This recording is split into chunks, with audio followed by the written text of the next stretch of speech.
viral strain that infects the host immediately, and upon getting sick, the infected will become racked with coughs, sweat profusely, and start to get the shivers and chills.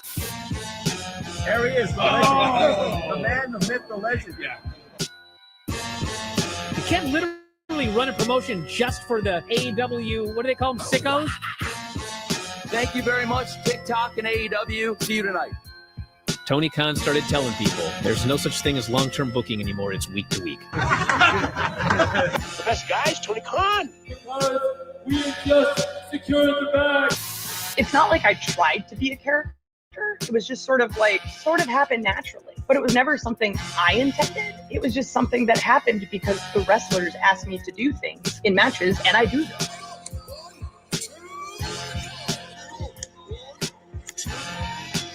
If you run a promotion just for the sickos, you're going to do 400,000 viewers eventually.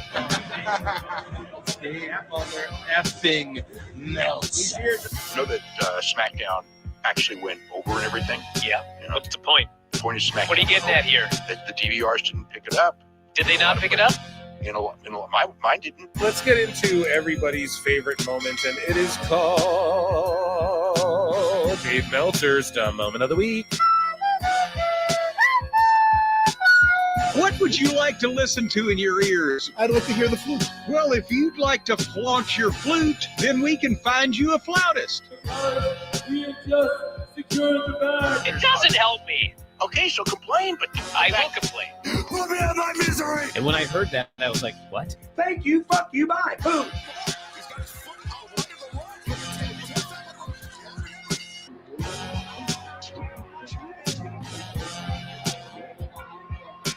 You got to run a promotion for everybody. The sickos can be the ones that buy tickets first and spend the most money on the merchandise. Because we just secured the bag. But, you got to promote for everybody. Then you'll have a lot of viewers. I think we proved a lot of so-called experts. We made them look like idiots. We're not going anywhere. Tony Khan's not going anywhere. You'll also be there on TNT. You'll be in 2 places at once. It'll be like my favorite movie. Time Con. So great, Pittsburgh. It's not like I tried to be a character. It sort of happened naturally. The best guys, Tony Khan. To keep themselves safe. I look and see it's not just me. Jeff, why do you insist on doing this dumb internet shit on TV? I look and see it's not just me. This place is a fucking joke, man. You're a clown. I quit. So many of us have stood where I stand. We are the young, so raise your hand. So many of us have stood where I stand. We are the young, so raise your hand. They call us problem child. We spend our lives on trial. We walk an endless mile. We are the youth gone wild. We stand and we won't fall. We're 1 and 1 for all. The writing's on the wall. We are the youth gone wild. No. It doesn't make logical sense, but it makes. Well, yes, of course. But it makes wrestling booking sense. Of course, this makes no sense. Of course, okay, it makes no sense. However, in pro wrestling booking, which often makes no sense, you would do that. It's about making money. It's not about anything else. Wrestling's always been about making money first and foremost. That's it. Yes, I look and see it's not just me. Last weekend was the greatest weekend in AEW history. This is the greatest week. I look and see it's not just me. Security, my safety, my life was in danger at a wrestling show. So many of us have stood where I stand. We are the young, so raise your hand. So many of us have stood where I stand. We are the young, so raise your hand. They call us problem child. We spend our lives on trial. We walk and we smile. We are the youth of wild. We stand, we won't fall. We're one and one for all. Nobody's on the wall. We are the youth of wild. We call us brother child. We spend our nights on trial. We walk and we smile. We are the youth of wild. We stand, we won't fall. We're one and one for all. Nobody's on the wall. We are the youth of wild. Wild.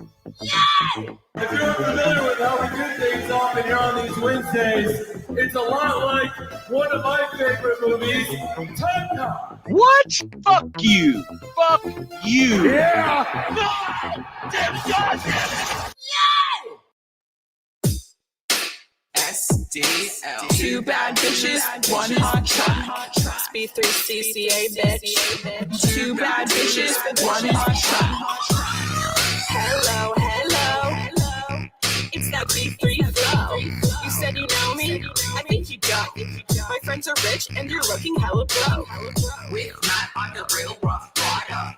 Can't keep up, my arms must be tired. Slow-mo, super villain, Zack Snyder. You talk shit, but I know you're a subscriber. DSL on our lips cause we're naughty.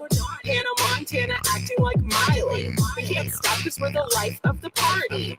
Got your man squirming Scotty too haughty. SDL with a $sign ho. B3CCA with the 3 cause I'm cool. Face fat, ass fat, say that. Two bad bitches, one hot track. Haters on your grip, that's priceless. Haters on your dishes, that's wifeless. Diamonds in my mouth, I'm priceless. Always ready for a fight, can't try us. You thought I'm a thotty, you thought wrong. Just a hottie with a body and a thong. You wanna fight, let's get bloody like Carrie. I'm queen of the prom. SDL with a $sign ho. B3CCA with a 3 cause I'm cool. Top of the Indies now and top of the charts. We're spending our cash and breaking your hearts. Cool. Back in SDL, bitch. Back in SDL, that's the connection. Me and Ooh, what's happening, guys? Welcome to another eclectic edition of PWT Live Show. Yeah, excuse me. Sorry about that. Yeah. Harry Pack, yeah. What's happening? My favorite part of that song is where she goes, "You thought I'm a thotty, you thought wrong." Just a hottie with a body and a thong. I fucking love that, dude. How you guys doing tonight? Over 100 of you in here already. You guys already know I'm going to ask for the likes to get rammed up. So runs them up. Please and thank you. Yeah, how's everybody doing? It's Wednesday, WWE, of course. We go live Mondays now. Mondays, Wednesdays, Saturdays. I'm sort of planning out how I'm going to do WrestleMania this year. So I might do a double header of streams. I might do just Saturday, and then Sunday I can just actually fucking lay on my couch while I watch it, you know? I don't know. We'll figure that all out. Chat can let me know. I put a poll in the chat asking if you all think the Corey Graves stuff is a work or not. Tonight on AEW Dynamite, we have Maximum Carnage, and we're going to watch that in the background. I don't know why it's Maximum Carnage though. Like, isn't there a Maximum Carnage match this Saturday with like the 12-man? I thought that was for. Oh yeah, that's for Collision, and then Hobbs versus Mox, but we know fucking Hobbs is going to do the jobs here. Powerhouse jobs tonight. We already know that. So make sure, guys, there's like 120, 130 of you across both channels. Run up the fucking likes. Run them up, please. We are at 5.5, almost at 5.6K subs. We're trying to get to 6K. Let's get it. Acknowledge me. And we are also at, I think, 1.6 or something. We're headed to 2K on the other channel, so run those up too. Thank you, PWT Universe. YouTube.com/@ProWrestleClips is the main channel. YouTube.com/@ProWrestleTimes is the secondary channel. I just did an amazing podcast with Kevin Apollo, War Dog Apollo from TT Dub, Tooney Town Wrestling, Toon Talk Wrestling, and yeah, we had an awesome podcast talking indies, training young guys, getting them TV ready. The legends he's been on the come up with. ACW, that's going through a rebranding. Not AEW, ACW, right? And that's Kevin's Fed, and we talked about Kevin's Fed, Kevin Federline. Oh, yeah. No, I couldn't even name you one of his songs. But what else? We talked about a bunch of shit, and we reacted to Penta's debut, and we're going to react to more of that tonight because Dave Meltzer, as you can see from the title, absolutely is coping and sending out warnings on behalf of Tony Khan to AEW wrestlers because Tony doesn't have a fucking spine, and we're about to cover it here on this show. Dave, I guess he works in fucking HR. I guess he's talent relations now, right? And he's sending out warning shots to wrestlers on behalf of Tony Khan. We're going to get into that. We're going to get into Corey Graves, whether he's really disgruntled with the company or whether it's a work or not. I don't go poking around like, have you heard this? Do you have a scoop? Do you have a sort? Can you tell? I don't do that. But like, there's people I talk to right here and there, and sometimes they'll tell me some shit. And no one knows about this Corey thing as far as anyone I've talked to. Like, no one, not that I've even gone to be like, is this a work or shoot? I think, well, you guys will know what I think. We'll get into it when it goes down. But yeah, I've already seen the All Elite graphics, and whether it's wackos making them already to make fun of the sickos, I don't know, but either way. And we also have a lot of other stuff. So I guess there's like some IWC content creators who are like big in the space and that are creeps and shit. So I guess that was a big story, sort of adjacent. I'm kind of in that world, I had Suplex on. I don't know, we're boys, but I don't know, his other friends might not like me so much over here. No, but we're gonna cover that. There's some creeps in the IWC and not just like people melting down on Twitter, like actual like people with tens and hundreds of thousands of subs and stuff like that we're talking about as far as like content creators. So we'll get into that. And yeah, let's check in with chat. I hope chat's doing super all right. Now, for some reason, this super chat won't show up, but it was from George like before the show started, top mod of the top pod, George Captor, who, by the way, will be joining me on the next Saturday night main event. And I'm going to make that like the old timer show. No, no, I love you, George, but I'm going to go back. The people I invite on will be people who like remember, or else it'll just be me and George. So that's what I think is the right thing to do for those SNMEs, because we get the great insight that way, But anyways, George says, Phil, been seeing a lot of bragging about average retention rate per viewer for YouTube live streams. So what's the PWT retention rate?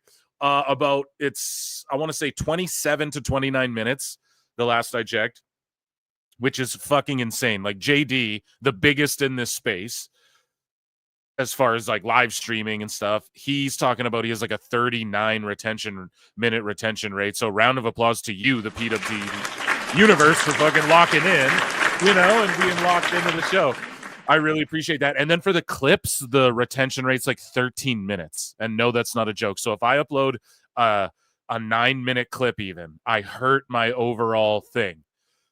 Right? Because you guys watch actual chunks of the video. So that's amazing numbers. And it's all you guys staying locked in. I guess you could say I'm interesting to listen to or something. But either way, I'm just happy you guys found the content and enjoy it and stay locked in while we're doing the damn thing. And then the replay numbers are getting ridiculous now, George. So we do the live stream and then I private it on the one channel. Then I leave it live on the Times channel. And those numbers they'll get like the normal pod numbers plus the live numbers, whoever's watching right now on the Times channel. So it's getting nuts out there. And just thank you all for being here. You guys are really the goats of this whole thing I got going on. Lincoln Hawk for $2 says, Mark C. Marks and the Sicko Bunch. Yes. Oh, it's just the good vibrations. Hey, the sweet sensation. Now it's about that time to bring forth the sickos and the grime. No, I love it. I'm down. I love Marky Mark. Let's go. Thank you, Lincoln Hawk. Cleric of Chaos. Yeah, like the New Japan faction. No. Shout you out for becoming a member. I appreciate it so much.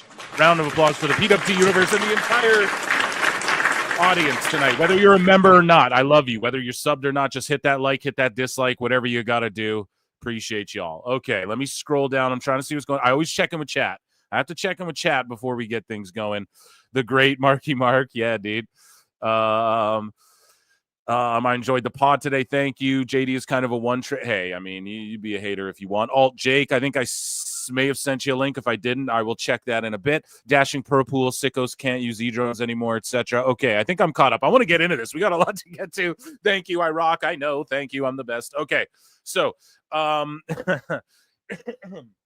pardon me. So choking on you guys, I'm choking up. You're putting me over so much. No, Cincinnati, Ohio, and they sold like approximately 1,000 tickets for this, and I'm not kidding. It's like 1,050 tickets. I'm not kidding, okay?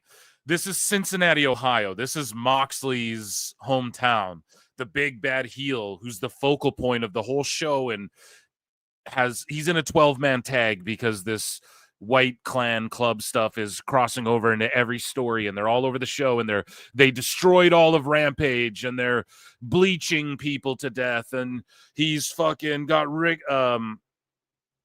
Morton and God, I was gonna say Rick and Morty. God damn it. Society's fucked now, where I'm thinking of a cartoon. The Rock and Roll Express are tied up, bound and gagged, no Diddy, and we allegedly Diddy, and then we have what else was happening, man? Like all just they kidnapped FTR, all this craziness, okay? An invasion. And they're just interwoven with everyone. We have Marina Shafir beating everyone up, blah, blah, blah. Basically, I'm saying all of this to tell you that Moxley drew 1,000 tickets. He's the world champ and all that shit I just said. So, like, maybe we're not wrong, huh? Maybe the old podcasters, not that I'm one of them, right? But it's like, maybe they're not wrong, guys, right? Like, this just ain't fucking working. All right? So anyways, dropping F-bombs are not even 20 minutes in. So we got Mox defending the world title against Hobbs. Great. You know, good stuff, I guess. Are they going to put the belt on Hobbs? No. If they did, would people be like, holy shit, man? Maybe some. Yes, but nothing's going to change. It will not ever fucking change, okay? So Mox is going to defend this. Then he's going to go to Maximum Carnage in the thing. And then on the Collision, the thing, whatever it is it in a cage? Is it in a bowl? Who knows? I don't know. Is it in the MCU? I can't tell anymore. So, and then Mox and Edge, I think, is the ultimate. And then you have Christian versus Edge. Like, Edge will win it from Mox, and then Christian will cash his thing and win it from Edge, and then you have Edge chasing Christian. There we go. Did I just lay it out? Probably. You know what I mean? So this was all cool and like, and I'm not hating on Edge. I'm not hating on Cope. I'm not hating on Christian. Of course not. How the fuck can you hate on them? Two goats, man, as far as like tag team. And we call everyone goats these days. And that's why, you know, we like Aura. Everyone's got Aura now. But, you know, they're two legends, and I'm not mad that they get to go do this. But, like, this would have been cool 10, 15 years ago in WWE. You know, that would have maybe been cool. But aside from that, I don't really... Sorry, just getting a message there. But I don't really see, unless they do something drastic, what will change from all of this. However, though, on paper... this card's pretty sick, but Christian versus Hook, like, oh my God, we're not done with that yet. Mariah May's going to come on commentary for the Casino Gauntlet match for Grand Slam Australia. I'm hearing that, like, they're sweating over this Australia show, and maybe Dirt Sheets has said that too. I don't know. Meltzer, I'm Dave Meltzer now. I have sources that tell me that. No, just a lot of people. The noise is, you know, and we have listeners from Australia as well. And just the noise is like, it's real. It's bad, man. And same with Texas. They're getting desperate times. But, and that's what Husey thinks. He thinks Tony's booking like Edge Moxley on Rampage, Collision, because Rampage is dead now. Collision, and then doing that big 12-man thing on, Collision is because he's like desperate, like that show could go. Now, Husey didn't say that. That's sort of if I'm adding motivation to the panic, I'm going to say it's because maybe that's on the chopping block. Again, what did they say? Jericho's going to get the Ring of Honor a TV deal. What happened? Cardona's like, oh, I can't get a phone call. And Jericho's just on Dynamite all the time in Collision. He's not even doing shit on Ring of Honor. You know what I mean? So I don't think anyone's interested in Ring of Honor or Collision. And I think they're sweating bullets. That's just my prediction, though. If I'm wrong, I'm wrong. I don't care. And I don't want that to be the case, by the way. If you guys rewind back to PWT when Collision started, it was my favorite fucking show. And I was like, finally, Punk's doing it right. He understands. It feels like a hockey game intro kind of where they're all just kind of, I'm going to do this tonight. The people in the main event, and it felt big. And the Elton John, okay, we're here Saturday nights, all right to fight. Okay, yes, let's fight tonight. It's going to be good shit, pal. Punk was trying, I was behind it. It was him and versus Joe. Y'all remember that? Okay, we're behind it. Now it's just Dynamite 2. Which used to be Rampage, but that show went off the air. So why would Dynamite 2 just on Saturday work when you run pay-per-views on Saturdays and the WWE runs pay-per-views on Saturdays and the UFC runs pay-per-views on Saturdays and there's main event on Saturdays? Why the fuck would this show survive? Collision we're talking about, chat. If you're just tuning in, that's all I'm saying. Not trying to be negative. Usually I'm the optimist. Usually I'm fence-sitting Phil over here, right? And I try and say, oh, no, this will work. Oh. But no, you can't do it. It's just like, why will that work? Someone prove to me how it's going to work over there. When NXT, which we'll get to, drew like 30K less people on their rerun with The Rock. They drew 30,000 less people than Collision did with the rerun of The Rock. Do you guys hear what I'm saying? Yeah. Anyways, but on paper, though, I am interested, like Private Party with Mark Briscoe. Okay, wasn't Mark Briscoe in a conglomerate or whatever faction? Why the fuck why do people every single time in AEW become tag champions and then they join a trios? Can anyone explain to me why every tag champion in AEW joins a fucking trio? So I'm losing. Oh, Tony Khan. I'm becoming Tony Khan. I'm trying to rack my brain around it. Dave, rack your fucking brain around this, buddy. Why does every tag champion become a trios with a random guy after they win the tag belts in AEW? Please.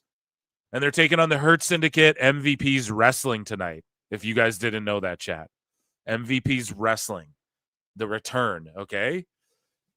So these dudes, their average age is 50 on the right-hand side. And that's not a knock, but that's their biggest stars. That's what they're banking on, man, is Edge and Mox and Christian and Hurt Syndicate. And they want to say Kenny. Now, Kenny Cage, yeah, I mean, this is Brian Cage's dream match. He said it. This is my dream match. If you were like a mark before AEW of Lucha Underground and New Japan and all that shit, this is a match I'm glad we're seeing on AEW 5 years later, right? This should have been for the world title 4 years ago. But instead, you got me going off here. The show's we're not even half hour deep into my show, and I'm going nuts. We'll hear from Ricochet, all right? And they sold 1,000 tickets, chat. Remember, Hurt Syndicate trios, Christian, Kenny, dream matchup, Kenny, Bryan. That's how they're pitching. I promise Excalibur will say that on commentary. The world title, defending his championship in Cincy. They killed that market. They were doing shows in Cincy that were drawing spectacular houses earlier on. What happened? It's not my fault. Well, you hated on all this bad shit we did and said it was bad. And so, like, we kept doing this bad shit, and then, like, it fucking now it's not working out, and now it's your fault. Is that what it is? Is it Bischoff's fault? Right? that he showed you the blueprint and now is also trying to keep you up on game in hindsight. Bischoff is like, dude, I took the L on this. Trust me. If I could change these things, here's what you do that I did good. You can just study the history and the tapes. But Bischoff's like, dude, it's going to fuck up if you don't this and this. I know because I've been there and done that. Trust me. Been there and done that. No, we're not going to. It's just old podcasters. And you all better watch out. You better not cry. Tony Khan's coming to town on you, Ray, and you'll get pulled off WWE Shop if you even like a tweet now. That's why this shit's the way it is, okay? So I hope I made that clear. I hope you guys like the intro. Round of applause, ladies and gentlemen, for the intro to the show. We're just going to...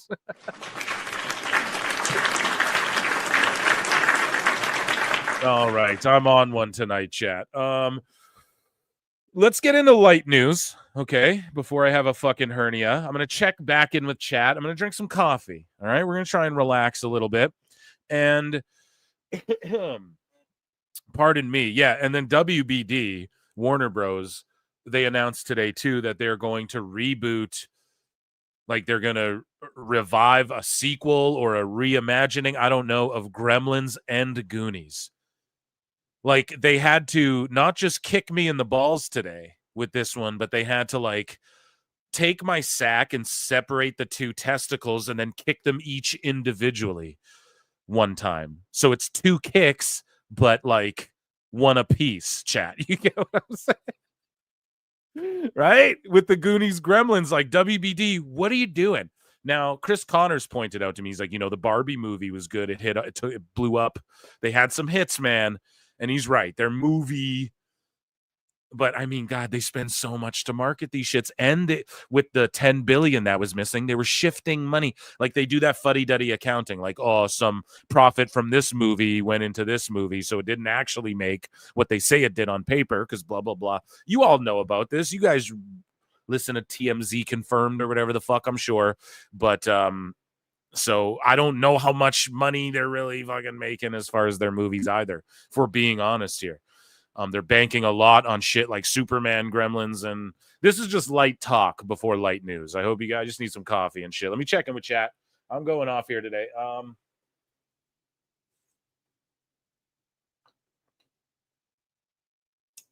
Caffeine. Bum, bum, bum, bum, bum, bum, bum. Literally, no one needs remakes of those movies, bruh. LOL. Oh, we got some here. I got some. Pete in Texas for $2 says Ichi ni san da. I still don't have that on the soundboard, but there are some additions, okay, that you guys will probably hear when they spring up in my mind. But that one is one I need as an Ichi ni san da. There's someone who listens to the show named Julia, our Julia Gulia, who I don't see in chat, but is always sending me sound clips when I ask for them. So, Julia, if you're out there, hey, send me an Ichi Nissan da. I don't know. Thank you. Cleric of Chaos is a new member again. Okay, excellent. Maybe both channels or something. Wow, amazing. I appreciate that support so much. Devo for $2 says, because the best guy is, you know what? Best guy is Tony Khan. Let me read. I want to read 40 more likes. Holy, so we're running them up. Yeah, let's get to 100. I mean, we might as well. I'm going to beg you until we get to 100. It helps the algorithm as well. We're checking in with chat. Light news, I promise. We got some TNA action. We got lots of stuff. You what? Coffee and a potential hernia? Man, I'm almost convinced you're Albertan. AEW coming to a nearby HS gymnasium. And I wouldn't even be mad. Would we be mad? Was the announcer that was in Japan calling Wrestle Dynasty that Tony Khan fired? He didn't fire him, Chris RD44. It's Chris Charlton, the commentator, and he didn't fire him. It's just they got mad and he got suspended indefinitely. And as I psychoanalyzed and broke down here in my investigative way, no, but we just go back to it. And you look at the chronology of PWT where I talk about this all. It's just, if Tony's in on the work, it's okay. If Tony's not in on the work, it's not okay. Gabe Kidd can talk shit because Tony knows he's going to do it. Chris Charlton just goes, that money mark. And Tony goes, I'll show you a money mark. Okay, there's so many in chat. I love you all. We're gonna get into light news because there's so many of you in here. Excellent stuff, guys. So UFC MMA, let's see what we got. So Tyson Fury, former WWE, this isn't long, former WWE superstar, worked a match, alum. He's retiring from boxing. Here's an 18-second clip, and let's hear what he's got to say. Hi, everybody. I'm going to make this short and sweet. I'd like to announce my retirement from boxing. It's been a blast. I've loved every single minute of it, and I'm going to end with this. Dick Turpin wore a mask. God bless everybody. See you on the other side. Get up! Hell yeah. So, I don't know, man. A lot of people are like, oh, he loses, then he retires. Yeah, that's like every boxer, you know? But I'm just throwing this out there. We'll see him associated with WWE again. Not the way Vince would do it, but TKO, Endeavor, all that, they'll figure. Not that he's even like fully connected, but they want to do business with him. And Dana White is also starting and the UFC and WWE, TKO, they're starting a boxing thing. I think this could be a backdoor way for him to just go have like super fights. That's all I'm saying. Anyways, instead of having to do these rematches and shit like that, you know? Or maybe he's just really done, and I'm happy for him. Anyways, let's go into miscellaneous news here. So the Teletubbies got some pro wrestling action. Now, I thought this was from Collision here, but I guess it's Chile Lucha Libre. I wasn't sure. No, I'm being an asshole, but Teletubbies. And they're beating. So who's fighting? So Poe is the red one. Lala is the purple one. I don't know. I don't know any of their fucking names. They're beating up the purple one, right? And then all of a sudden, who's this? What's his name? Bebop? Who's this guy from Barney? Right? I'm getting all the names fucked up, right? I'm not two, right? So next, the Wiggles are gonna do a run out. It seems like this is how AEW fans see WWE. Actually, I'm gonna tweet that out. No one steal that tweet. I'm going to get like 1K likes on it for that. And then they're beating his ass to Linkin Park.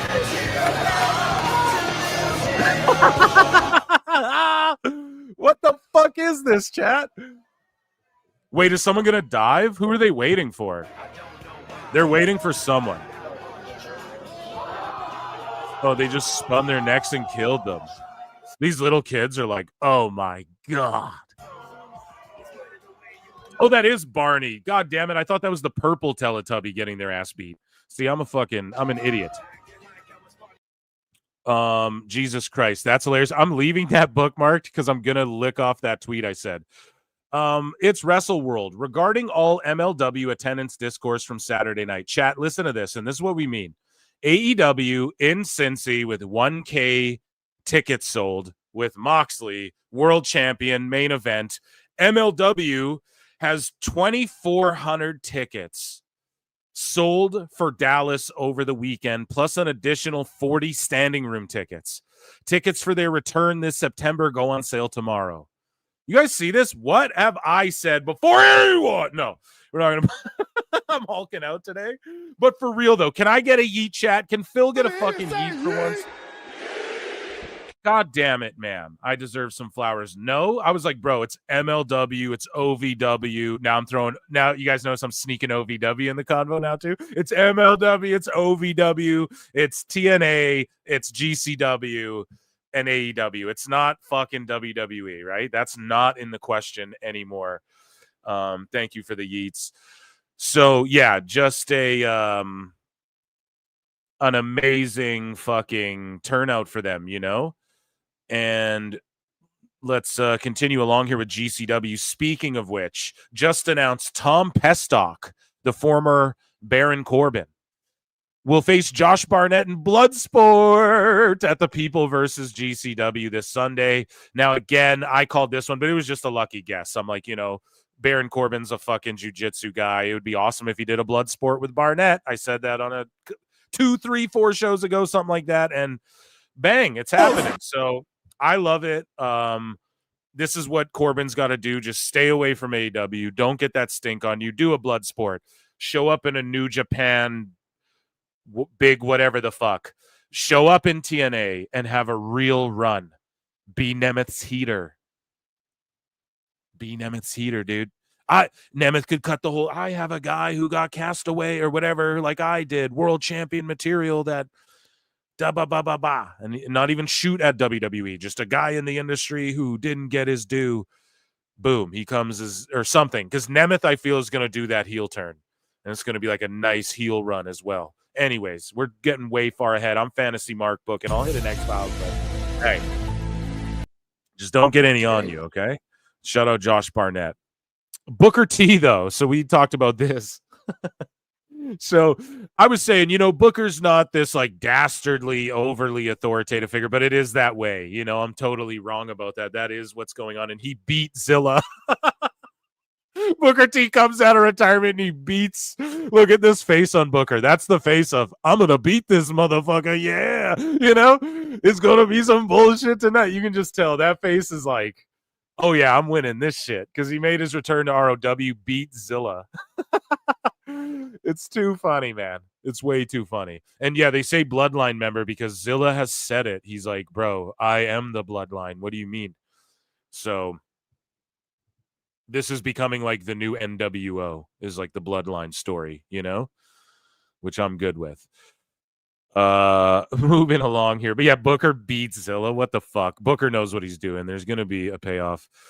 Speaking of like Barney rumbling, we got these two Asian dudes at like an airport, or maybe this is the new Matrix film. I'm not sure what this is, but look at this, man. This dude does a fucking crazy head scissors takeover, lucha libre style. Dave Meltzer nutted. Dave Meltzer, see, the Mexican style is actually the most realistic because you see it in a fight.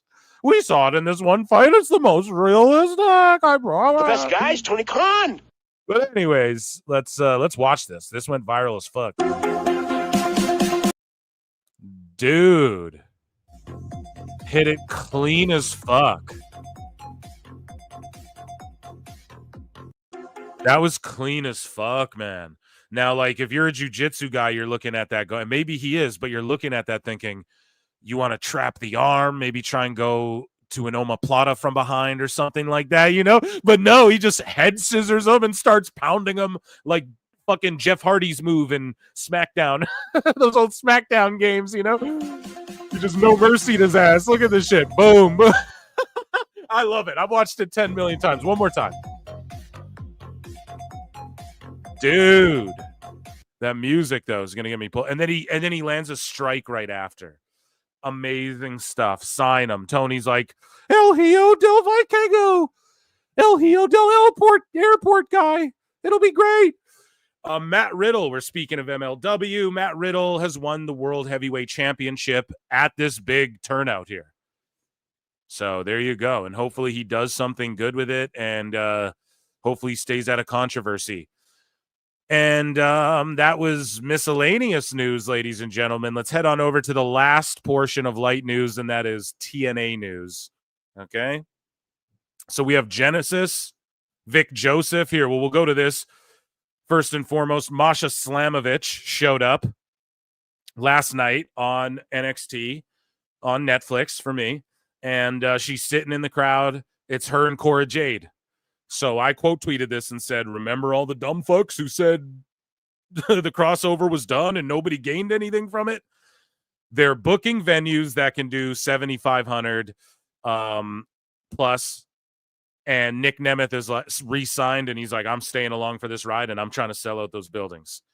And you have fucking Masha Slamovich showing up on NXT with the Knockouts title. The last time NXT universe people who don't follow TNA, or WWE universe people who don't follow TNA, or Netflix people in Canada and around the world who don't follow TNA saw the Knockouts championship, likely was on Jordan Grace, who's about to come in at the Rumble, probably just main roster. I don't see her going NXT. Probably just main roster instant. And so now they see Masha, and she's as real as it gets, dude, when it comes to, yeah, I mean, God damn it. I cannot wait to get some more Masha action. She's so good. If you guys don't know who Masha Slamovich is, I implore you to check her out in TNA. Anyways, though, let's just play the clip. We're going to get fucking HBK'd or Don Stevens. I'll try and leave it small. Hopefully you guys can see it on the right-hand side. See Cora Jade grapple in there. And Masha was there. Okay, I guess they just panned off it, but she also waved at Cora Jade as Cora made her entrance and stuff like that. So she's watching this match with Kalani and Cora very closely. It's going to be her versus Jade. I can't fucking wait. And TNA Genesis has reportedly surpassed ROH Final Battle ticket sales for the same venue. So the same venue, ROH Final Battle, is their WrestleMania. No, isn't Final Battle or Supercard of Honor? No, I think Supercard of Honor is like a Supercard. Final Battle is like their WrestleMania. No, am I wrong? Or is it Death Before Dishonor? Someone correct me. Don't care. All I'm saying is this. That's not good because Final Battle's a big ROH annual thing that even I go, okay, I got to watch Final Battle. Genesis is like the fast lane of fucking TNA. And I'm not joking. It's like the backlash of fucking TNA pay-per-views. And they're outdrawing them ticket-wise, sales-wise. And that's Ring of Honor. And all these sickos want to argue, well, Ring of Honor is AEW. When it suits them, and then they want to argue it's not when it doesn't suit them. Keep the same energy. All I'm saying, dude, it's creeping up on Ring of Honor, another Tony Khan company. I'll even separate it from AEW, so he's fucking up there too. And that's all I'm saying, dude. It's creeping up, and I called it in my prediction show, man. There will be a pay-per-view, and maybe the night before, all of a sudden, 10,000 tickets magically sell overnight, and AEW wins the night, because they've done that a few times.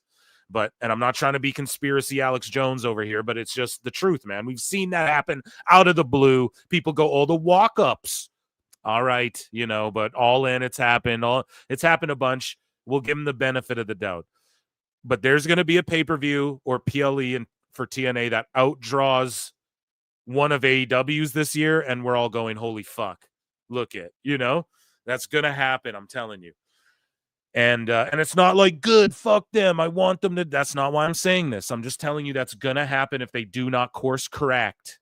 And I shouldn't have to explain this every fucking time, right? But we have to for the new people.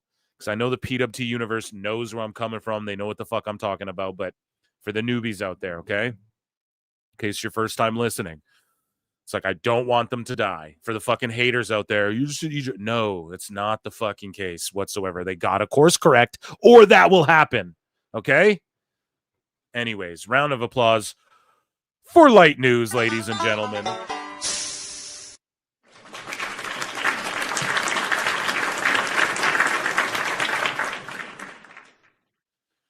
So let me check in with chat again. And as I check in with chat, I want you all to tell me what you want next, okay? Do you want WWE news or AEW news next? You guys can let me know, okay? In the chat as I check in with you all. John JID 999 for $2 says, when will the Love All Wrestling crowd shut the fuck up? Especially because they don't believe in it. Yeah. The ones who yell that don't believe in it. You know what I mean? So we just got to yell louder, I guess. I don't know. It's been working for me, John JID. I don't know about you, but hopefully we make a change, buddy. I appreciate you. Rabid Wolverines LC Killer 17 for $2 says Barney is a sicko. Yeah, Barney is a sicko from All Elite Wrestling. No, that's pretty funny though. I thought they were beating down Tinky Winky or Willy Nilly or whatever the fuck is. I really forget all their names. Dipsy and Poe. Is that their names? Teletubbies say hello, right? I watched it a bit when I was a kid, but it wasn't really for me. I didn't get it. Rabid Wolverines LC Killer 17 said the best guys. Sicko McCon. Yeah, dude, we're gonna get into it too. Kevin Kelly calls out Tony Khan for literally the best guys, Tony Khan. Of Vince in the headset, and we already know that from the 10 minutes of Tony Khan compilation video on the PWT Patreon, by the way, patreon.com/prowrestletimes. Content dump coming, I promise. Total Divas with my wife, Alt Jake, we're doing stuff, Botchamanias, all that stuff. Big content dump coming. I'm back in the swing of things. Anyways, though, yeah, he is yelling shit in the headset. He's sicko McCon, dude. John JID 999 again for $2. Thank you so much, dude. Says more people need to watch reality of wrestling. Agreed. And that's what I've been doing here on this show over the past, God, I want to say like 6 months at least. I've been trying to be like, hey guys, OVW, MLW's doing this, man. You got to fuck TNA. So I really, light news is dedicated to the other feds and just, we gotta, I'm telling you, man, wrestling's blowing up in general. It's mainstream as fuck right now. Thank you, WWE, but all around. And AEW, we want you to be a part of that. Okay? We don't want you to be the laughing stock of it. Like, okay, that's all it. I don't know how else to word it, but yeah, dude. ROW, peep it, man. Shit's on YouTube. You got so much wrestling on YouTube, right? We should be fucking e-fapping those shows and doing streams with those shows sometimes, as well. But thank you promoting all of the other. Yeah, I'm trying, bro. I'm shilling New Japan over here. People are like, yeah, it sounds like shit, Phil. I'm like, well, they did a chop battle, but that part's okay. Now I'm doing what I used to do for AEW now for like fucking Noah. I'm like, well, Omos is doing last rides, dog. But for real, we got the boom's coming. You want to be on the wave. I told you guys this since day one PWT. It's a wave coming. You want to be on this wave. You don't want to be under it. Like fucking Meltzer, right? Just appreciate Creighton Rabs says, interesting. TNA apparently is staging shows in San Antonio on Thursday and Friday before SNME on the 25th. Oh, really? Really? Between this weekend and DFW, the next week in San Antonio, there might be a bit of WWE TNA crossover. I guarantee there will be. That's awesome. You just popped me hard there, dude. Okay, you guys are chatting up each other. Okay, AEW news. What do you guys want? AEW, it's split. It's split, dude. AEW to get it out of the way.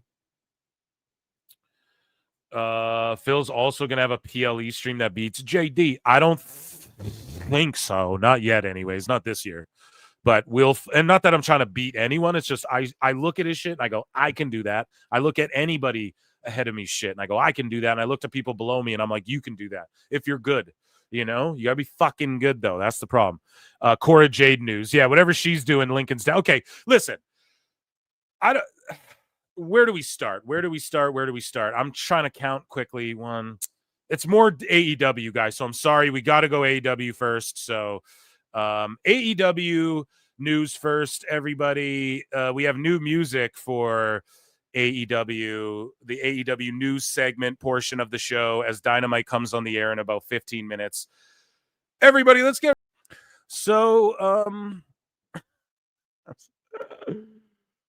if I pop myself, then it worked. Here we go. So, Collision card does not look too bad given the circumstances. DG versus Shibata and Pac versus Commander could carry the show big time. And did this already happen? This already happened, so I don't know. There was just a sicko who crept his way in. Darby Allin is slated to be out for a number of months as he prepares for Mount Everest. Fightful Select has learned. Triple H's thought says this Mox garbage is never going to end. So yeah, Darby's gonna go climb that mountain and he's out for a few months. He realized this time he can't injure himself in a match before he injures himself on the mountain. Moving along. The funniest thing ever was this. This popped me so hard. So back in 04, April 22, this a few years ago, Big Bad Brody King says, when you order House of Black on Wish.com, when WWE on Fox says, name this duo. And it was when Edge and Damian Priest started the Judgment Day. And Brody King calls them the Wish House of Black. Now look at what Brody King's doing. And Edge is like, you guys are going to forge your own path. And like Alistair's gone. Alistair Black, we know that. And it's essentially Buddy and Brody and Julia being told, you guys are going to do your own thing. It's Judgment Day 2.0. They're about to recreate literally an AEW. And it's the funniest, most ironic thing ever. This is why people call it a parody of fucking wrestling. This is why you can't talk shit when you're over there, because it always comes back to bite you in the ass, because Tony can't help himself. I swear he's ribbing everyone. I swear he's like the greatest troll of all time. And he just, like, he knows what he has to be at this point. Because it's almost like a Mel Brooks parody. If Mel Brooks made a movie about fucking wrestling, this is the stuff that would happen in it. So shout out Brody King, I guess, and good luck with Judgment Day 2. If that's what Terminator. I'm the Terminator Judgment Day 2, or what was it? Terminator 2 Judgment Day. Yeah, so there you go. Terminator. What are they going to call themselves? Right? what's another word for judgment? I'm going to Google judgment synonyms. Judgment synonyms. Let's see here. Discernment, acumen, shrewdness. The shrewdness day. I don't fucking know. Moving along here. Folks, we have footage of Malachi Black. So people are trying to say his back's hurt. He's washed. Tony's good not to book him because he's washed and shit, man. And here's Malachi literally competing at CCW the night that the reports come out where Dave's like, good, he should. They don't want him there. Here's fucking Malachi wrestling that night. A beer hall, dude. Look at these kegs up here.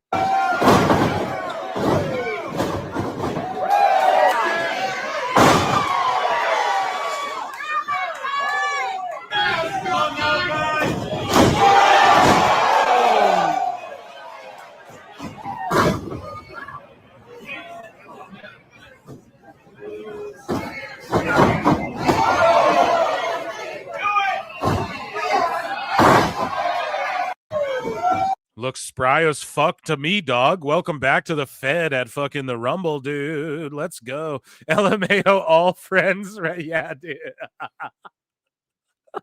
It's the gag's worth it to risk it every show by playing a snippet of that because it's the literal full song, right? Anyways, I didn't have a clip version. I wanted to pull it out this show. Couldn't wait. It made me laugh thinking about it. AEW Collision drew 2,100 fans in Athens, Georgia tonight. This is before, right? On the 11th. While MLW Kings of Coliseum drew 2,400 in Dallas, Texas. One show had Edge and Chris Jericho. The other had Matt Riddle and Stingray from Cobra Kai. Paul Walter Hauser, dude. Crazy, man. You might as well just put Cobra Kai on that shit.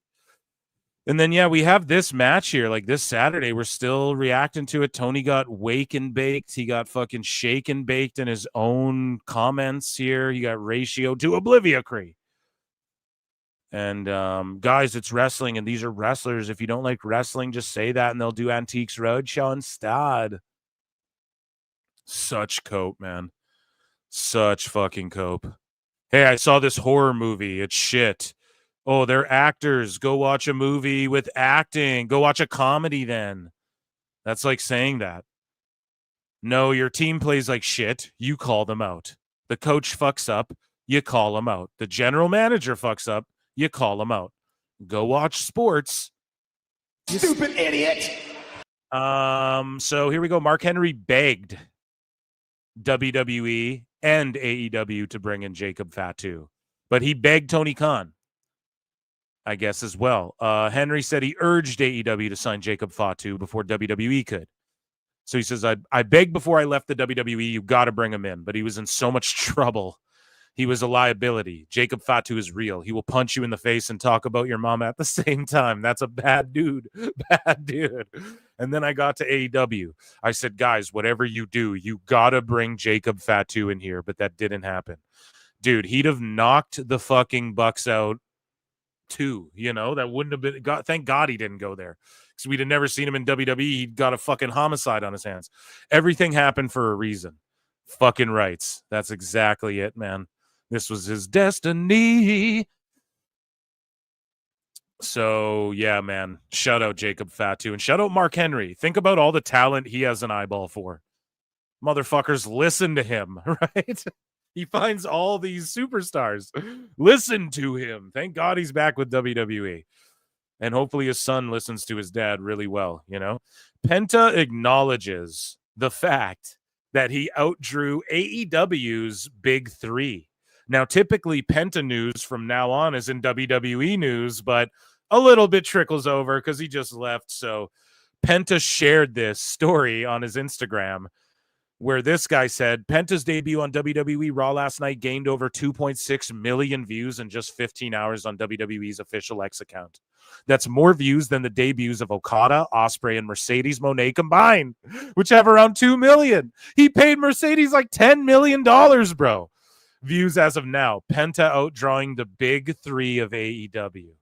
And people go, who wins the free agents? I think Tony really won the free agent. No, dude, you could sign a fucking blow-up doll if you know how to book it and work it and sell it and package it and let it do what it knows how to do. You know what I mean?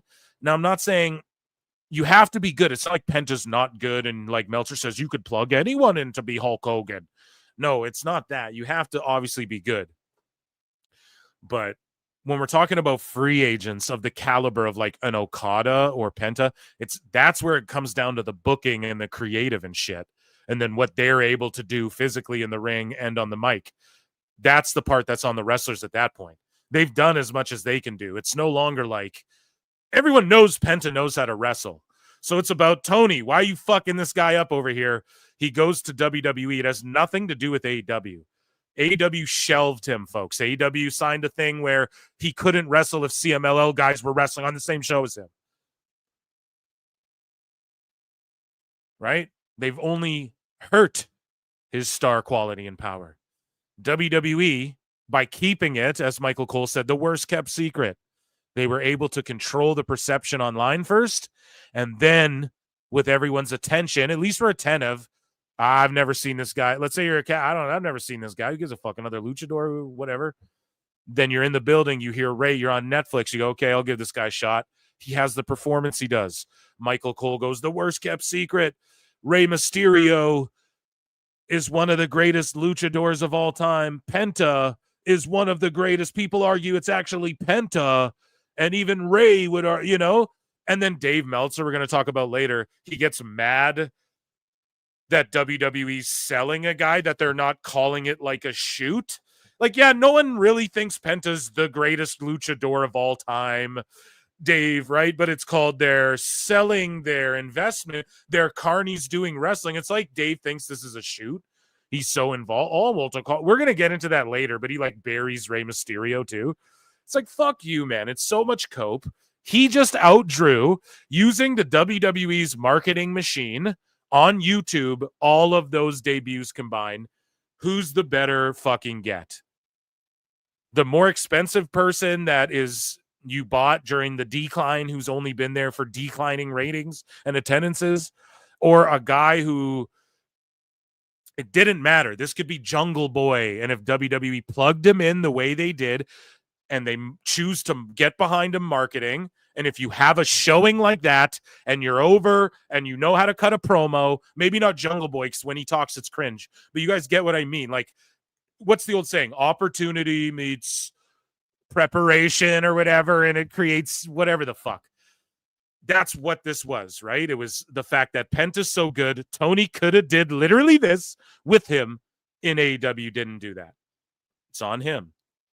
Tony Khan could have did what they did with Lexis King, with Ethan Page, and WWE knows the limits too. So Penta, main roster, ready to go. Makes sense. He's on the main roster, ready to go. Lexis King in NXT, lower mid card, still doing reality of wrestling shows and that sort of thing. Ethan Page, the top of NXT, about to be main roster sooner than later, probably mix it up, maybe not get a world title, but he'll be a mid guy on the main roster.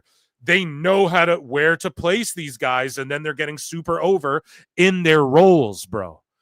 Tony, they're giving you free game on how to do this, and you're fucking doing maximum carnage, and your fans are coping and scrambling and worming around. Oh, no, Okada billionaires. Oh. It just doesn't work anymore, bro. I'm sorry. It's over. It's game over. You should have listened to people, man, to the good faith people like Phil. Good faith Phil. 100%. I wouldn't say this. I wouldn't waste my time getting stressed out. I would do videos like these fucking content creators that you guys see on Raw if I wasn't trying to help. Okay? I'd just be like, everything's great. Whoa! And all that shit. And I get it. Everyone's mad at them. Why are you mad at them? Okay? Don't be mad at them. Someone's got to do that shit. So we have Crange to laugh to, okay, chat? But listen, to laugh at, rather. But all I'm saying is that you want the easy route, it's right there. I'm not a dumb guy, right? This is way harder doing it this way. Fuck these sickos, bro. And they all turn out to be goofballs, okay? I've been right this entire time, and I will save AEW. Tony McCon. I will save it, bro. I will save it. And get off the headset if you're listening. Mole, if you're listening, tell Tony to stop talking in the fucking headset. People are trying to do commentary. Anyways, Maximum Carnage, Collision, they sold 1,000 tickets. So maybe I lied. Pardon me. I talked shit earlier. I was like, tonight in Cincy, they only sold 1,000. Isn't this the same show? I thought it was just taped after or whatever the fuck. I don't know. Maybe this show has 2,500 or 2,100. I don't care. MLW's drawing the same shit. Not even on TV. No Warner Bros. 3.6 million a week checks. Get it together. Get it the fuck together. Start studying. We study the tape and the history. Study WWE's history the last 2 years. Figure out how to get your guys over because they're all getting over in WWE. Holy shit. I'm on one tonight, chat. Here we go. Awful Wrestling tweets this out. He says, AEW's quality control is so janky, their own public relations account posted the wrong date for Collision. It's Saturday, not Thursday, dopes. So Cincinnati is Moxtown. AEW World Champion John Moxley. I'm going to read it like Excalibur. AEW World Champion John Moxley and Renee Paquette are making the rounds this morning ahead of 2 nights of action at Brady Music Center.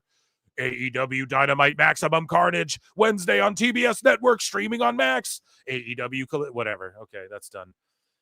But yeah, they said it was on the wrong day. Their own PR Twitter said that AEW shit was on the wrong day. We've seen FTR Dax sharing fucking graphics where it says the wrong day. It's never going to end, man.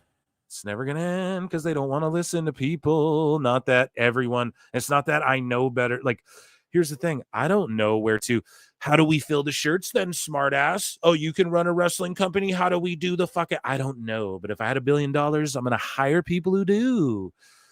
Hey, I'm kind of creative, but how about you wrestling guys who like have sold tickets before tell me what to do? And then I can kind of, I'll put my input and you guys tell me to shut up where I don't know where the fuck I'm talking about. And let's go from there. You know what I mean? That's how you do this. It's real. Look at it. It's called just being humble, chilling, understanding, being living in the real world, having to work for money in your life, understanding people's livelihoods because you've had your livelihood ride on someone else before because everyone's, you know what I mean? Tony's never had that because, you know, he was blessed. I guess we'll just say it that way. But Kenny Jones, Jericho Kenny says, it annoys me how AEW screwed you over. And this is to Kevin Kelly. And was so fun listening to you and Nigel together. At least they had someone calling the in-ring product instead of telling us we'll be in bumfuck Arkansas. Tickets on sale Saturday. What a monumental maneuver. Exactly, man. And then Kevin Kelly responds and he goes, all I wanted to do was call wrestling. Never in my wildest dreams did I think I'd have to listen to a stuttering son of a billionaire feeding me lines and then correcting himself and telling me I was doing great. They waited until I had a mental breakdown to fire me. Great. Bro. The best guy is Tony Khan. All I'm saying is that he did have to have a mental breakdown. They fired him. He went to HR. People are like, he liked a QAnon movie. I don't even know what that means. Shut the fuck up. Here's the real thing. Here's the real issue. Okay? He spoke out and he didn't like a mark yelling in his fucking ear the way Vince would be in their ears. Vince was in Cole's ears and it was so annoying. Everybody would talk about that. Man, if Vince would get out of his headset, oh, you can tell Vince isn't in his headset. Now you have Excalibur sitting there going, ho, ho, ho, ho, ho, ho, ho, ho, ho, ho, ho, for every fucking move. And then you have Tony sitting there answering his phone, playing Candy Crush. He's fucking texting. He's making a fucking grocery list. You know what I mean? And then you have Kevin Kelly kicked off the thing for being like, hey, don't call me names in a Discord or whatever to our fans. Say I'm a conspiracy theorist or whatever. Don't fucking not answer my emails, HR. Hey, don't yell in my ear while I'm trying to do commentary. Guy who's never done anything in wrestling, who owns this company and thinks now he knows how to produce because he just wants to sit in fucking gorilla position. Holy shit, guys. And we know that because the 10 minutes, I'm going to prove this. We can prove this. What do we got to do? Do we got to prove that that's what Tony Khan's doing? We'll prove it to everybody right here. Any fucking haters, any doubters. You're just a hater. I'm melting down today, like Meltzer. No, I'm trying to get AEW Dynamite on the screen here. But yeah, everybody who's just saying you're a hater, here, I'm going to pull it up. 10 minutes of Tony Khan. And I'm going to find you the part, man. That's why I made this fucking video. That's why I made this video for everybody to see, right? So we're going to share this tab instead. We're going to big screen this shit. Look, man, this is what he's doing in people's ears in Gorilla. Okay? Bring it to this part where he's in the back. You guys follow me? Look to what he's saying to people down here, or I'll play the audio. And look to the fucking subtitles if you want to see the dumb shit he's saying, but listen to how he's saying it too. For me. Austin wants to be here so bad. Is it a bright spot? Not yet. We need to build an army right now. Right here, watch. That's awesome. That was great. Ha! You're trying to do commentary and he's going, yeah, that was great. Ha! It's great. Ha! Yes! Sick! Oh, yeah, sick, dope, radical, totally sweet, bodacious, cowabunga. Why do you need to say that to him, bro? He's trying to fucking... Could you imagine? We got more, too, where he's like yelling, get Austin, or whatever. No. I gave you extra time. Yeah, Danielson, hey, Tony, did I go over time? No, I gave you more time. I gave you more. Imagine a fucking guy, dude, say just like it's mind-boggling, okay? So here, I got Dynamite on. So yeah, Kevin Kelly, bro, we're on Team Kelly over here. We fucks with you all day. And I mean, I don't know. I can only imagine what that's like. Trying to do your job and you got this mark going, oh, yeah. And then there's one part too. I should have showed it to you guys, but there's one point where he goes, he says into the headset to the commentators, he goes, in 5, give him the 30. Or he says it to the ref or something like that. He goes, in 30, give him the 5. In 30 seconds, give him the 5, or whatever the fuck he says. In 5, give him the 30 seconds. It's like, bro, just shut up. Just give him the fucking 1 minute mark, or give him the 5, or give him the 30. What do you say? He just doesn't know what he's doing. It's just incredibly funny to watch and cute. Ray Phoenix, though, his merch was removed from Shop AEW. And I quote tweeted this and said, it's always some petty shit like this. It's always reactionary. And that's how we can chronicle this. And that's how we know that Tony is just being petty. Okay? So Penta debuts, Phoenix gets fucking his shop removed, right? Ricky Starks says some shit on CVV. All of a sudden, he's pulled. People say shit about GCW. All of a sudden, Jericho's there. Then they bring Cardona in. Then Cardona's going, I didn't even get offered a contract. So you can't tell me it wasn't petty to not hurt GCW and to not hurt Ricky and to not fuck with Ray. Because that's how it is. He hears about fucking Penta and Ray going to WWE. Then he freezes the contract. He didn't even call him before. There was no communication. Cero comunicada. I hope I said that right. There's zero of it. And then fucking all of a sudden, Ray's contract's frozen. It's all reactionary. That's why we know it's bullshit. When we hear this shit like, no, it had nothing to do with Penta. He's just frozen. Then why didn't it happen a month ago? Why didn't it happen 3 weeks ago? Because it's reactionary and it's petty. And we fucking know Thank you, fuck you, bye, boom.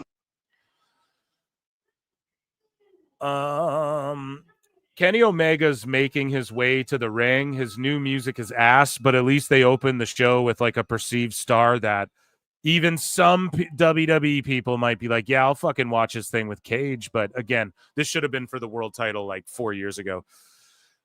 Dick the Boozer, as heel Uzi calls Moxley, says that he cares about storytelling. You hear that, sickos? Even the plumber is admitting you need stories and not just pointless gymnastics. Do you get it now?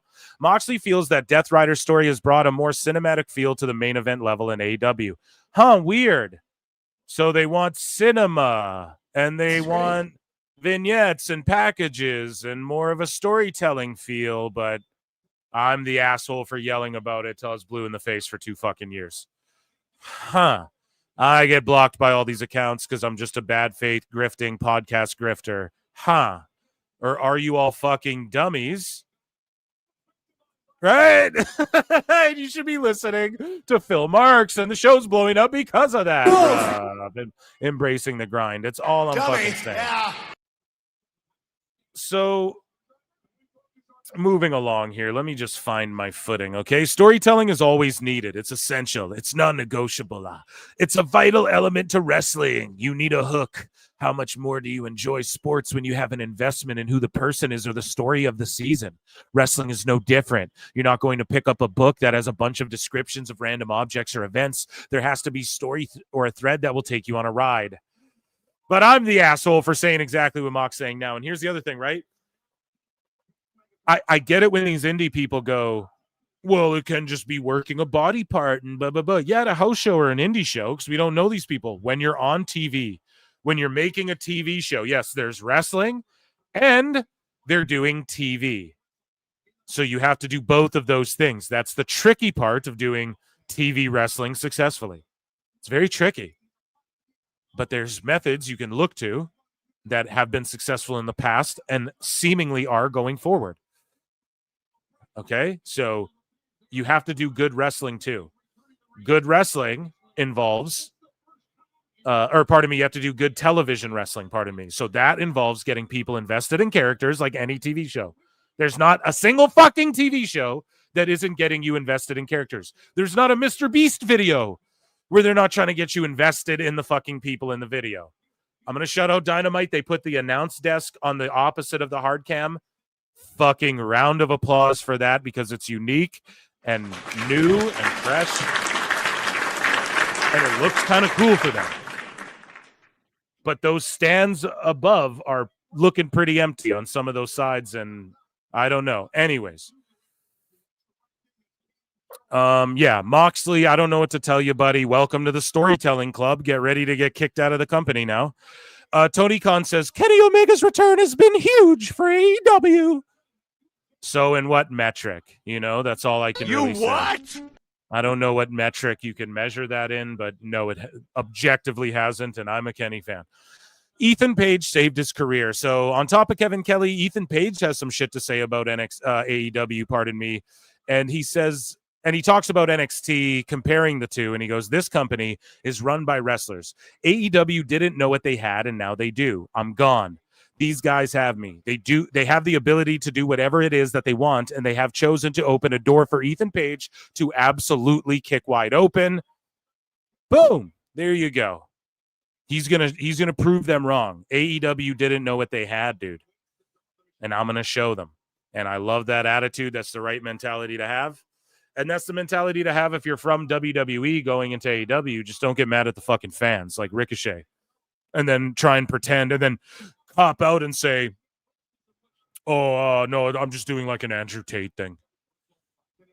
It's like, no, that's not what you're doing. You're copping out now and saying that because you fucked up and are cringe.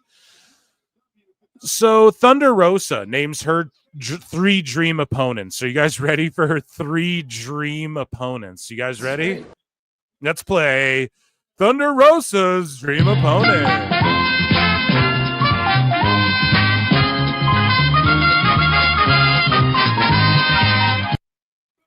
Charlotte Flair, Bianca Belair, and Bayley.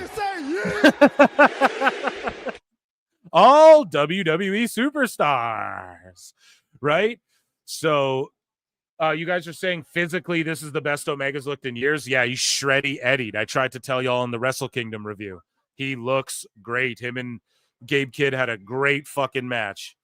And stay locked in. His gear looks really good, too, for once. It's not like shitty and gray, But yeah, man, Thunder Rosa, just a cry for help. She's trying to get the fuck out of AEW, man. And why wouldn't you? Look at what the moves they're making in Mexico.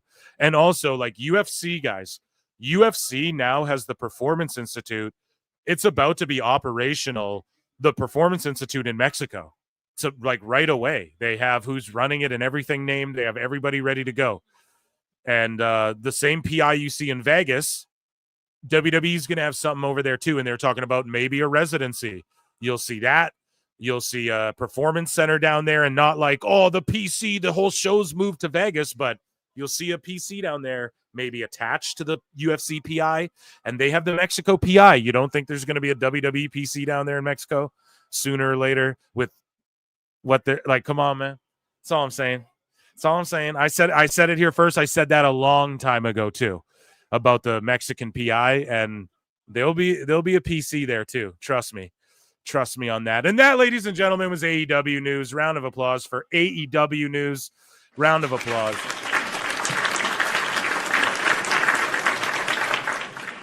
Run those likes up, or Jericho's going to show up. And let's give Kenny his due. Let's watch this match here, because it has been very physical and good so far. It's cringe that all of a sudden Lance Archer's just on the outside of the ring with Callis and Cage. You know, like, Archer should be his own thing. Him and Jake could have been their own thing with those the Righteous guys or whatever. But yeah, let's watch this match, and then we'll jump into WWE news. We'll give this match its due for sure. Make sure you're voting on the poll in the chat. 303 of you. What a fucking huge turnout. 303. There was about 330, I think, at our peak across two channels for a minute there. So you guys are goated. And yeah, Ed Brown, a member for 9 months. You're a fucking goat too. 100 likes. Good. Jericho don't got to show up. Jericho can kick rocks. Good. Yeah. Let's fucking go. Lance Archer's lucky to have a job. 303 salutes.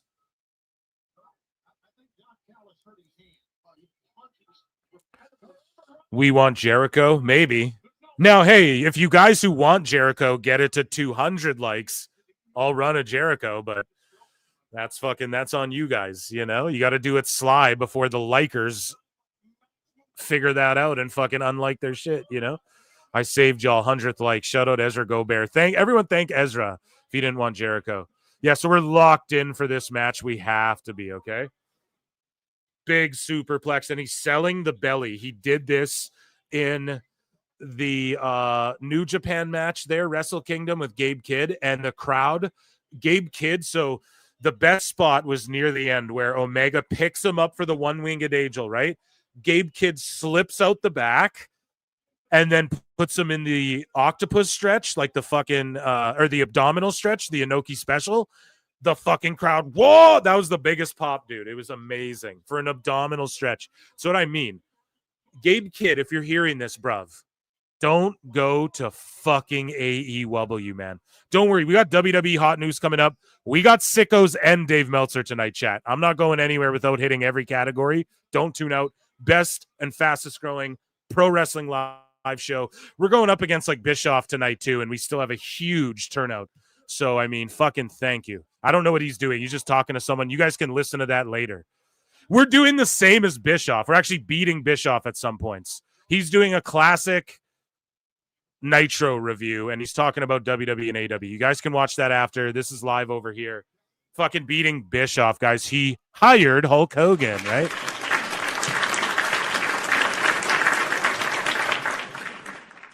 Shout out Bischoff. We got to do a crossover stream.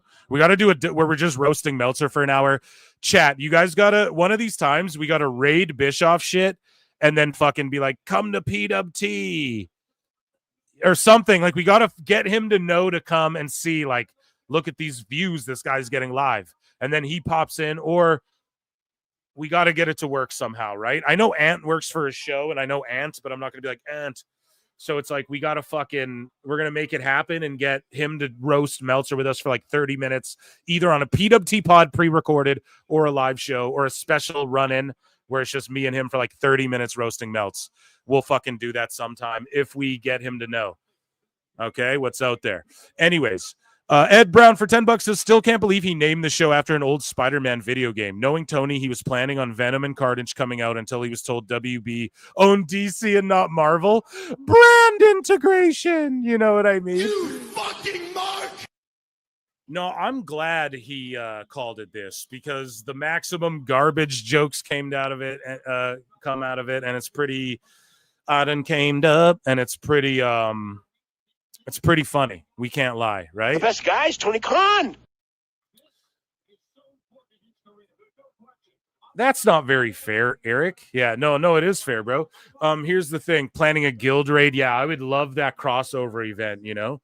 And then I slyishly hit him with my Conrad impression, dude, and just pop him. Hey, like devilishly, and I just pick the spot, hit him with that fucking. Oh, come on now, Eric. That's not very fair, dude.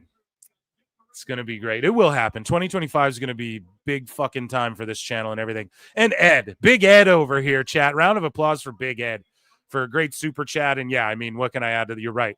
No, he didn't think that. I just, Maximum Carnage is also like a comic book. I think people thought that the third Venom movie was going to be called that.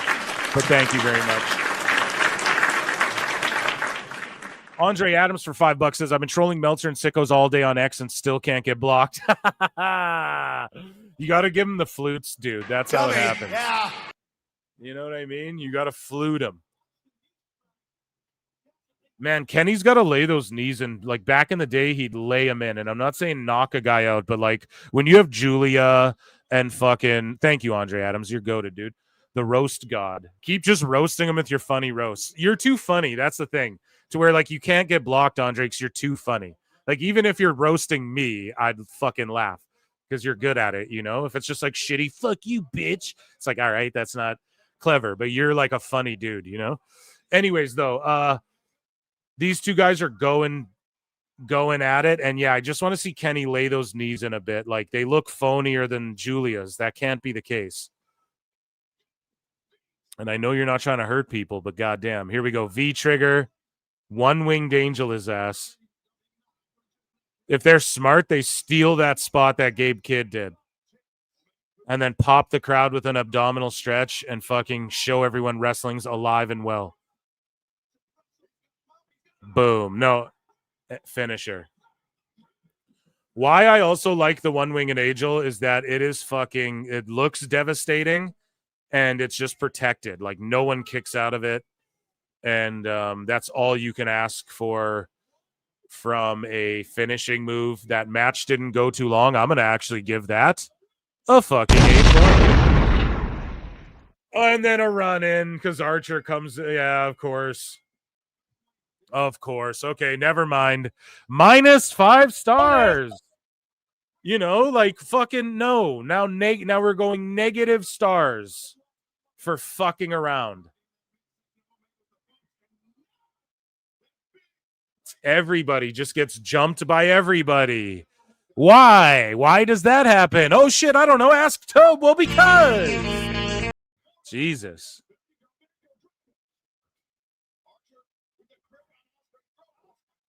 Jesus. Now they got to get their shit in. He just had a TV match.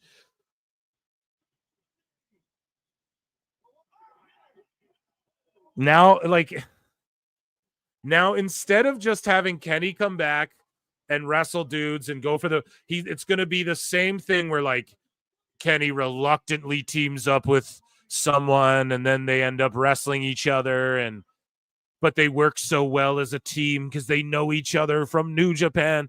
That's what they're doing here, man. That's what they're doing here, man. They've done this before. They did this already. But Hangman and Omega, are they really partners? And then Takeshita comes out, and instead of them still brawling, he just holds the belt up.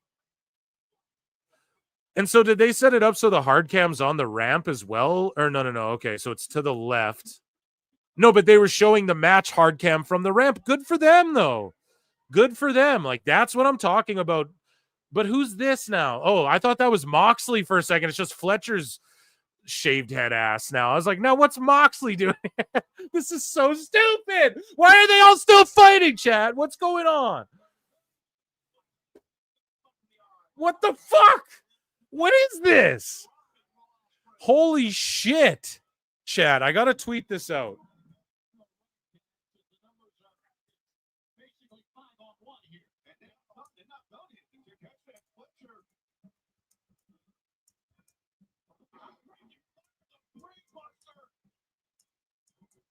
An amazing TV match to start the show, only to be sullied by a bunch of afterbirth.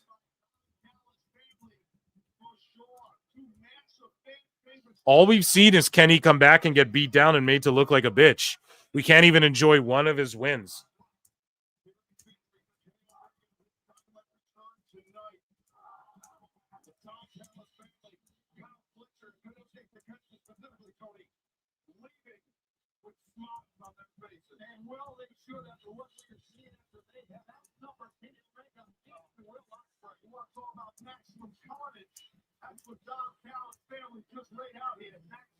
Yeah, I don't know. I just roasted it on X, guys. Sorry, I know I'm silent here, but I'm just watching this bullshit and I'm roasting it on X, tweeting out the link. I hate to be a fucking dick here, but it's what it's got to be, man.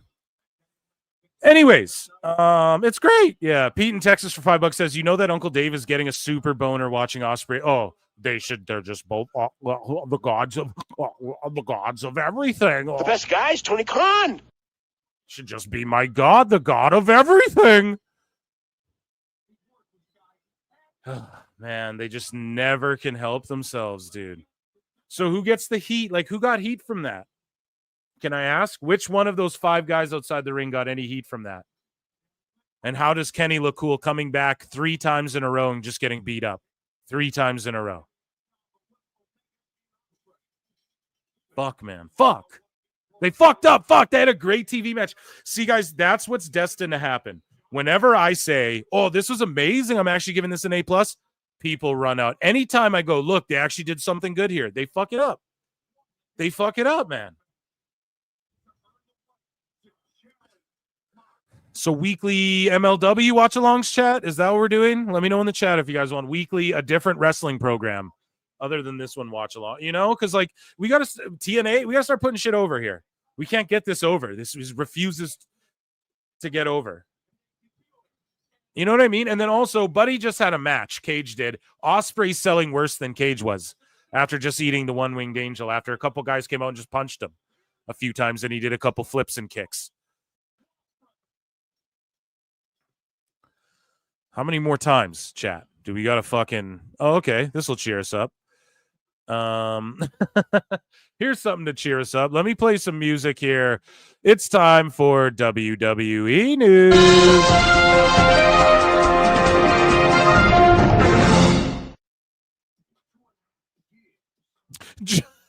John go, I don't know why you still watch it. Well, because I worked myself into a shoot, buddy, and the live show schedules, now Wednesdays, Saturdays. I also added a Monday show to watch the Raw Netflixes. So make sure everyone tunes into that. And then hours upon hours upon hours of content that isn't on here over on patreon.com/prowrestletimes. Let's get into WWE news, guys. Okay, here, let me hydrate a bit.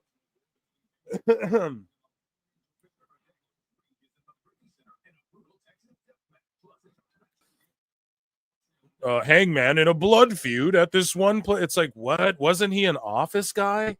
Isn't he wearing a suit and doing like in Gorilla with Tony, yelling in people's ears? Isn't that his job, bro? He's in a blood feud with Hangman. What? And Miro's at home. And Ricky Starks isn't allowed to come to work. Bananas. Here, we're going to get into this news here, I promise. You guys like the Friends theme for AEW news? I think we got to keep that. I'll see how many times I get. I'll see if they strike me for it. You know? I had someone else send me some music, like a remix that they were working on. I think it was Ezra Gobert who actually saved us tonight with the 100th like. He sent me some music. I believe it's you, Ezra, in my email that I'm going to play on the show when it's complete. But anyways, though.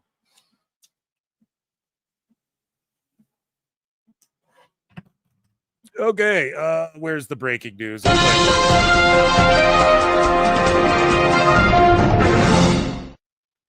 Tyler Bate is extremely, I botched that. Tyler Bate is extremely close to returning from his torn pec. Bate is expected to return to the Raw brand once he is officially cleared, which could be any time now. That's via PWI Elite. PWI's been botching left, right, and fucking center lately here, it seems like. So I know people get all mad when you fucking call them out, but yeah, they're wrong too. You can't be an old school dirt sheet anymore. That doesn't work in WWE. That method is dead. They just tell you fake shit, and then you fucking either say fake shit or what they want you to say to shift whatever. I'm not saying injury reports can't be real. I'm not saying that, but I am just saying the whole, like, people were mad at Penta. That's bullshit, right? I talked with Apollo about that, by the way, over on the last podcast I did, PWT Podcast 88, and we talked about how that's bullshit. The runtime of Raw was only 2 hours and 30 minutes. The runtime is lucid. I know they have those buildings booked until like fucking midnight or 1 a.m. I know that. They have them booked for, in case they got to do a bunch of taping, they have it booked for setup through till like midnight or whatever. That's how WWE does it. So they have the buildings all night. That's not a concern. And yeah, they filmed 2 dark matches during that last half hour, I was informed. And I might have bookmarked which ones. And also, how the fuck did they go over time when Triple H said it's lucid? He thinks 2:30 is the best, but they could go 3:30 if they want. They could go 2:10 if they want. So no one's mad at Penta for going over. You botched. And anybody who said that, if they're a legit source from WWE, anyone who said that to PWI purposefully to drum up shit, to get people talking Penta, Penta, Penta. Ooh, who's mad at Penta? Why are they mad at Penta? That's all it fucking is. I guarantee it. He's an AEW guy. Controversy. They know how to work the sheets. They know how to work the sickos and the wackos. But shout out Baton. Hope he's back sooner than later. Corey Graves, though. So I put a poll in the chat on the Clips channel, and you guys seem a little bit divided. So let's see here. Let's end this poll. Right? And about 61% of you think, yes, it is a work. Graves is not really mad at WWE. This is part of some elaborate work with Pat McAfee or something like that. Pardon me. Let's read what Graves had to say. So out of nowhere, he goes, imagine chasing your dream, then being told, not deciding, that you're no longer physically able to pursue your dream. That's his pro wrestling career. That's what makes me think this is real, because people are like, oh, he's not allowed to pursue his fucking... They're only talking about the commentary aspect. I'm like, dude, he put in the wrestling part there too. Then you dedicate your life to something dream adjacent and being pretty fucking awesome at it. And then when it's time to enjoy the fruits of your labor, being told you're not famous enough for your own job. Just in case you've wondered where I've been. Now, is this a shoot? Is this a work? Is this a shoot work? Shoot work? I don't know. As I showcased on this show and nobody else picked up on, when CM Punk did his interaction, when they released the footage of his return in Chicago at Survivor Series, he does the interactions backstage with all the different superstars, and they took that video. Him and Graves, I think Graves tweeted out a long time ago about Punk, like, yo, fuck this guy. He ghosted everyone, and like, he held my fucking kid before I did, because I was on the road making dates trying to feed my family, and he was in the hospital. Like, that's how close we were. Fuck that guy, kind of thing. I'm pretty sure Graves, someone could fact check me on that. This was years ago, right? When like the Punk controversy of him talking shit on WWE sort of came out, right? So maybe a few years after that, but we saw their interaction. Like, Graves was like, welcome back, and Punk they shook hands, but they just kept it moving. Like, him and Punk, they barely even locked eyes. Like, Punk just kept it rolling. I'm just saying, Graves is a real dude as far as, like, he's talked shit to Ken Shamrock, not in a work way, where he's like, I can actually fight. And he was saying that about Punk as well. All this Punk stuff with Graves as well drummed up during Punk's UFC tenure, I believe, actually, is what sparked it up again there. And then he was going through the lawsuit with Colt Cabana and all that. But, Graves is like, I can actually fight and all that stuff. So he's a real dude. He's not going to bite his tongue about stuff he feels firmly about. Now, I don't think he's the kind of dude who would just tweet some shit out all AEW like, though. That's my thing where I go, I think he's working, because he's smart. You hear his commentary. He's too smart. The shit he references on commentary and how he sort of shoot works, it's brilliant. And I know a lot of people are like, oh, I hate Graves. I don't get that. I think Graves is like the best current modern. Him and Vic Joseph are like the two best current modern guys we have. I will say this, though. I brought up the Punk stuff to say I don't think Graves would bite his tongue if he really felt this way. But also, I don't think he's this big of a mark for himself, right? Really? Like, is he not friends with the Miz? Miz is like, yeah, bro, I'm over here like teaming with R-Truth again, and I'm like the least interesting guy in this Karrion Kross shit, you know? And I'm over here reverted back to being a heel again after I broke the Judgment Day's title reign or whatever. So the Miz was beating The Rock and John Cena in one WrestleMania before. So Graves has to know you don't be a mark like this for yourself publicly. So I'm torn here, but I think I'm gonna just place my bets on it's a work because he was cleared to wrestle previously about a year ago. We know Pat McAfee can go. We know that there's interest in Pat's matches. In fact, you guys have to understand something too. Vince McMahon, even though he's an old coot, he still knew, like, okay, he did the color spot where he cut his head and got color for Kevin Owens from a headbutt. Why? Look at what the business Kevin Owens is doing now. He understood what Owens was and the value he could bring and how that elevated Owens. He tried to do the same thing with McAfee, but he was so old and geezered out. He like couldn't take a stunner properly and all that shit. Like he just looked terrible. So Vince was an old coot by then, but there's something everyone sees in McAfee. That's why he got that big program with Adam Cole, like at the peak of Cole's stuff. And he does numbers and stuff like that. I could see a Graves McAfee match. However, people are also saying, oh, there will be a Chelsea Green or a Bailey versus Michael Cole match. And people are saying there's going to be a Pierce versus Aldis match. You can't do all those on the same Mania, dude, even if it's 2 nights. There can be one commentary match. So, like, Graves McAfee, something like that, maybe because they need to shift people around and maybe they're like, we got too many guys and we need Vic up here, or they don't.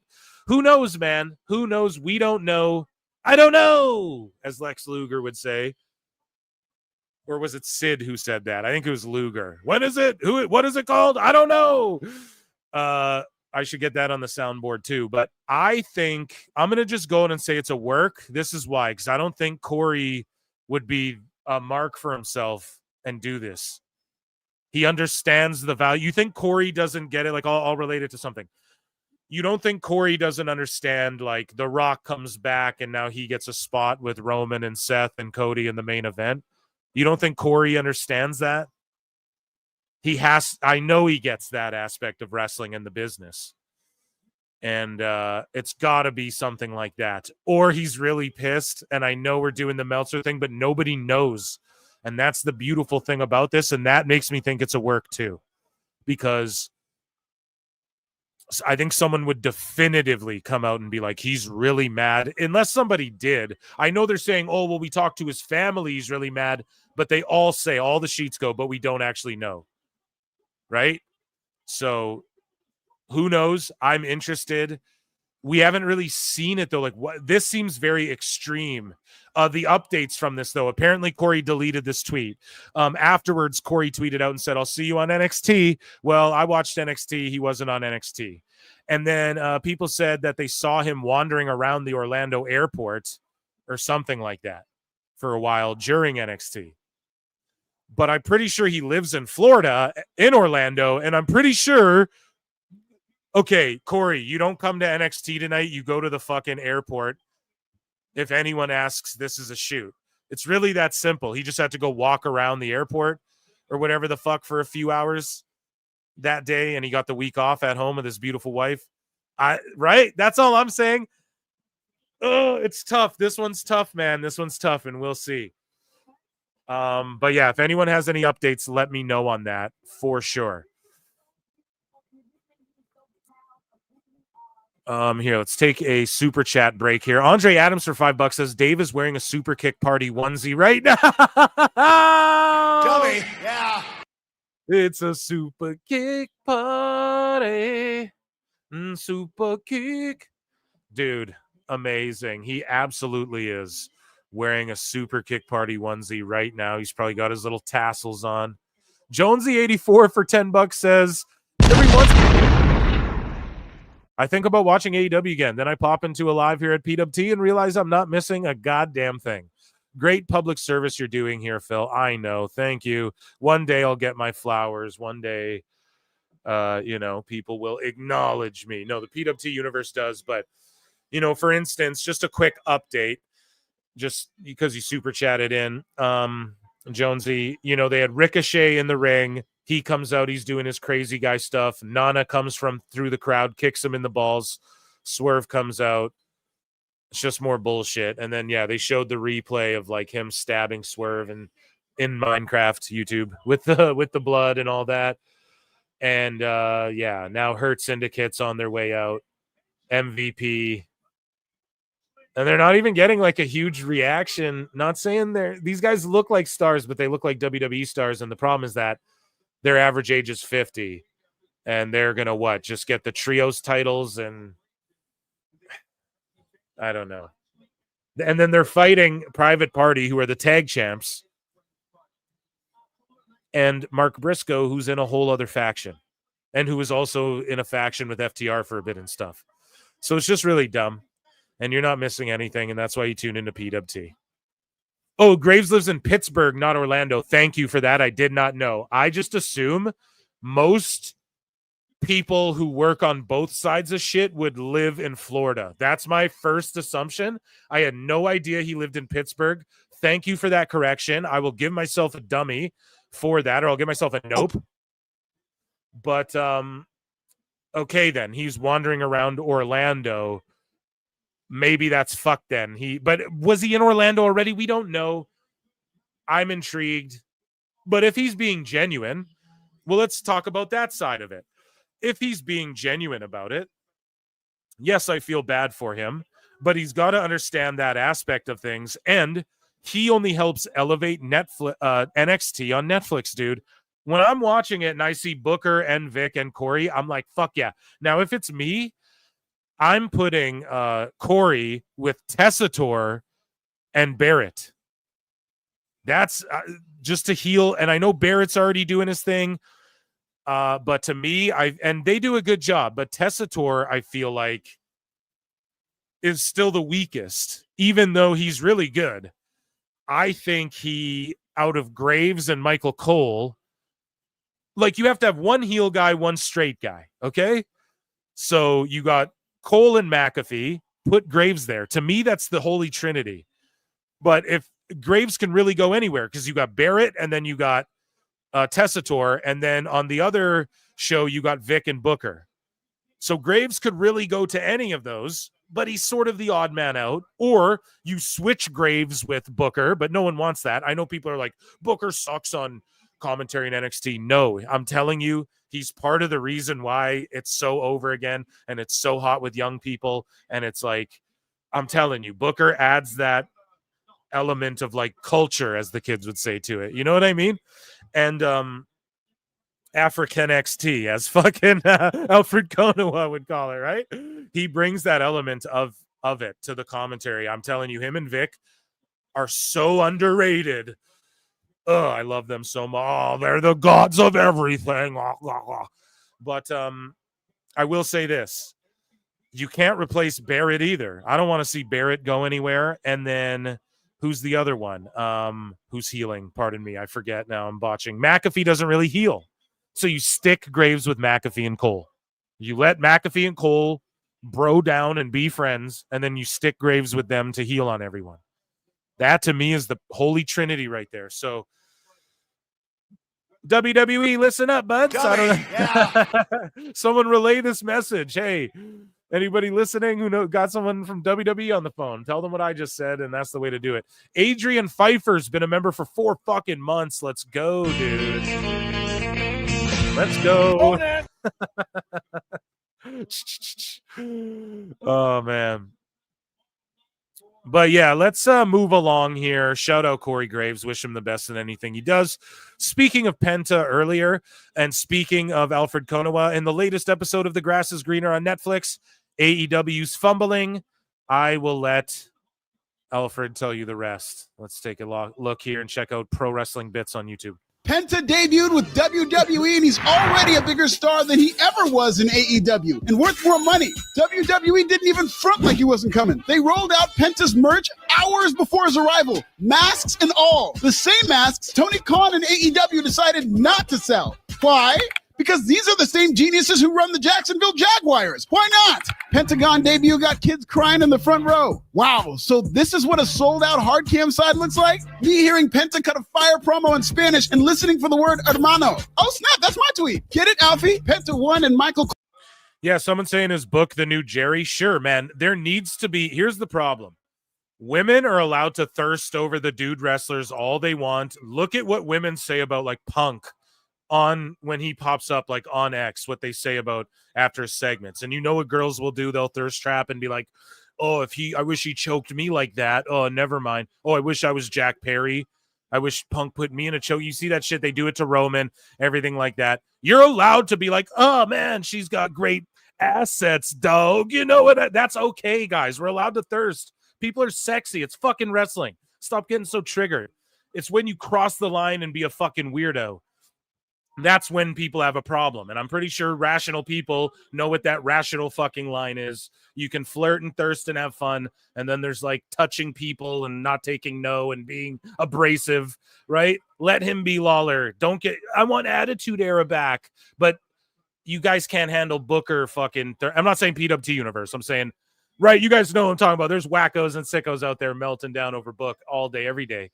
And they're mad. I'm going to play you the Stephanie Vaquer clip where she's doing her move and he's going, you know what I mean?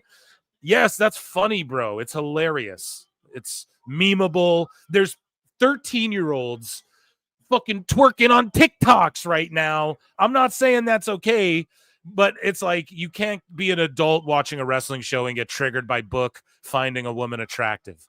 It's funny, bro. You know what I mean? Thirstcast, hello, you know? Anyways. Like a simp? Yeah, we're not simp. It's not even simping.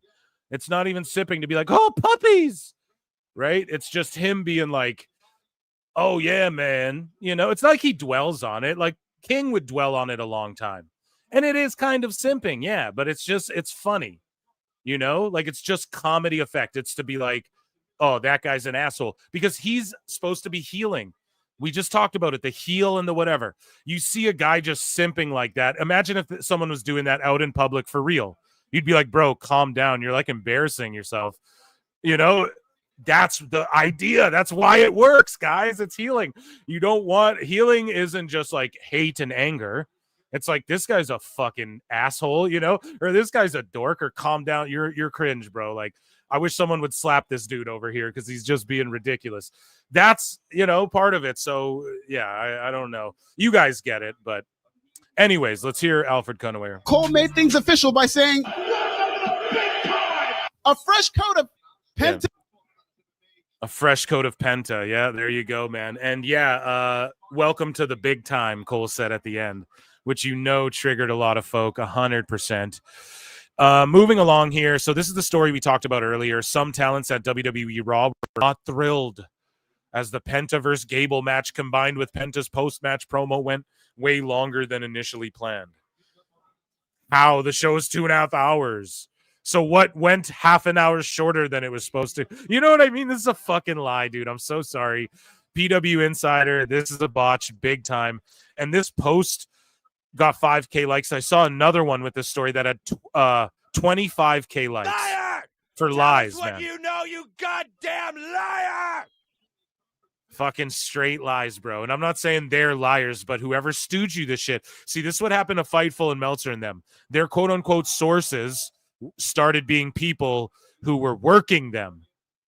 And it still goes on to this day. And your PW is going to happen to you too. You can't cover wrestling the way y'all were doing it before. You're just going to get worked unless you're in Tony Khan land. Okay? You have to play it as like, oh, well, this is what people are saying over here. But I don't want any dirt sheets to stop doing their thing.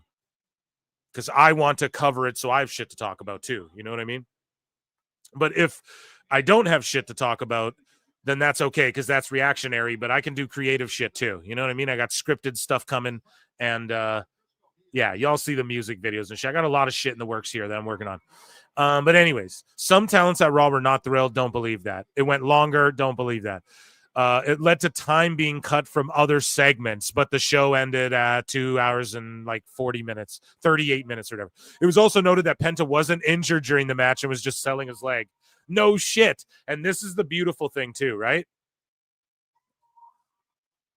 We're now back to where when people are selling a body part, now we're wondering if it's a work or a shoot. And that's awesome for pro wrestling. I love that is a thing in pro wrestling again, okay? Because even though we're smart marks, the dirt sheets have fucked us up so many times. Like, they don't know, they say this, and then that's not true. And we have Meltzer, Jade Cargill confirming she's just on an island chilling and fucking filming stuff, working on film projects. She's not actually hurt, but they work the injury angle, and all the fucking dirt sheets are like, it's an injury. And we don't know if Penta selling his leg is real or not, bro. And obviously we know, like, obviously he's just selling his leg. That's the biggest criticism, is he doesn't sell. Oh, I hope Penta sells. He sold his ass off.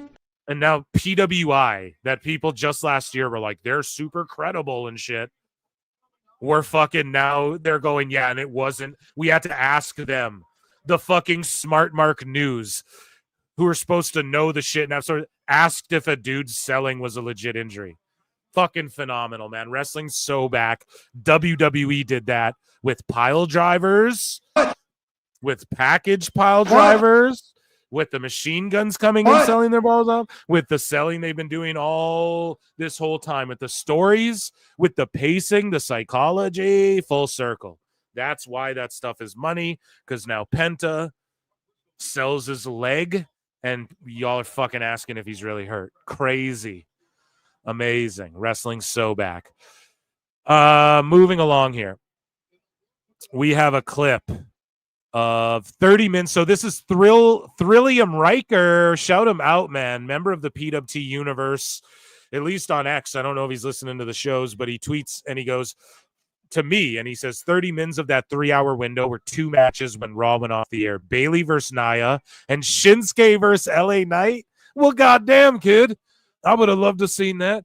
And yeah, here's some footage from your boy, PWT Universe exclusive. Oh, damn, dude, you were right there. If you're listening in, dude, say what's up in the chat. You were right there while they're brawling up there, dude. You saw them fall off that shit. That's awesome.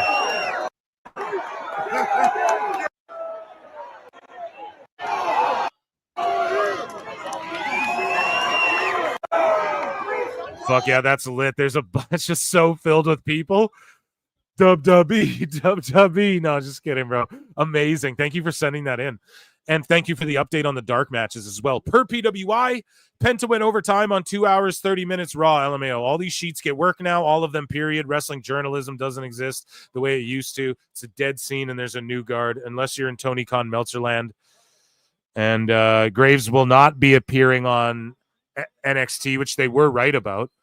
I know some people thought this follow-up tweet meant it was a work, but that sure doesn't seem to be the case. Well, fucking all right then. Either way. Speaking of not seeming to be the case, Odyssey Jones. So if you guys remember, a while back, he was connected with the New Day. He was supposed to break them up. He got fired. They ended up having to pivot, and the New Day just both went heel, and Odyssey Jones disappeared, and we covered it here on the show. I don't think any other show really covered it. We went on fucking Twitter, I believe, and read the tweets from this lady who's like tweeting at WWE. It was a whole account. I think someone linked me to it, and I screened her or something like that. We read all of this person's tweets. She was tweeting at WWE for like a year. And she was saying, like, I'm on an island. I was on an island or on vacation with Odyssey. And basically he like beat the shit out of me, threw a bottle at me or whatever. I might be getting some of the details wrong. And this is all allegedly. And apparently she was making the shit up, and he maintained his innocence, but he got canned. So WWE look at a guy like Matt Riddle, and they kept him around after looking into his shit, but he is a big draw, at least for them. He was being pushed, and used as like a top guy. Odyssey was only sort of making his footprint, but they obviously seen big things coming from him because he was off TV for like 2 fucking years. But they drafted him to the main roster, and then they finally bring him in, and then the shit blows up because everyone starts bringing these tweets to light where she's saying like, "Hey, this guy beat me up." Da da da da da da.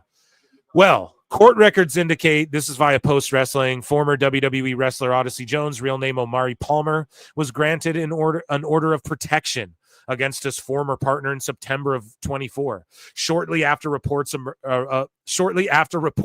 emerged of his release from WWE. And yeah, I mean, I think he's AJ Francis quote tweeted this and was like, "I can't wait for my boy O to fucking tell his like the real story or like get his truth out there to redeem himself or whatever." So I don't know, man. Hopefully he's an innocent man, and I'll tell you why. It's not because I don't want to like believe a woman who was a victim, but because I hope she wasn't victimized. And of course, now that would mean he was victimized from a lying woman, but I just hope no one was beat up, and I don't want to see a guy like who fights women. I don't know how to word this for YouTube, right? Like it's not mutual combat, but right, like I don't want that to be the case for a dude. I want it to be like, no, he's a good dude, and not even saying she's a horrible person, but maybe she's scorned, who knows. But I just don't want anyone to have been like, really, I really hope that didn't happen, because that's terrible. I don't want violence to anybody. But that being said, unless it's like, you want it, like you're a pro wrestler or a fighter or a fucking footballer or something like that, you know what I mean? But anyways, though, I will say this. Innocent till proven guilty, as they say, in the court of law, but not in the court of public perception. So some people will always just say you are a piece of shit, while other people will be able to forgive him. And I say forgiveness is key, is a big key to life. You have to be able to let shit go, man. You have to, and we all struggle with that. It's way easier said than done, including me. I don't let anything go. So I got to practice what I preach a little more here in 2025 as far as that as well. But no, I'm Joe. I let everything go. I really do. Bygones be bygones. Oh, come on now, Phil. But here's the thing. People won't forget, but also we don't even know if anything was ever true that was said about him. It was all hearsay. WWE did fire him, though. So my fear is that they won't forget, and they'll be like, well, is it even worth the chance? Look, dude, there's a lot of jobs out there now in wrestling, so hopefully he vindicates himself and he shows up in TNA or something like that. Because as soon as he comes back to WWE, we're going to have to deal with the fucking wackos and the sickos being like, cancel him. So anyways, moving along. Crazy exes are a hell of a draw. yeah, bro. Dudes too. Like, she could be the Scorn X. That means Scorn X in general, right? That could be a dude. Scorn X too will go crazy and fucking stalk their women too. But in this case, it seems as though she was widling out. But I'm not gonna make any claims because I don't want crazy ass people under my Twitter yelling shit at me about Odyssey Jones. I don't need to hear it.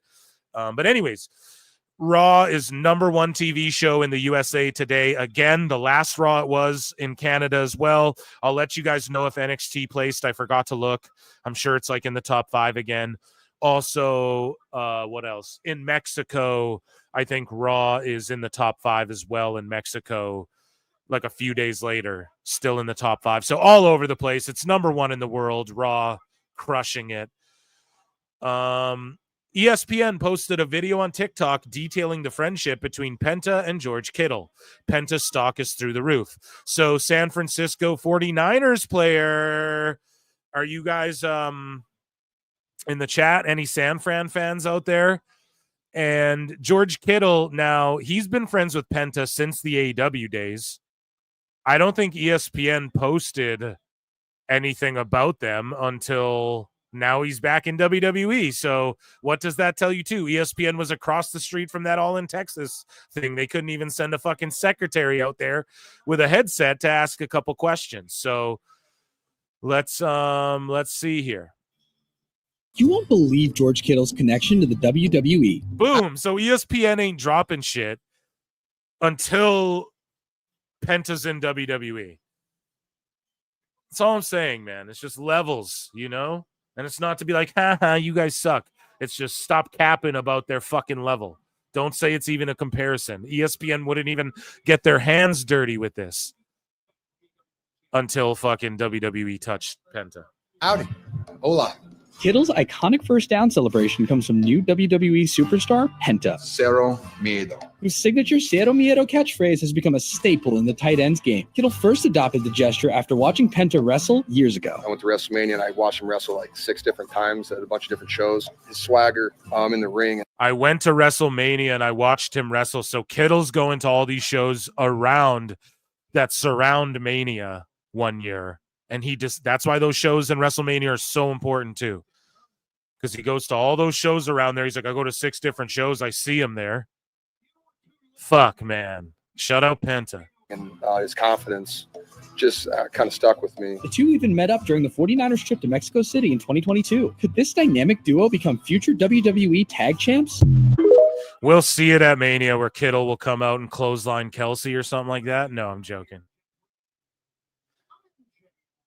Okay, we're listening into... quickly, we're just listening into this promo. MJF saying he's a living legend to Jeff Jarrett. AEW break, guys.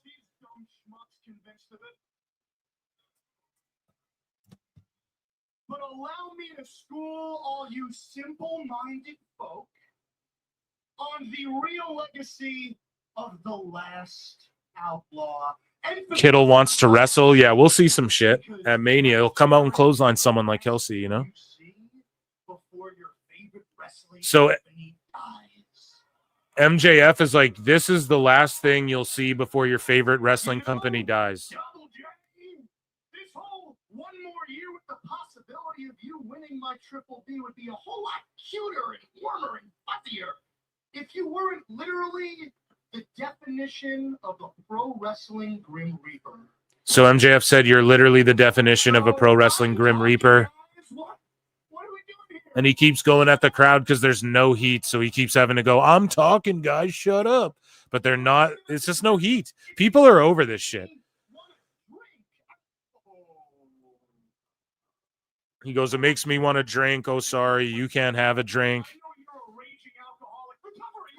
Imagine if Tony Khan. So just picture this, right? Can I X-Files myself? Can I X-Files myself here? Listen. Tony Khan backs the Brinks truck up for Taylor Swift because the Eras tour is over and she's not doing anything in all of 2025. And she sings Jeff Jarrett down to the ring at fucking All in Texas.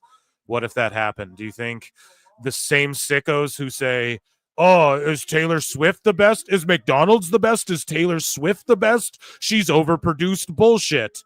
Do you think those same people will fucking Swiftie over Taylor Swift if she sings Jeff Jarrett for his retirement match at All in Texas? I just threw 2 huge things out there.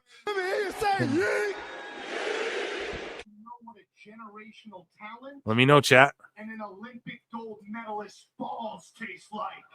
He just said, let me know what an Olympic gold medalist balls taste like, referring to Kurt and Karen Jarrett.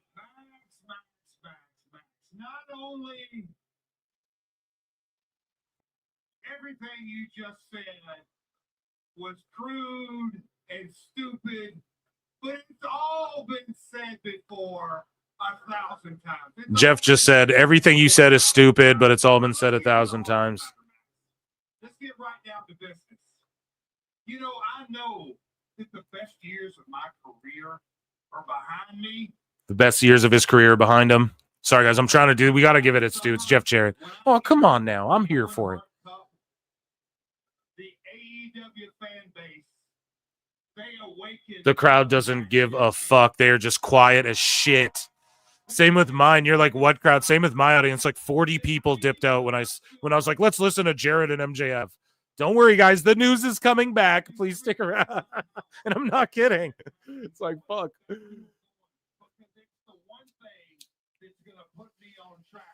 become the AEW World Heavyweight Champion. But oh, Max, let's get back to your stick. What about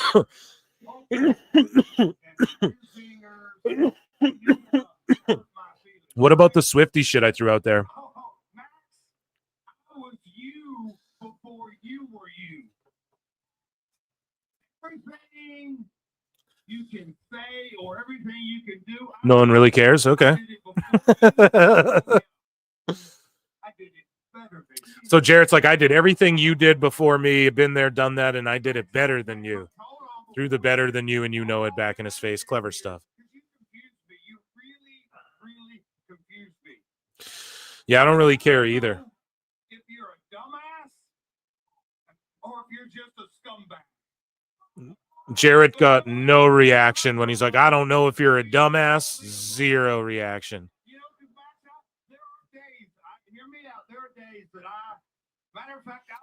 I missed it. I had to step away. Yeah, the Swift thing is like, yeah, I don't know. Go back and listen to it. I just threw it out there, guys. I don't know. Something I want to throw out there.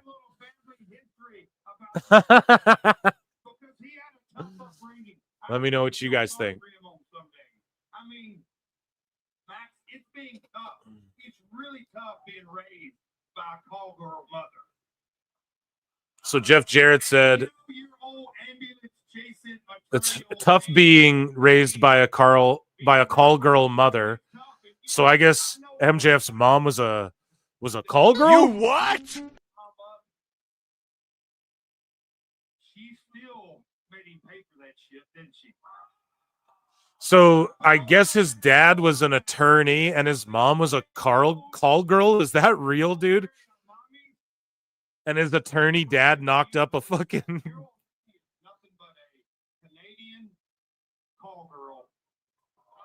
Damn, he just called Alicia Tout a Canadian call girl as well. You what? Yeah, the night that you were tearing the house down, burning it up with Will Ospreay, you were doing your version. She starred in that Dolly Parton movie. Fuck, that's funny.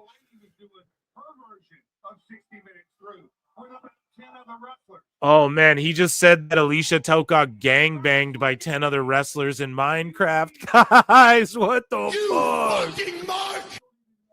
What the fuck? And he's dropping shit bombs left and right, dude. Are you guys hearing the gong? My fucking StreamYard.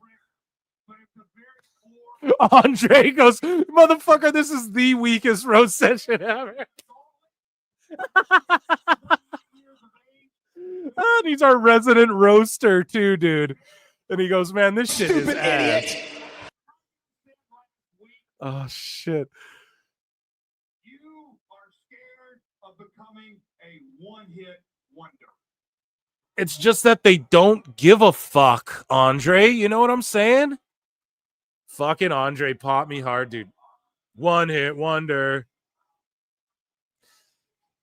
Now, see, if the crowd was going nuts, like, la, la, it would seem so much bigger.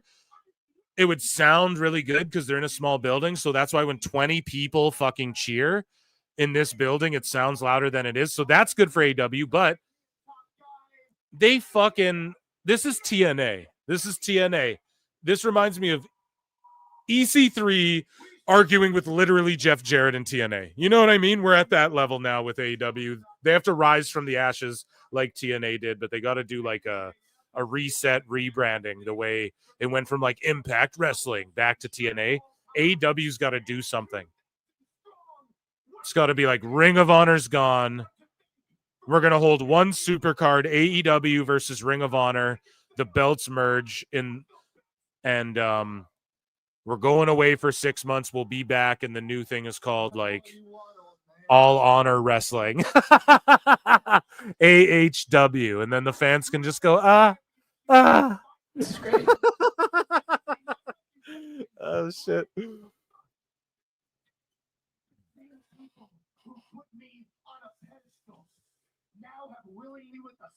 Yeah, I don't know. It'd be crazy. I don't think she has anything planned, and this is the thing I was throwing out there, though. Do you think if that happened, the sickos would switch their tune about McDonald's and Taylor Swift. That's what they compare WWE to all the time. They literally, the two main examples are McDonald's and Taylor Swift. Is Taylor Swift the best? She's not the best. She just is the most overproduced, whatever. And you just like, it's just Swifties. You're just sheep. Okay. So if Taylor Swift were to link up with Jeff Jarrett at all in Texas, let's say that was a place. I don't know. I'm just guessing. Where's their big event? And let's say they had a lot of money to give her. Maybe like a lot, you know? And I don't think she has anything planned. Probably just enjoying football and relaxing. I wonder, you know? I wonder what the sickos would say about her then. If they'd all be the Swiftos. Ooh, ah, ah, ooh, ah, ah, ooh, ah. That's what it'll be. Yes. Yes, we're goated. I'm goated, chat. I just thought of that, dude. It's going to be ooh, It'll be like Taylor Swift, right? Doing her little fucking him and Han. When that happens, if that happens, that's what the ooh, we're adding that.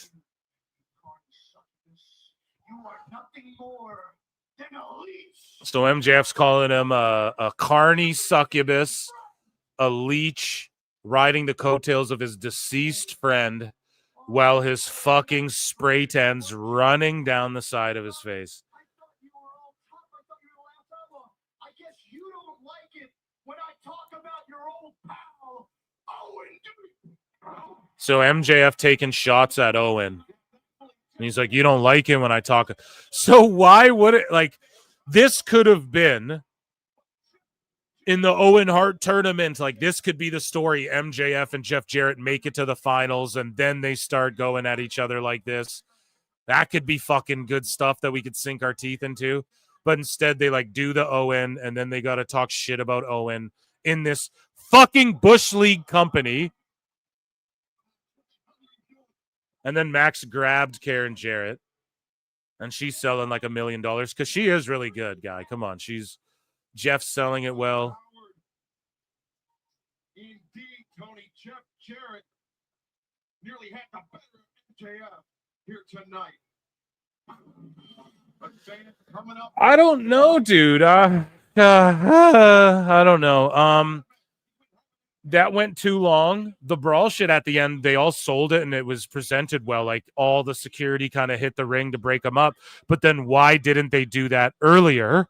And that's the thing. On SmackDown, you'll see all the people, Hurricane and Jamie Noble and everyone run out to break up like a bloodline brawl. And then fucking a guy gets pile driven or put through the table. You see everyone run out with a stretcher and stuff. It's consistent now in WWE, sports-based. Here, so like Ospreay and Kenny just get beat up by 12 guys and no one does shit. But then MJF and fucking Jeff Jarrett shoot the fair one. Like Jeff just starts throwing hands like they're just shooting a fucking fair one. They're both talking shit. Then they're going to fight. So they start fighting and then all the security hit the ring. Why would all the security hit the ring for two guys just saying, all right, let's do it right now? Instead of when two guys are getting assaulted by like 4 dudes with chairs and shit and belts. Makes no fucking sense. That's the problem with this shit. You fucking mark!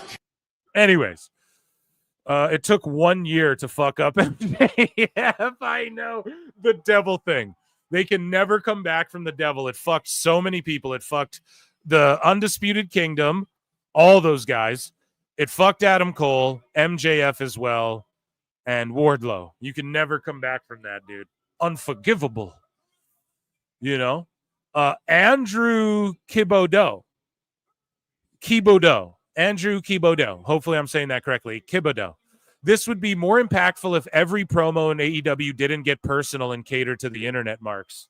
That's the fucking thing. And then this match starts. Hook jumps Christian. You what? Bro, Hook jumps Christian. Exactly. No pop. You know what I mean? Like, we just saw a jumping after the opening match. We just saw a brawl pull apart. Now we're getting a fucking attack before the entrance. Jeepers.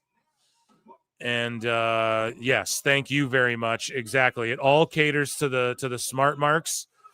Whereas WWE, they do that on social media. And then they do the TV stuff on the TV show, and they sort of balance it. There's no balance here. This is just Tony existing in the message boards and Meltzer existing in the message boards and conjuring up whatever the fuck this is. Let's get back into news, shall we? We got some news. I'm going to turn this down a bit. Mother Wayne looking fine and just towering over every superstar in AEW. Where were we? WWE news. We still had a few headlines here. Some hot news. Quite a bit. WWE cooking, man. So Jim Cornette quote tweets heel Uzi, very good friend of the show. And Gunther listening to Jim Cornette confirmed. And there you go. He did the listens to PWT confirmed, right? Took my fucking bit there too. Shout out heel Uzi. That's my guy. And Gunther, just let's hear him. He cuts a fight. He's basically the embodiment of Jim Cornette. And with this one. So let's hear Gunther. Look, everybody, this over there, this is what a fool looks like. Now they sent the company mascot to challenge the greatest world heavyweight champion of all time. I'll have to prove it once again why I'm above and beyond everybody. So literally just taking the same Thank vernacular. you, fuck you, bye, boom. Great shit, pal. And then Cornette says, great minds think alike with a quote tweet. Love it. How long until we get the Cornette WWE induction and all the sickos melt down, dude? It's going to be incredible once that happens. So the debut episode of Raw on Netflix, per Netflix, we have some numbers here, like over a week later, right? The debut episode got about 6 million views to date. Okay, 6 milli, dude.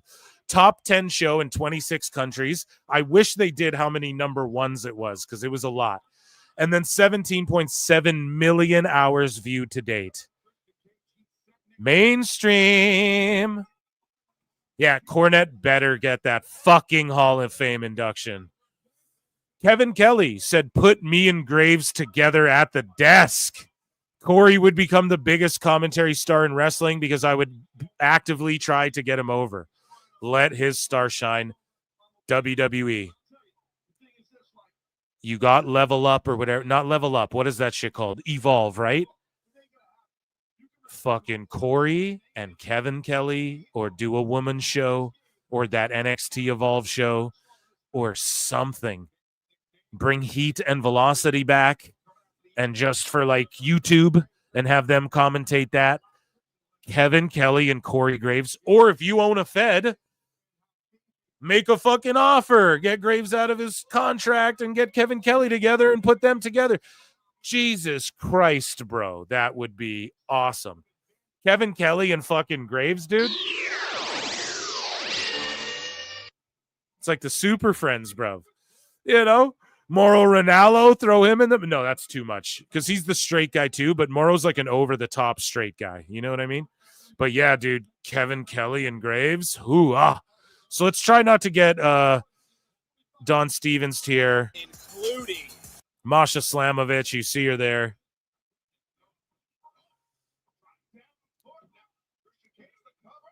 And God damn it, man, we have a women's tag division in WWE, right? And I asked Killer Kelly about this. If you guys saw TNA Knockout Killer Kelly getting ready to come back soon, hopefully, maybe. And I was talking to her about this on PWT podcast. I was like, yo, you know, there's the TNA crossovers. Masha's right there in the mix. I know you want to do your own thing, but there's a tag division that needs tag teams over in WWE. And those belts float around. They're not just exclusive to Raw or Smack. They go to NXT all the time. You and Masha, like, look it. Masha's on TV with the Knockouts title. Bro, I can't wait, bro. We're cooking to start 2025 in WWE/TNA/WWEID/NIL program. You know what I mean? Everything. Speaking of which, of cooking, Penta was cooking. That debut, other than that goofy springboard he tried to do off the bottom rope, which I've seen him do that shit before. And we know what he was trying to do. And he pulled it off relatively well, but it's ropes and not cables. So he'll learn for next time. And I guarantee he pulled it off like 12 times in the PC and then fucked that one up right there. But Bully had this to say about the debut. Now, a lot of fucking sickos want to be like, but man, AEW, no one will give them the credit for what? Signing a thing that only allowed CMLL people to be on TV and not the luchas that were day ones. Oh, he respected Ray and Penta so much. Tony Khan did for doing work during the fucking pandemic when they didn't have to, especially Ray Phoenix. But this is what he does to them. And Tony Khan fucking removes Phoenix's merch so he can't even make money or make their company money. Tony could put Ray on TV and capitalize on this a little bit if he wanted to. And try and grift off it a little bit like he's been doing. But no, he doesn't even do that. He's got to punish people and be petty. And we've covered it here. We've chronicled it here. It's all reactionary. That's why you know it's just pettiness. If Tony pulled Phoenix's merch, initially, none of us would be saying it's petty. Right now, we'd be like, well, makes sense. Now it is because it's the day after Penta debuts. And he tweets out fucking love for his brother and shit. And you have Thunder Rosa and other people tweeting that out too. And now Tony's sending out warnings and shit. But Bully Ray's not sending out warnings. He's trying to teach y'all a lesson, and you're not going to listen to it. You're going to call him an old podcaster. You're going to call one of the Dudley boys an old podcaster instead of listening to his fucking advice. One half of the greatest tag team of all time. Like, objectively, you could break that. You could argue the Dudleys are. Let's see what the fuck Bully's got to say about this debut. And it's not about AEW. And this is what I tried to say earlier. It's about what WWE did with Penta. It's about what WWE did. They didn't roll out the carpet the same way for Ethan Page. Why? Because they are gauging these guys and they know what and where to place them. That's all we're asking Tony to do. That makes you an AEW hater for asking, can you please get someone over? Fuck. Anyways, let's listen to what Bully has to say on Busted Open about his debut. Uncle Bully, the only guy I'd let put me through a table. Let's hear it. This really is the big leagues. This really is the big time. It's the WWE. It's where you truly learn how to work and become a millionaire. Not just because some guy with a lot of money threw millions at you because he wanted another action figure to play with. It's because you earned the right to make these millions through your art and your work and your performance. And that came out in the promo last night. There was genuineness. If you looked into Penta's eyes and you really watched him like I did, and his tone, you could see it was like he was exhaling. Not because of the dude, and the way he was feeling himself, I pointed it out too. Look at him on the way to the ring. Like, I was trying to say it on the live. I think I spit it out as it was happening, but we're just digesting it all. And I was like, just the walk, the way his tongue was out and the way he was just feeling himself on that strut. He's just where he's supposed to be, man. He's just where he's supposed to be. And his interaction with Triple H as well. Afterwards, we covered that too. We saw it. WWE Twitter covered it, actually. And shout out Busted Open and Sirius, by the way. I don't know if I gave a shout out to the actual shows. Here we go. Uncle Bully putting us through tables here with facts. Okay. He was exhaling, not because of the vigorousness of the match, but he was exhaling because he knew he had finally made it.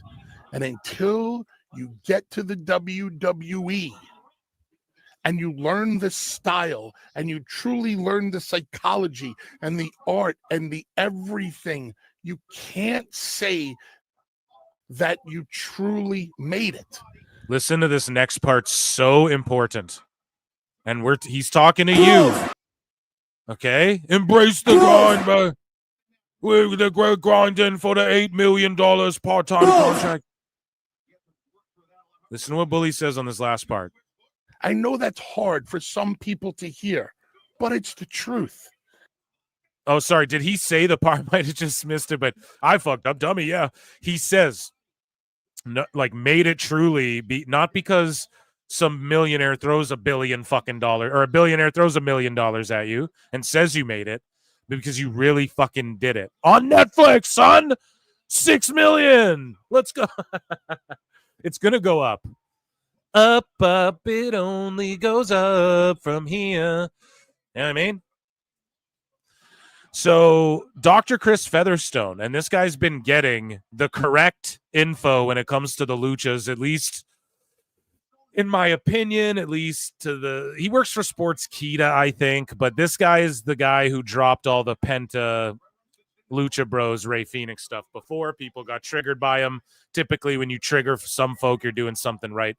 So he says, I was informed that WWE Raw does not have broadcast restraints, so there really is not a confirmed time they have to be finished each week. You didn't even need to say that. Triple H said it in fucking interviews. Therefore, if they want to have an overrun away from their original planned time, they have the option to extend broadcasting on any week without issues. Thank you. And this guy was talking directly to the Lucha Bros before and basically was like, I was told this before, and quoted them straight up. And then Phoenix was like, this is the right story to this guy. His opinion on the Lucha Bros stuff, I'm going to maybe trust a little bit. And also, I mean, fuck. I'm talking with Husey and alleged, like, right? No, right, guys? Okay, so I'm not a dirt sheet. I don't try to be, but no, okay? This didn't happen. You know? Another beatdown after a match. Go figure. AEW, we got a beatdown. Oh, go figure. 5 guys jump the ring and there's a beatdown. Oh, my goodness. How about that? Who'd ever thunk that would ever happen in a world with AEW? Jeepers, man. So Dominic Mysterio goes completely savage sicko mode. 1.2 million impressions. 19K likes. I'm one of them. At WWE, who is your dream opponent for Penta? Look at Dominic Mysterio's response to that. A GIF with Punk and Penta and AEW. Look at this botch. Do you guys remember that? And everyone was saying Punk was washed from this one.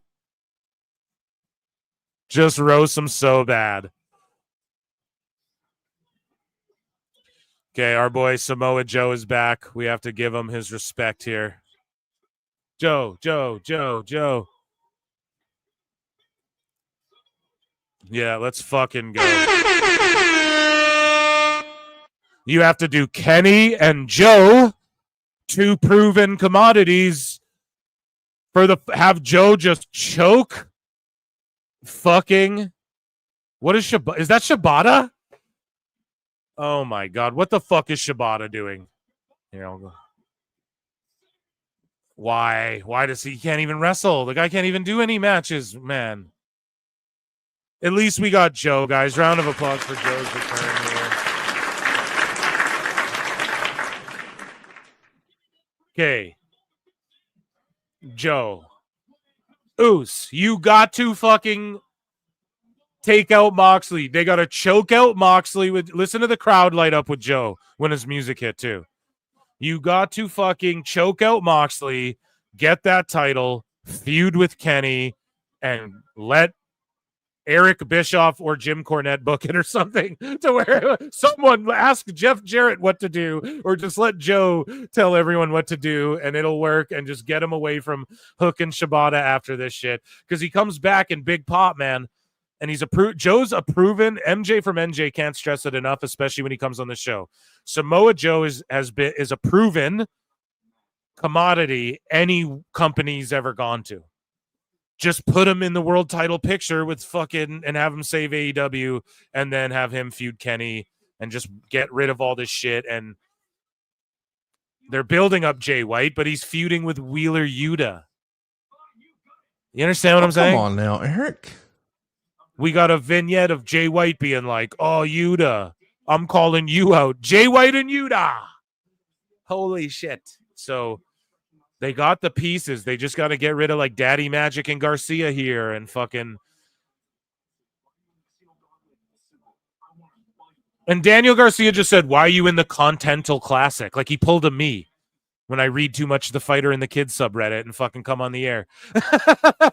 He pulled a fucking Meltzer. You know what I mean? I don't know, man. Shit. Let's get back into some hot news, okay? Wowza. Wowza Bowza. Let's check in with chat. Andre Adams for $2 says, I want Hobbs to do to Max what Lesnar did to Cena. Yeah, bring it back. Hopefully not actually break his leg or like break. Remember when Brock like broke Holly's neck as well at the same time there? But yeah, when Cena came back after that leg break and then he fucking reinvented himself, dude. So I hope Hobbs is not going to beat Mox, though, because they have Maximum Carnage with Edge and shit. It's going to be Edge, I think, who gets the belt. Or who even cares who gets the belt? It's not about who gets the belt. It's just the fact that he's feuding Edge right now, so it's not Hobbs. They're not going to shock the world and do anything crazy. We've had runouts after everything, and then what do you guys think is going to happen during Mox's shit? A runout? No, obviously. What else is going to happen? What else could possibly happen? We've seen it in almost every single segment today, match tonight. And that's not storytelling. People just running out because isn't storytelling. Okay? Kevin Owens, he runs out, sometimes attacks a guy, cool, but sometimes he cuts a promo from his car.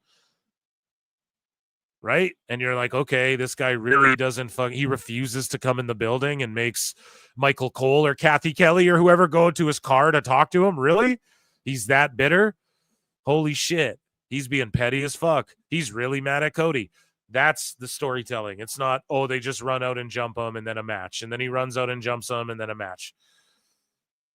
God damn it. Well, he stabbed me in the head with scissors. Why? Well, he wants to take what's his. Well, what's his?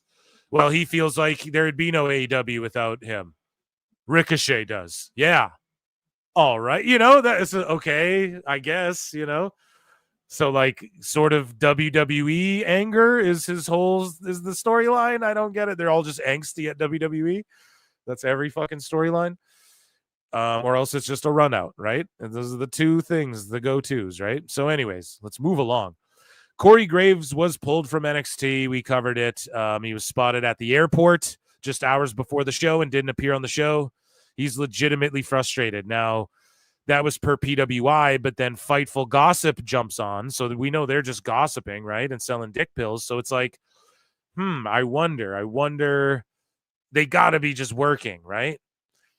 But it's very intriguing, no less, and I love it. We've come full circle now. We don't know what's a work and a shoot, and they know that the internet shit, they can work people, and then the casuals and them, everyone's willing to suspend their disbelief already. Plus, wrestling's just fucking cool. We all grew up watching it. We're the generation that, well, everyone kind of grows up watching it, but the generation of like Attitude Era kids, I feel like, and just before that, the Hogan boom and stuff, they all had kids and now they're like, watch what I was into, it's good again type shit, because they can appreciate what WWE's doing by sort of bringing it full circle to just the psychology and the pacing of the matches, which if you told that to an old timer, they'd say, oh, it's way too fast paced. Seth Rollins, bah. But compared to all other wrestling, WWE's like slowed it down because, again, it's full circle and you got to work injuries. You got to make people believe injuries are real. And it's good that gullible women. So here's the thing, like long time ago, I used to work at a bar and shit. I've worked every job under the sun, and I worked at a bar, and I'd put wrestling on, and they're legit. Like, women sometimes don't know what's a real fight and what's not, especially with a guy like Brock Lesnar or a Punk, where they may have seen him at a UFC, then they see him in a fucking WWE. They don't honestly know a lot of the time, you know? A lot of time they just call WWE WrestleMania and shit like that because they don't know. And those are people now that are getting and those are the moms you see in the crowd where dudes like me are dragging their wives and people have like, I'm 33, let's say. People are starting to have kids, or let's say even the Hogan boom, let's say they're 43. They have kids who are like 10 now, and they're fucking just loving wrestling, and it's the nostalgia. They have the internet for the nostalgia factor and the WWE vault. It's all sort of hitting to where people want to suspend their disbelief, and then they're still going to work the Uber marks who are just going to get outraged and can't tell if Penta selling his leg is a work or not. You know? It's great. It's amazing shit.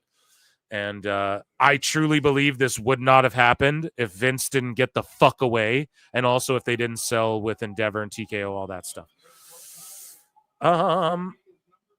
Chat, you feeling what I'm saying? I'm going to check in with you guys in a minute. So listen to what Chelsea Green, speaking of the Triple H era and the new guard. So, Vince McMahon might bring you on a plane and ask you a question and offer you a kitten, pal. Yeah. He might even send you a text message or two. But in the Triple H era, and shout out the sports agents who had Chelsea Green on their show, let's listen to what she has to say about the women's era and Triple H's era. Triple H makes women specifically feel absolutely equal to men. And that's why I love to come to work. How much do you think that the change in the way the sport is for women in WWE has changed with Vince McMahon leaving, with Paul Levesque coming in? How much of that has been part of that driving force? If we're talking about, Vince versus Triple H, we're also talking about Attitude Era versus now. We're talking about divas versus women. We're talking about... And it's amazing because the women now, the most athletically gifted, well-trained, physical, most stacked women's roster in the history of WWE. You could argue it is the most stacked, just objectively speaking. And they all love the divas and attribute the divas who had to go and bark like dogs and do a diva pillow fight. They are the biggest fans of them. They attribute them to bro, that's why. And the Bellas as well. A lot of these girls are like, dude, I watch Total Divas or I watch Total Bellas, and I wanted to become a fucking wrestler. And now look where the women are, and that's what I mean. Be like them.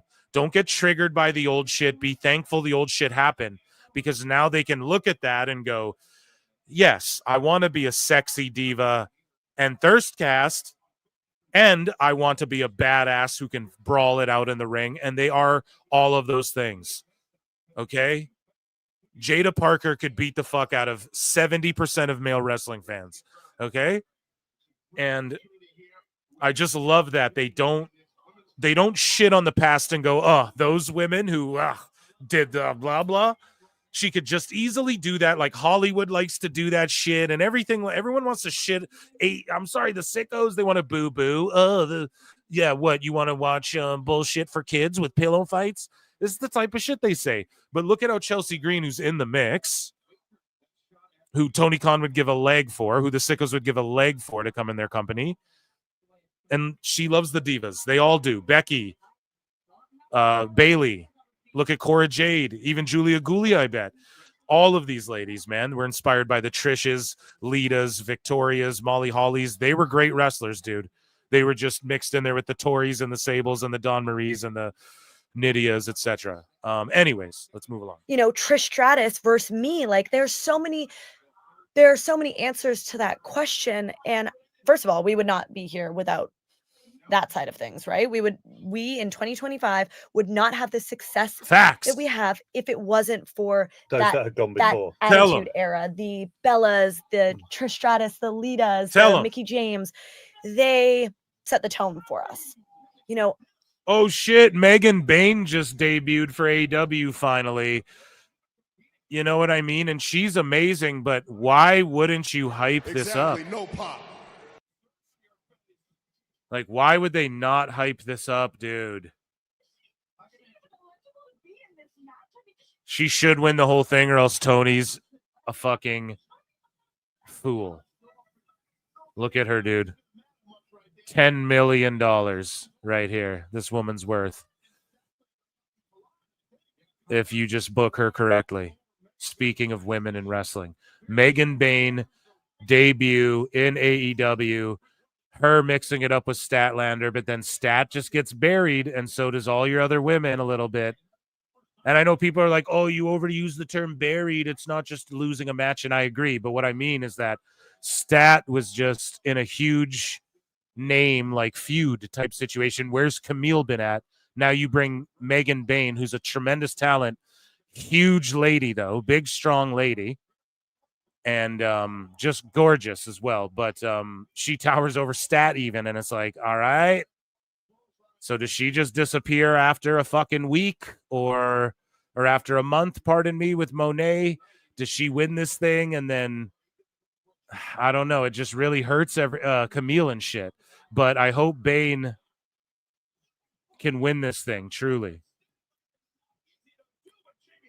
But the crowd just, I don't know. They don't seem like they know too much who she is. Anyways, let's listen to what Chelsea Green has to say about the divas and the women's wrestling here. I can't speak on what their era was like because I wasn't there. But now in this new era, I know that I come to work.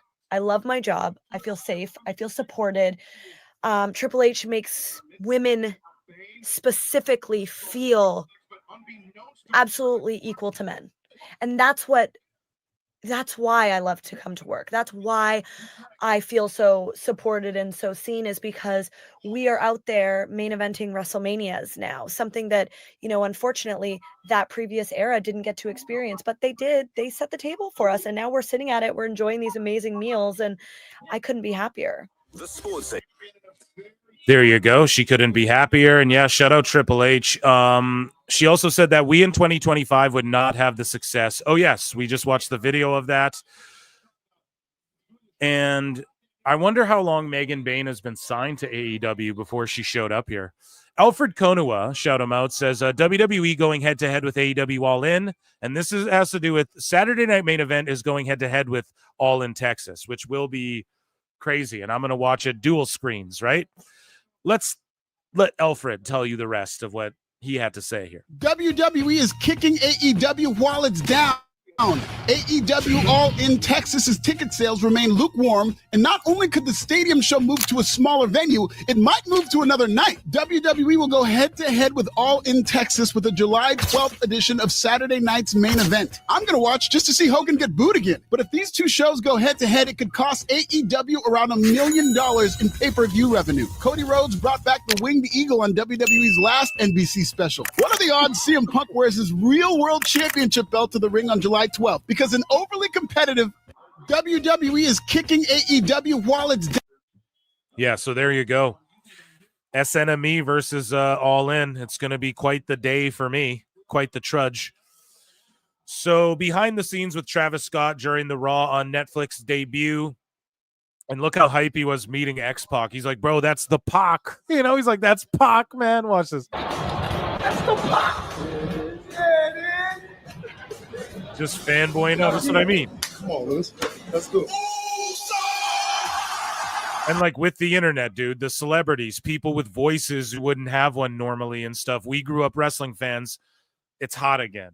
And you just got to love it. If you're mad, this is what pisses me off. If you're just a fan of wrestling, and I'm supposed to be happy when AEW sells the 81K tickets, which people want to say is false. And I even said back then, if you go back to my show, I was like, dude, fuck the conspiracies. Who cares? Let them, even if it's a lie. Okay. Carnies are going to carny. Vince Carney too. I don't believe it's that number.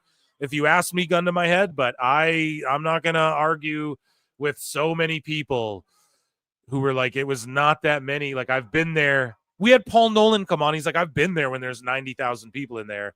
This was like 70, bro. There's no, it could have been 60 even, he was saying. And so he's not saying that to talk shit. He paid his money to go there. He wanted to fucking be a part of it. So, okay, if I have to be happy for that, you can't be mad at Raw on Netflix. This is groundbreaking shit. The only reason anyone's allowing AEW to be on anything streaming is because WWE did it before anyone else and innovated all of these types of fucking pay-per-view, PLE, network, streaming service, all that shit. So come on now.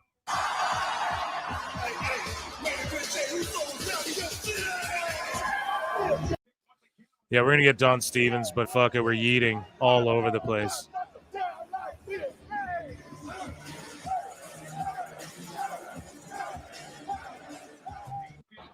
And just seeing Travis Scott just marking out, dude, you got to love it, right? Moving along here, Booker T. This person here, Twisted John X, says, Booker T, a grown man acting like this on commentary is so weird. I don't care what y'all think.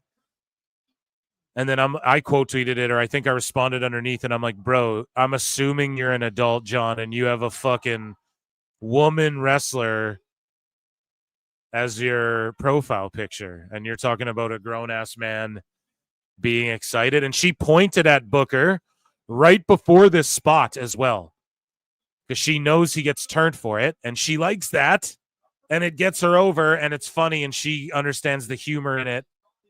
And if she was creeped out by it, she wouldn't fucking point at him right before she did the move. This guy conveniently left the part out where she points right at Booker before she does it and is like, Booker, you know, and then she hits this move. That's why he was so hyped. This person purposefully clipped that part out. Fucking sicko alert. Here we go. Let's watch this. I'm going to put that on the soundboard, so I'm saving this. Also, Shotzi got the win over Vaquer, which I could not fucking believe, man. She got the win, but didn't like beat her clean per se, but she just pinned her 1, 2, 3, dog. And I could not believe it, but they're always building to something. And my one criticism of WWE and NXT is that there is a lot of like 50-50 type booking that goes on still, to where it's a little like, no, dude, Shotzi is elevated by being in her trios with Gigi and Paxley. She doesn't need a singles win over fucking Vaquer, you know?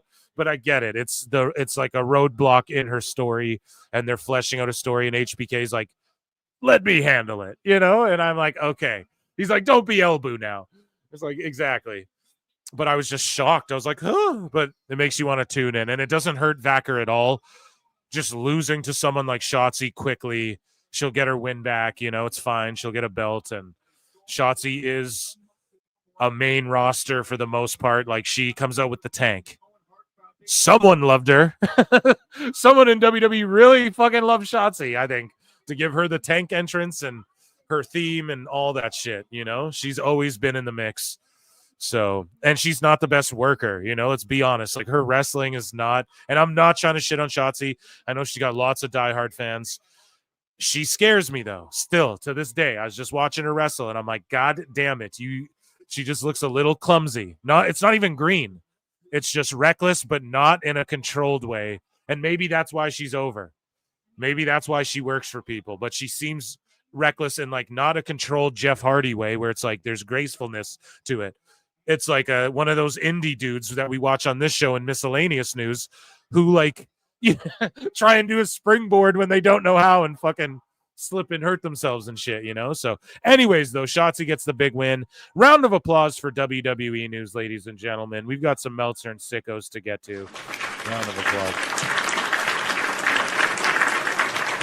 Yeah, Julia Hart needs to get to NXT big time. She's great at character work. I see you, Lincoln. She's great at character work. She's great at, the facials and the acting and knowing where to be. But it's the greediness of the selling and the dishing and of it being an actual fight and not sort of just a cheerleading routine. And I don't just say that because she was a cheerleader before. But obviously that I used to say the same thing about Bianca. She can break this, but she's got to get her ass to NXT. And then fucking Harley Cameron, her new gear looks great, and she is looking fine as wine. And this is a really cool match, and this really does showcase how stacked their women's division is, and to think they have no compelling stories here to tell is quite crazy. Really think about it, man. There should be a lot more compelling stories than this, you know?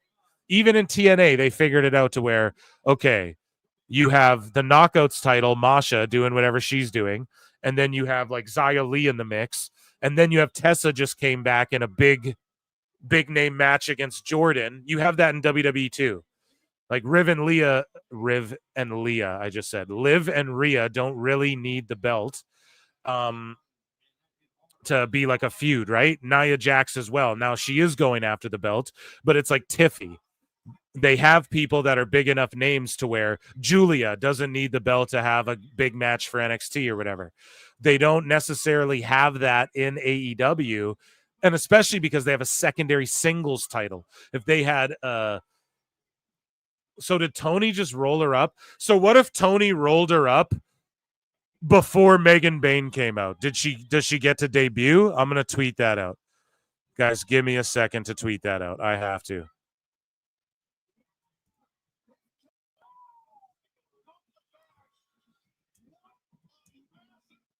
So if Toni Storm, who'd she roll up, chat? Or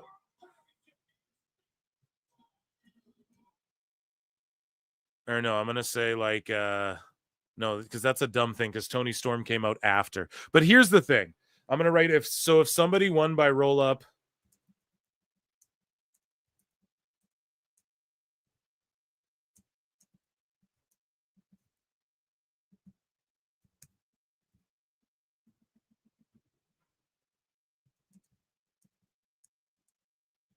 Would she still get to debut?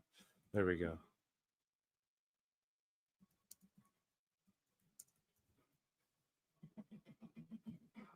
Sorry, guys. Compelling radio. I know. Stick with me. We're diving into the main event of the evening over here. A couple of main events. We just got to lick a tweet off.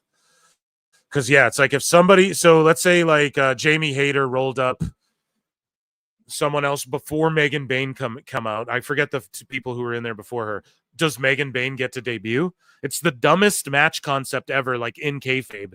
First fall. So were there 10 more women that were about to come out? I'm supposed to believe Megan Bayne's just chilling. Yeah, all right, boss. Yeah, I might debut tonight. Doesn't even make sense. So they need to fix that. Just have it be like War Games. When everyone comes in, then, or just have it be elimination by pin. So people can just get eliminated, and then once the last two people just duke it out, whoever is the last woman standing wins, you know? Because it's so silly. Call me Nostradamus, but I bet Mariah hits Toni with the bottle again at the pay-per-view and she reverts back to Timeless. Yeah, 100%.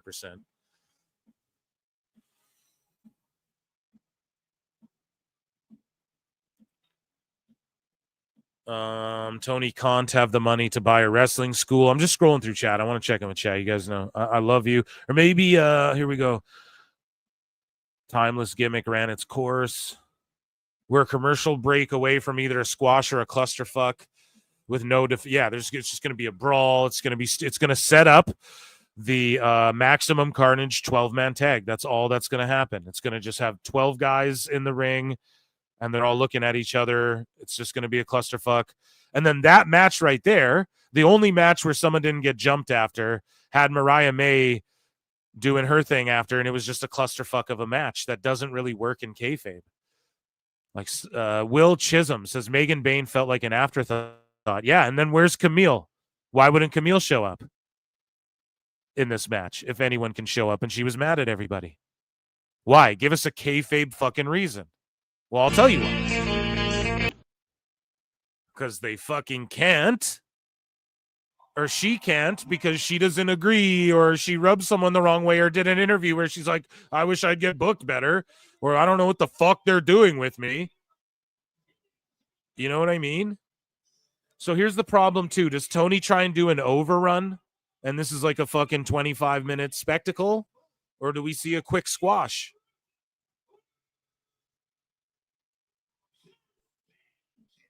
That's what I don't know. So it's like, do we watch this world title match, or do I fucking play flutes and we talk about Dave for a bit? You know, that's what I don't know.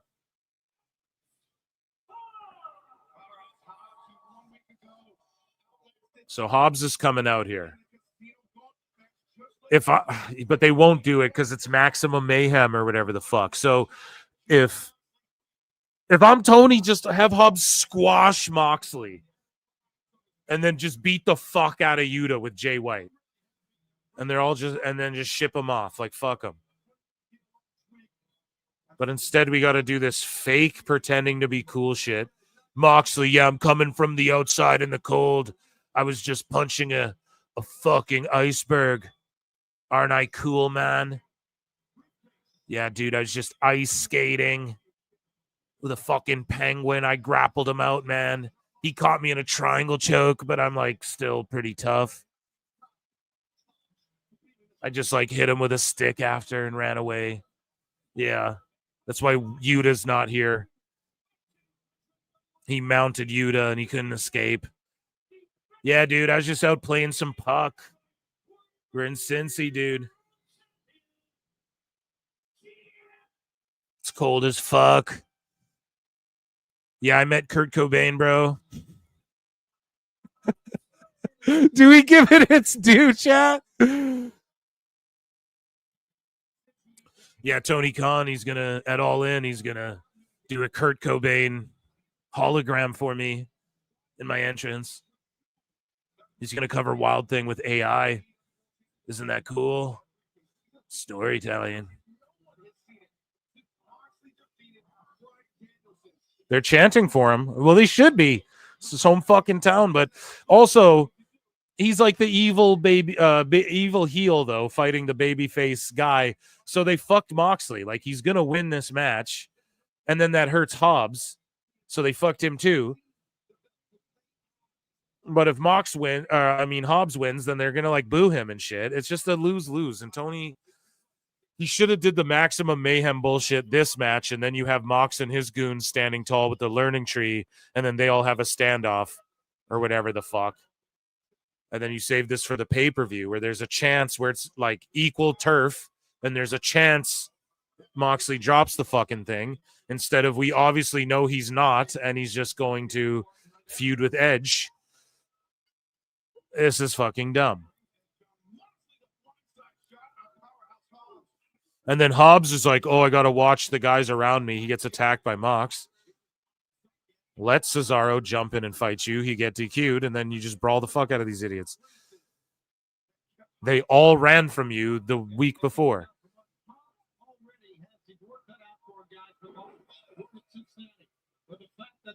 Okay, Hobbs got to just slow down a bit. Slow down, Hobbs. Are we giving it its due? I think we're giving it its due, chat. We got to. Andre Adams for $5 says Mox walked to the ring from Ross where he got that hoodie.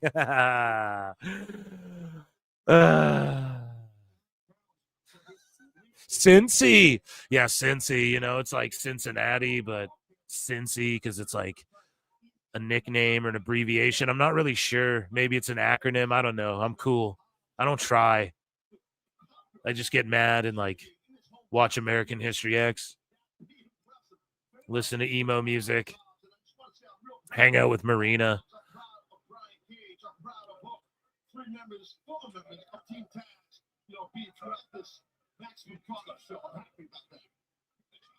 Okay, Mox. He's chopping the shit out of him. Hobbs is...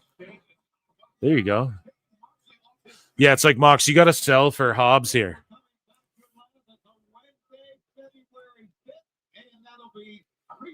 He is. He bounced out to the ring with that shoulder tackle. I just think this has all got to be leading to Mox and Marina versus Beth and your boy Edge Cope. Yeah, Small Poxley. Small Poxley. Oh my God. Don't worry, guys. Flutes and sickos coming up. Okay. We just got to watch this unless it gets utterly ridiculous to where I'm like, yeah, fuck this. Because that can happen on these Raw shows. I mean, Dynamite shows. Raw shows doesn't typically happen is what I was going to say next.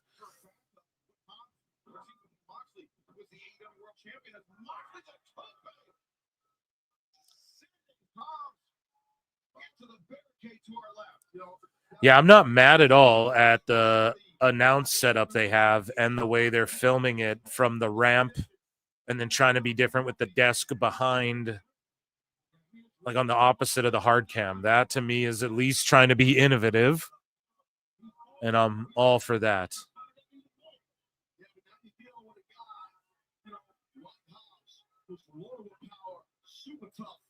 And I think after rolling with it, I'm going to like it even more. If they stick with it, they never stick with shit in AEW either. Short-term booking, no such thing as long-term. It's like SmackDown. I was telling you guys, I don't know about these blue mats. Now I fucking think of SmackDown. I think of the blue mat 2 weeks deep. You just got to roll with it. Same with Netflix. I don't even give a fuck. It just makes it feel more like boxing kind of too. So it just is completely untriggering. I don't know. I never got triggered by it with UFC either because that was the same complaint MMA fans had. But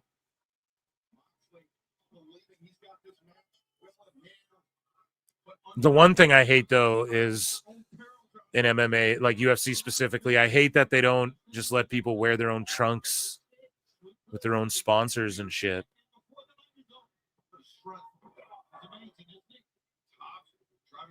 I like the blue mats, yeah. Mox still wrestles at flea markets. Oh, come on now, Lincoln Hawk. That's not very fair. Moxley's a draw. At least he was a top draw in the WWE, and I was here for it then, and I'm here for it now. Oh, come on now, Eric.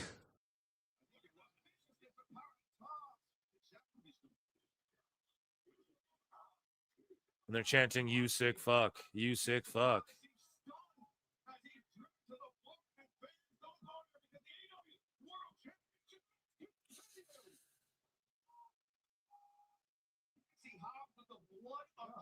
So I think they went to a commercial. I'm still watching it, though.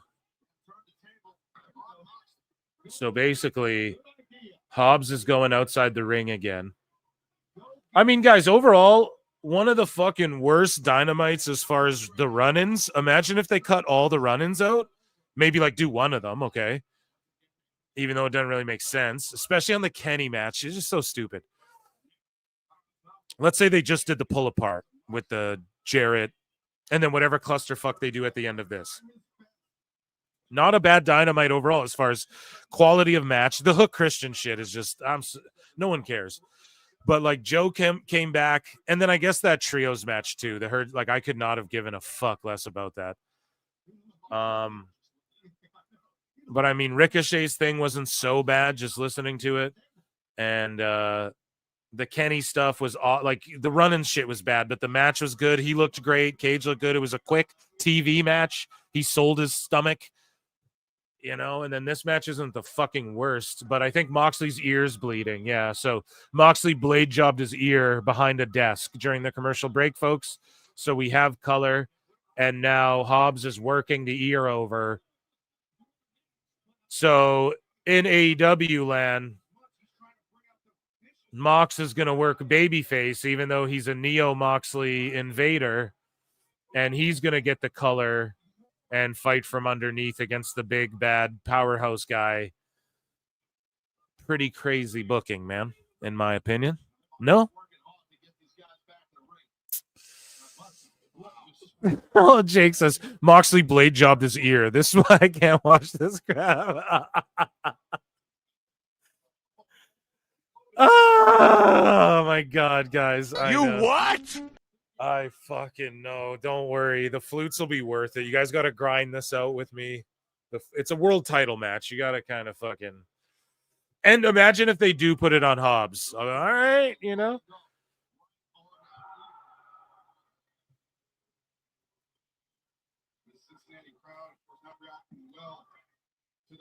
Yeah, they're. And like, this is okay if the crowd's like, no, we're going to cheer this guy and not you.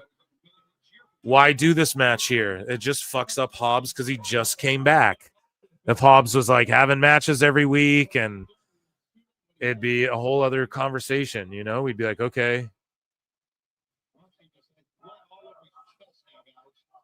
Because he's been start-stop. That's why. Hobbs is like, okay, the book of Hobbs, they're in the ghetto. He's telling a story. They drop that. He's in a faction. He gets hurt. He disappears. He comes back. That's dropped. And he's just now in a world title match.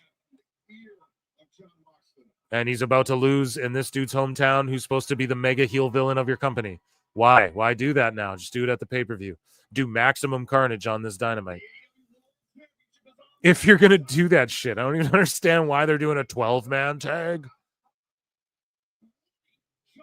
And like if Tony did things 1 year and then established it.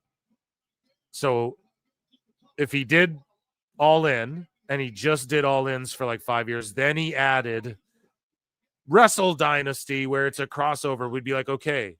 But otherwise, we just sit here and go, you already do crossovers and there's already crossover pay-per-views. With Dynamite, he always calls shit maximum carnage. Whatever, brawl at the beach. He always gives names to this shit. So when he does something like Maximum Carnage, it's like these graphics are cool and it's not a bad idea and the marketing looks cool. I like the that should be a show, AEW Carnage or something with those flames. Like that looks cool. Make the ropes orange, make the mat black, kind of like fucking Marina Shafir's outfit, and then fucking put it on YouTube or something. That's a good idea. Be unique. Shoot it like this. Cool, but it just doesn't. It's like, what is this Maximum Carnage shit? Why is this Dynamite Maximum Carnage if there's no Maximum Carnage 12-man tag on the fucking card and you're doing that on Collision? I don't get it. It's just a name, and now you're combining both shows like you did to Rampage, and now Collision's just gonna fucking die because it is now Rampage, and it's literally gonna go away, and people are gonna be like, "But the TV deal, but my TV deal, my graps, but my WBD," and it just don't mean shit. Boom, a big shoulder tackle. This match is pretty solid. Like, this isn't a terrible fucking match, you know? Except for, like, why isn't anybody getting counted out on the outside?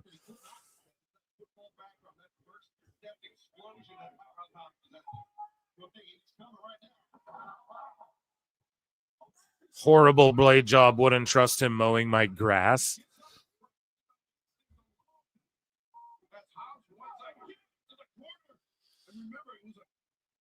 Very similar circumstances. Hobbs with Moxley in the corner. Death Riders are the boar horsemen. Jesus Christ. WBD will never get rid of AEW. No, they won't, man. And that's fine. Yeah, dude, that Fantastical Tales of Tony Khan guy had a full-blown meltdown on me in DMs, man. Like, he's an obsessive freak who thinks that, like, he just thinks that he's like exposing people. Like, I exposed the mole and that guy ran away. It's like the mole still has his account. What are you talking about? He's right, still moling, being a mole. Like, what are you talking about? And he's like, you really think Meltzer owns 3% of AEW?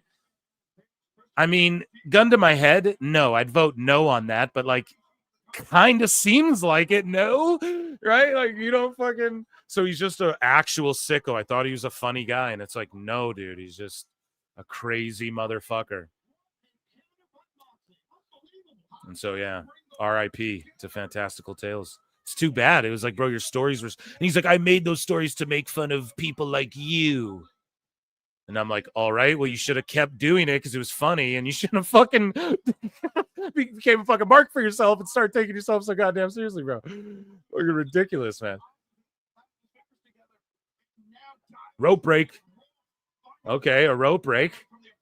I didn't know that was a rule in the Wubs. No, I'm joking.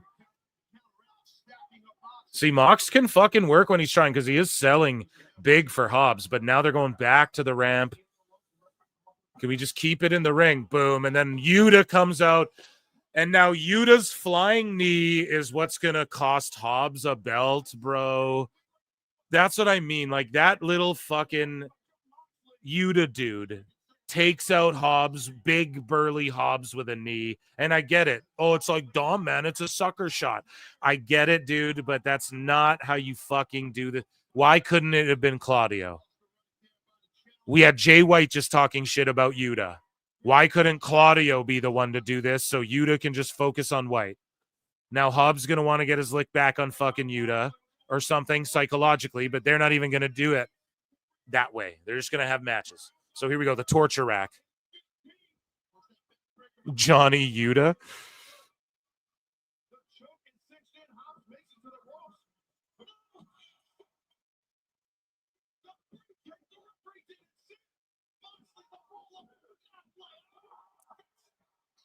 Okay, kick out.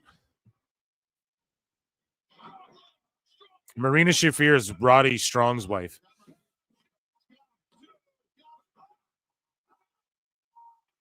You really expect AEW sickos to be sound of mind? Here's the thing, right? Like, guys, when I first ever encountered like AEW neckbeards, I didn't realize, I was like, oh, this guy's trolling on such a level. Just chokes out Hobbs. Oh my God, chat. I'm so sorry we had to sit through that shit.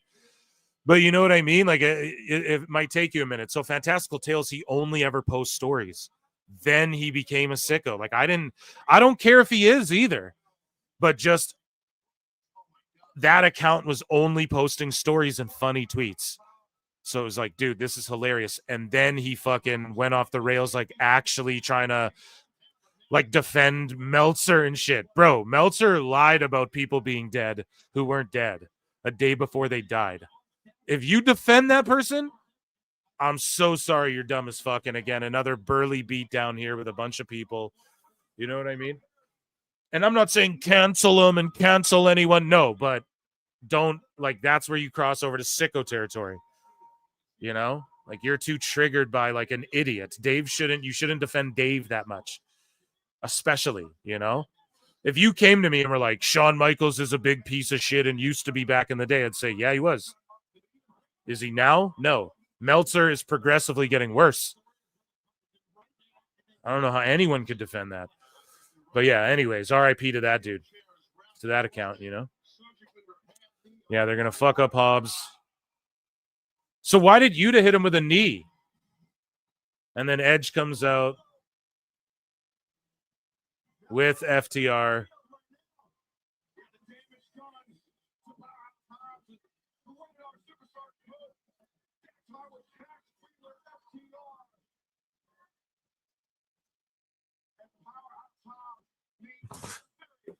Is that really the end of the show?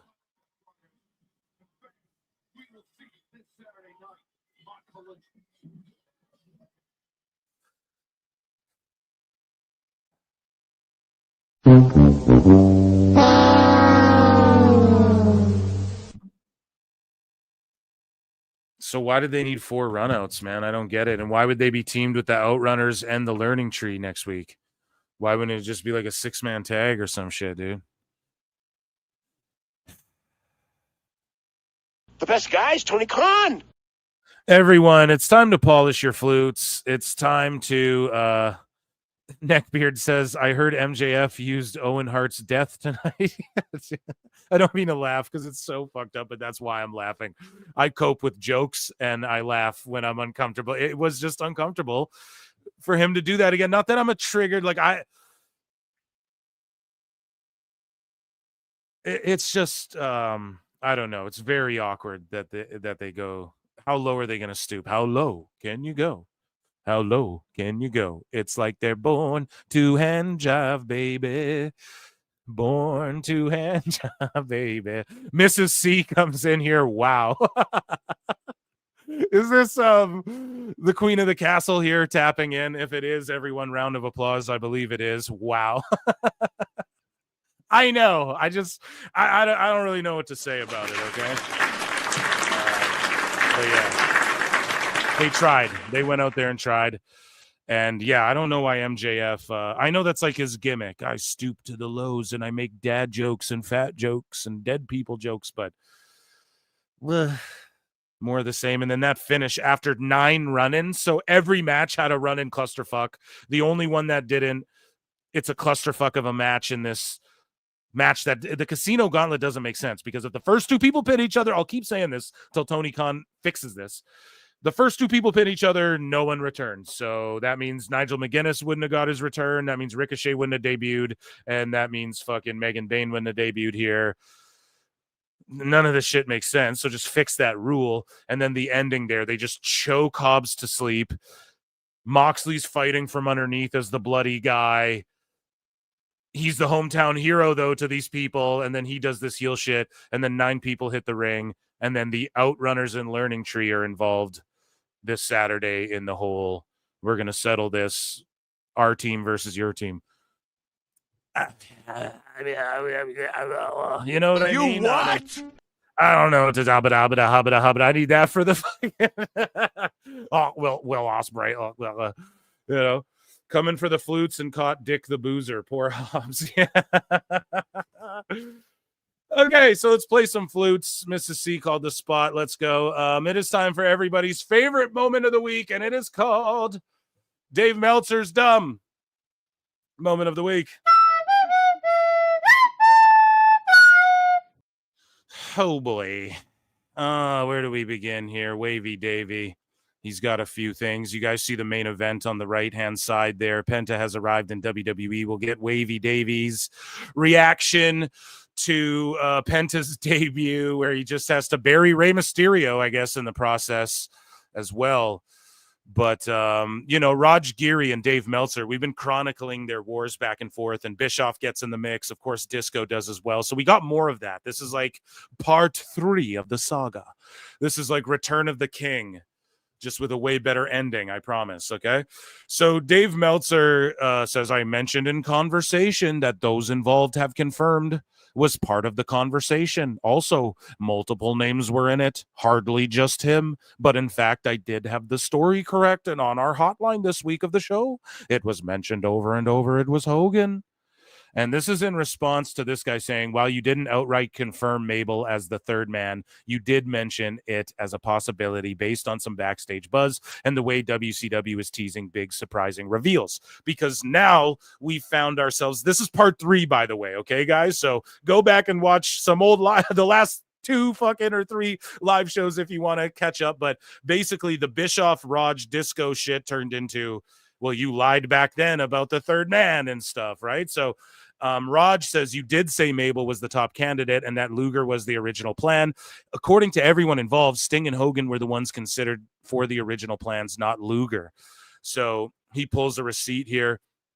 Meltzer goes, this is back in the day. Okay, he goes, well, as for the identity of the third party in the 7-7 main event, it's really a secret. Lex Luger, which was the original plan. So, like, it sounds pretty definitive, Dave, that you did say it was the original plan. I can't see happening because it would be almost an exact, of Steve McMichael angle, and it's too soon to do it again. Tony Khan isn't born yet, but will be one. No, is 13 right now. I'm just joking. He'd have pursued Dewey and Stone Cold.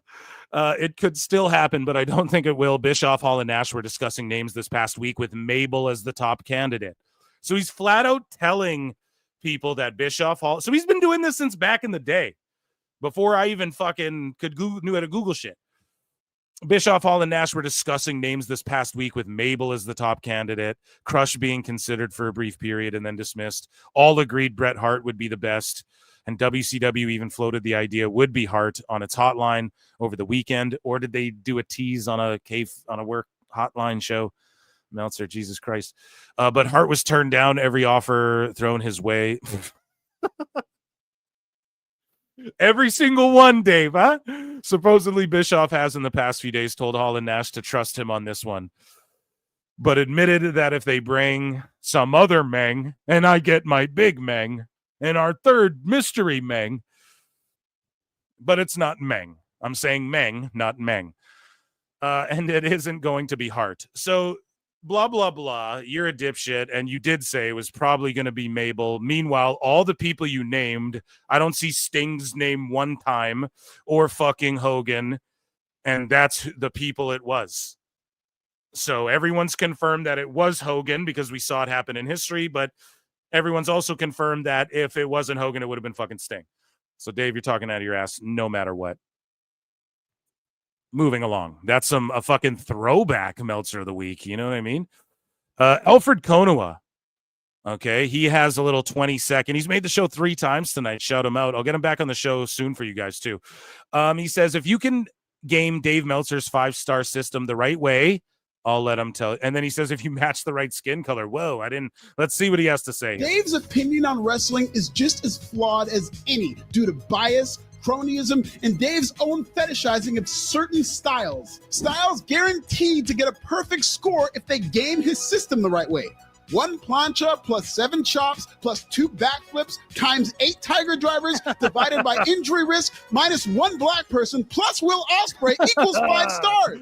It's a great equation. 1 plancha plus 7 chops plus 2 backflips, 8 tiger drivers divided by injury risk, minus 1 black person plus Will Ospreay equals 5 stars. That's fucking hilarious, man. Oh my God. We got to give air horns.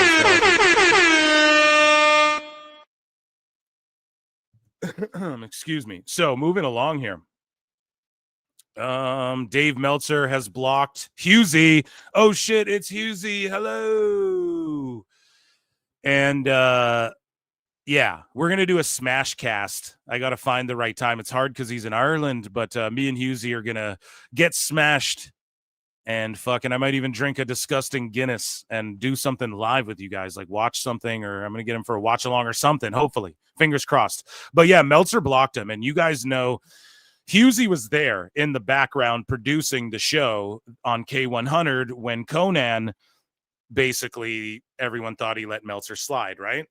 And by not pressing him with any questions, I don't know. Conan's always loved Meltzer, so I don't blame him, right? What is he going to do? Just talk shit to him? Of course, Disco was asked not to be there, though, so I think that's what sort of irked people more than anything. And then the fact that they didn't let Disco's question come through. There was all that we covered it here on the show. Husey was always sort of neutral. He's like, look, Dave, you know, da-da-da, but this year, a couple months ago, he DM'd me. He's like, man, fuck. Or I think he came on the show and he's like, I can't stand Meltzer. And then, yeah, he posted this. I guess he got blocked for calling him a wanker enough times. That'll happen, Husey. Moving along here. So Bischoff responds to Meltzer's bullshit about Mabel, right? And he goes, it's always entertaining reading Dave's garbage takes. Luger was never in the conversation, nor was anyone else in this nonsense. Thanks for the receipt, Raj. So there you go.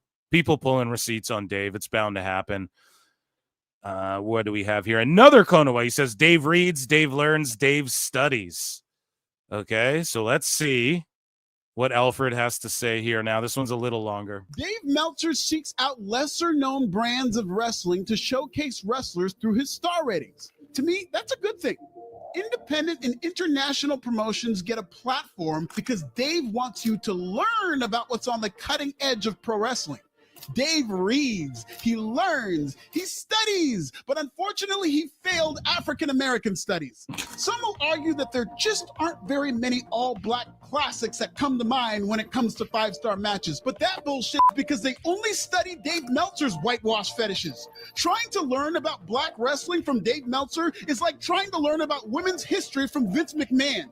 Dave Meltzer is a wrestling historian, but he majors in white history. Remember, this is the man who spends every February writing 140,000 words for the entire month without ever talking about black history in wrestling. Ever.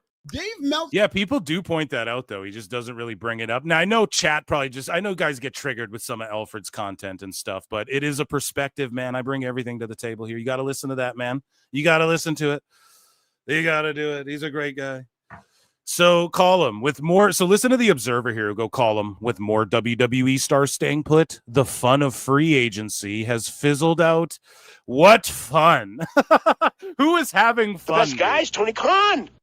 That's who. Throwing his money around, spending dollars just ludicrously. We covered it before earlier in the show. Monet, Okada, and Ospreay's 2 million don't even touch Penta's 2.6 million YouTube views for his debut, plus the views he got on fucking Netflix, and they are all probably individually paid 10 times or 8 times or 5 times more than fucking Penta is in WWE, man.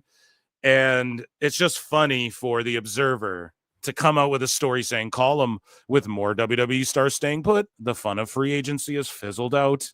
Nice alliteration there as well, but what fun, man. All it was Tony getting worked into spending more money because WWE was telling people, oh, we'll pay you more or whatever the fuck, you know? So, or they're levying contracts against each other, and none of them have worked out, and that's the only hype AEW can generate. Oh, look at the old WWE guy that we can get over here. Meanwhile, the free agency is such a fun thing for WWE fans, which there's more of WWE fans than there are any other individual promotion. And the free agency part is super fun for us right now because Penta just showed up. And who knows, man? We don't know who might show up, especially with TNA, like Jordan Grace and Joe Hendry are about to show up.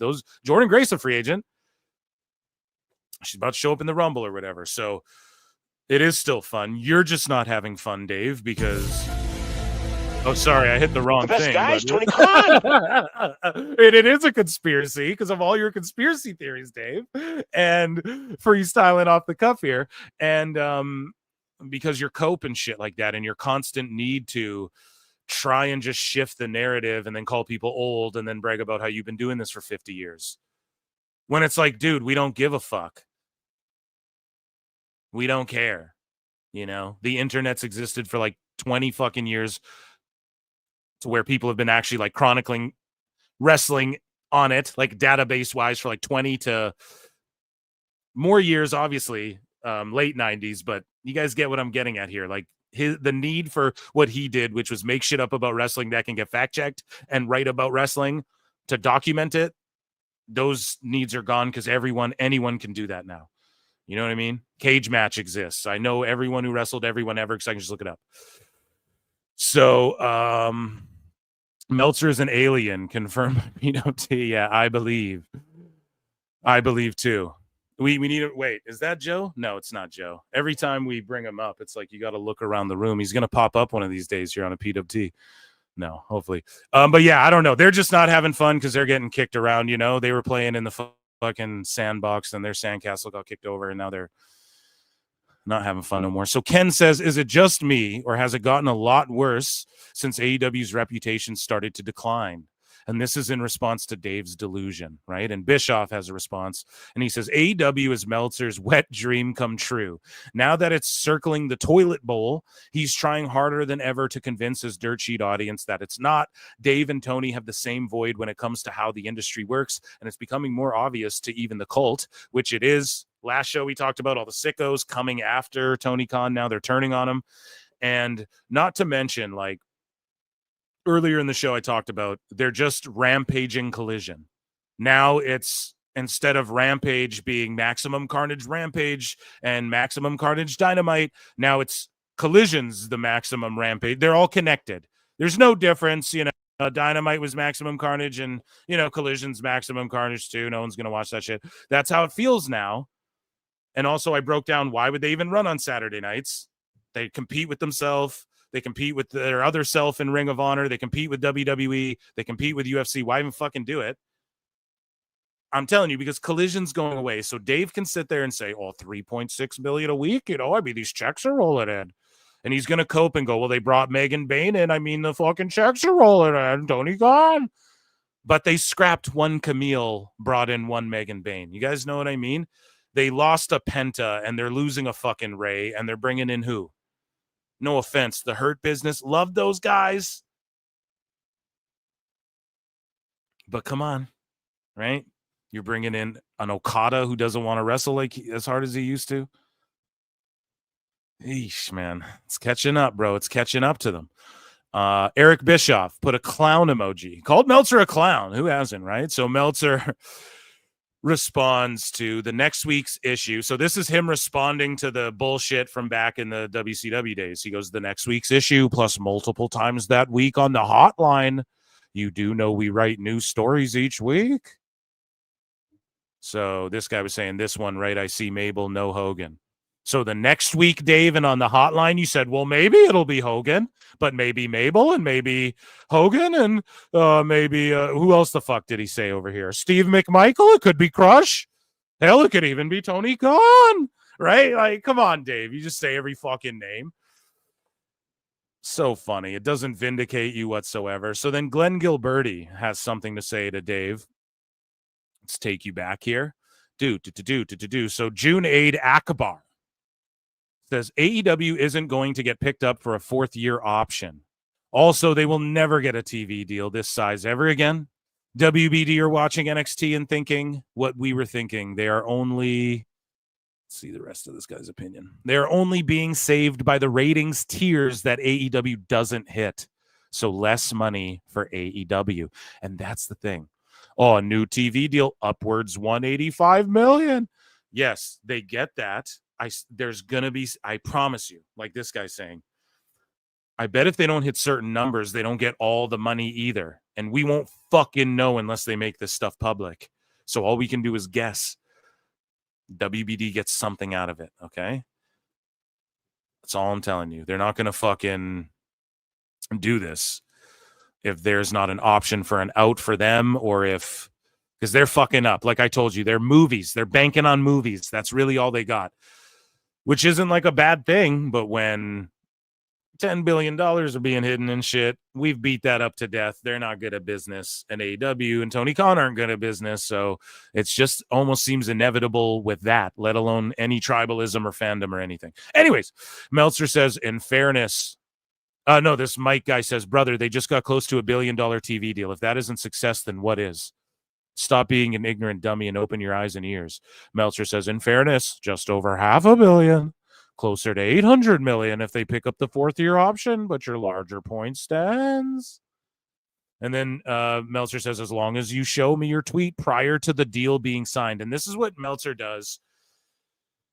You know, he speaks so loose and vague, and he says every option so that he can claim he's right and never wrong. And he challenges people with this like intellectually dishonest thing, right? He goes, as long as you show me your tweet, like if you didn't state this thing that Meltzer himself never definitively stated, Meltzer fucking got all the details about their TV deal wrong too, right? But he's saying if you didn't say this thing that I now think or know, but nobody can actually prove, I just say this because I text Tony Khan, and if you don't say this thing that I believe is what the fucking situation is before anyone else did, including me, because I didn't fucking say they were getting upwards of $185 million until after it was announced. And I was on the air. I'm talking about Dave now. I'm pretending I'm Dave. Maybe I should talk, Tony Khan. Maybe I have to talk like this. Right? Sorry, guys. But Meltzer was on the air talking about fucking the TV deal. What's up with that? You know, it's really crunch time. He didn't know the details either. But you have to prove that you knew they were going to get a $500 million deal before even he did, or before Tony Khan seemingly even did, or else you're fucking talking shit and lying. This guy could have made his Twitter account a week ago, bro. How do you even know he had an opinion on it, Dave, at the time? Show me the tweet. What are you talking about? Fucking crazy to me. I'd say that, what do you say? They'd be getting a massive TV deal. I'd say your record of prognostication is good. Please send me the tweet showing your track record. Tony Khan, show me your tweet so I can see your track record of predicting they'd get this a gigantic deal. But gigantic compared to what, Dave? Compared to what? Like, what are we comparing it to WWE? It's really not gigantic. You're comparing it to NXT? Okay, it's pretty big. And then do they even get all that money? Do they hit the fucking ad tiers? Like this guy saying, everyone has all these factors, and I don't care to break them all down. Just the overarching thing is that John Moxley costs money, each buck costs money, Kenny Omega costs money, running all those big buildings forever costed money, shelving talent and not using them costs money. Taylor Swift costs money. All in Texas costs money. Grand Slam in Australia costs money. All of this shit costs bigger money than it. Like, okay, they're getting $3.6 million a week. Let's say that's true. What does that mean? Is the creative going to get better? Is Grand Slam going to all of a sudden sell 30,000 tickets? Do you know what I mean? These aren't just getting money isn't the solution to the problem, and just getting money isn't why we say WWE is so hot and so good. People were saying the Bloodline shit was good before all of this, the huge Netflix deal and all that. People were saying Cody Rhodes is, the tides were already turning, dude. Cody Rhodes went back because he saw where it was going, right? This is WBD not capitalizing on the wrestling boom, and AEW not capitalizing on it, while everyone else has started figuring out how to capitalize on it, including like MLW, as we chronicled earlier. But it's just crazy that you need to have a tweet saying they were going to get a big deal. Meanwhile, he never had a tweet saying they were going to get a big deal in order for fucking Dave to, the same guy who leaked a fake WBD Discord memo and thought it was real, bro. This is the same guy saying, like, oh, you're calling out June 8 A09970696 track record. It's not funny. It's not coy. It's not cute. You're not a troll like Phil Marks. You're a fucking asshole. And, Dave's time, like 2025, he's only spiraled worse. And I can't harp on that enough. It's only gotten worse than 2024 in just the first month. We're 2 weeks in to 2025, and he's just lost his shit. I don't know what he's going to do at WrestleMania. Is he just not going to watch it? He didn't even tweet once during the Raw on fucking Netflix. You think is just a pro? You can't tell me fucking anyone, man. What did Teal Rhodes tweet? Yo, my dad would have been so fucking proud seeing this. The old timers, all the old timers we've lost would be so fucking proud seeing wrestling on Netflix, etc. And for him to like not even put a tweet out, even Brian's like, Dave, the only reason we started doing Monday night shows was because Monday Night Wrestling on TV. Dave's like, oh, you want to talk about CMLL? CMLL had a huge show. And guess who was there? Tony Khan. Like, The best guy is Tony Khan. It's just La La Land. And as long as fucking Tony keeps listening to this old coot, we're doomed, man, as far as AEW. And see, I just said we're for AEW too, because I just locked in for this show. Chat had to watch the main event with me or hear me yelling about it. We give it a goddamn fair shake. But anyway, speaking of fair shake, though, Glenn Gilberti, the Real Disco Inferno, responds, to put it in context so people can have a clear understanding of what you're saying. If this AEW deal is massive, what word would you use to describe the WWE deal? Thank you, which is 4 times the amount of the AEW deal. So, Dave, if you didn't tweet out that WWE was getting a Gargantulopolis deal, you have a bad track record, because I said so. Just because I said so. I think we played that there. So here's Matt Cardona saying AEW did not offer him a contract following his recent run. And he calls out Dave Meltzer in the process. And he says, even Dave Meltzer reported I got a contract offer. And he says, sorry, Dave. You're a motherfucking liar, which here, where's my liar button? Okay, where is this over here? Sorry, Liar! Dave. Sorry, Liar! Dave. Tell us what you know, you goddamn liar! Andre Adams for $2 says Dave built like he's perpetually moist. Yeah.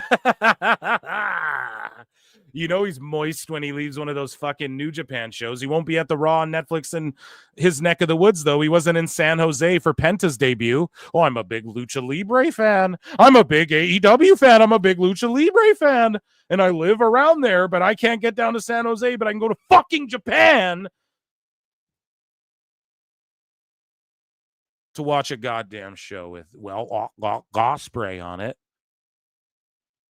Shout out Ariel Helwani. Shout out the boys in the back. Shout out Matt Cardona. Let's listen to what he's got to say. Why? Okay, so you mentioned AEW.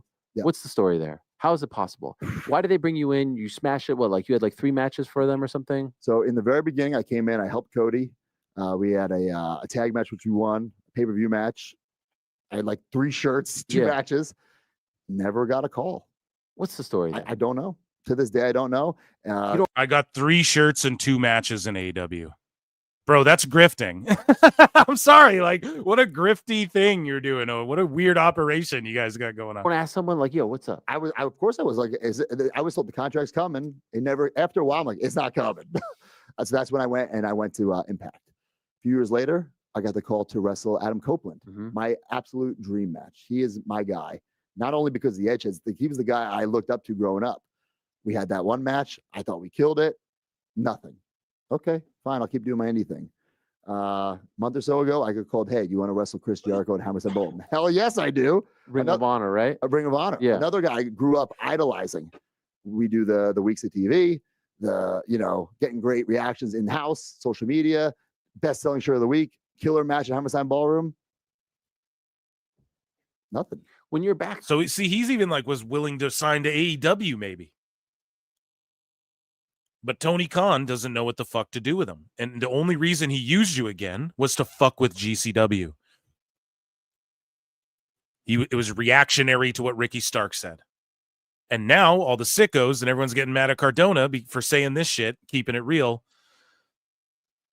about his ambitions and how you could have had me too, buddy. Not saying you need him, though, but Cardona at least made a name. He didn't come right from WWE to AEW. Made a name elsewhere. Okay, bring him in. That would be cool. He's a guy I think, TNA could benefit from too.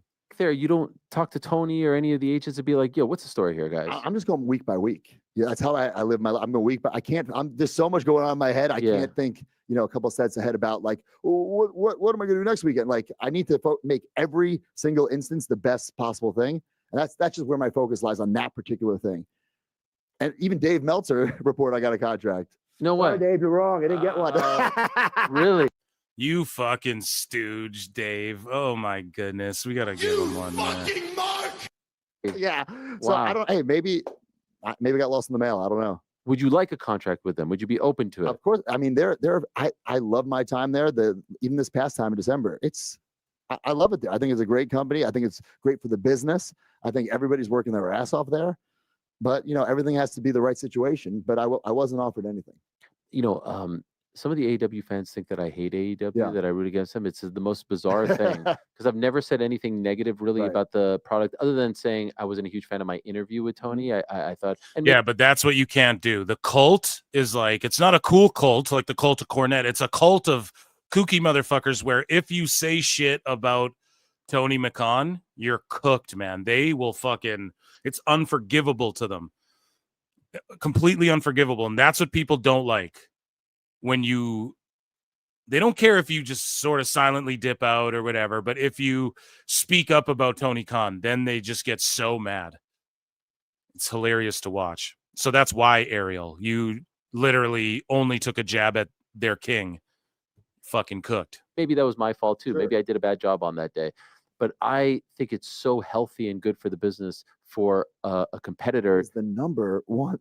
Yeah, and you guys got to understand too. Ariel's saying this, he's being genuine, and you want to know why? Because he shills all the other MMA organizations besides UFC. He's not like welcome at UFC, and he has UFC fighters on all the time. He loves UFC. He talks about it more than anything because it's the premier. It's the cream of the crop. But he's the one explaining all the rules for the PFL. He's done more fucking marketing for this Bellator. That Bellator's gone. Now it's the PFL and they have a new system in place. He's shilling it more than anyone. And people think he hates the UFC and stuff.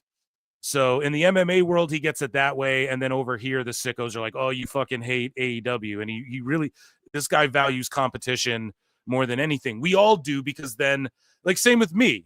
If AEW gets really hot and let's say WWE's doing their numbers and then AEW's doing similar numbers, then my fucking numbers are going to go up too. You know what I mean?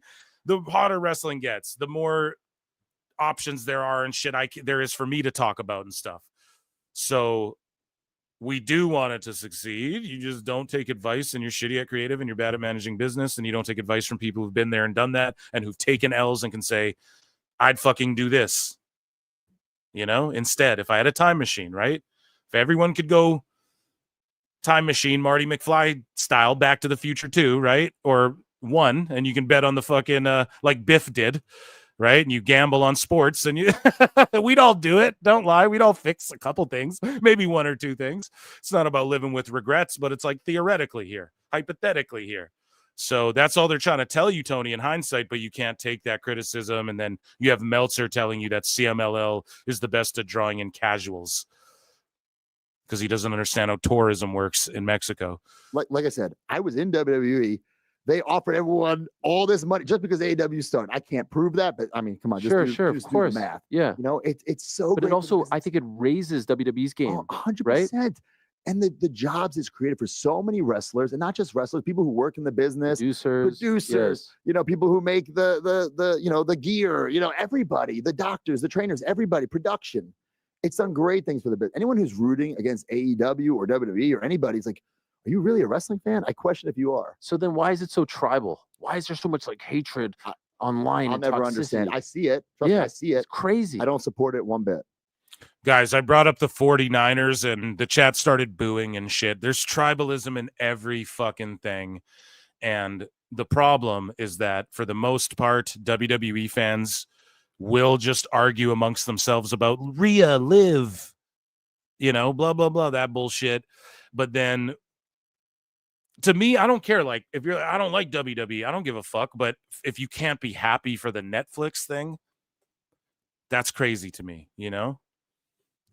Why do you think it is? Is it just like my team's better than your team? That type of stuff? I'm sure you see some hateful stuff on social media. Oh, hell yeah. It's crazy. Yes. What's wrong with these people? I don't know. Because like to your point, if you're a wrestling fan, watch it all, enjoy it all. Sure, there might be gimmicks or stories or matches or guys you don't like, but I don't understand this whole like venom towards one organization or the other. I can totally understand. Like, yeah, it was stewed up by the Meltzers, by fucking Tony Khan yelling bald assholes, and then just AEW wrestlers like Eddie Kingston grabbing the mic and talking shit about WWE when he's never been there.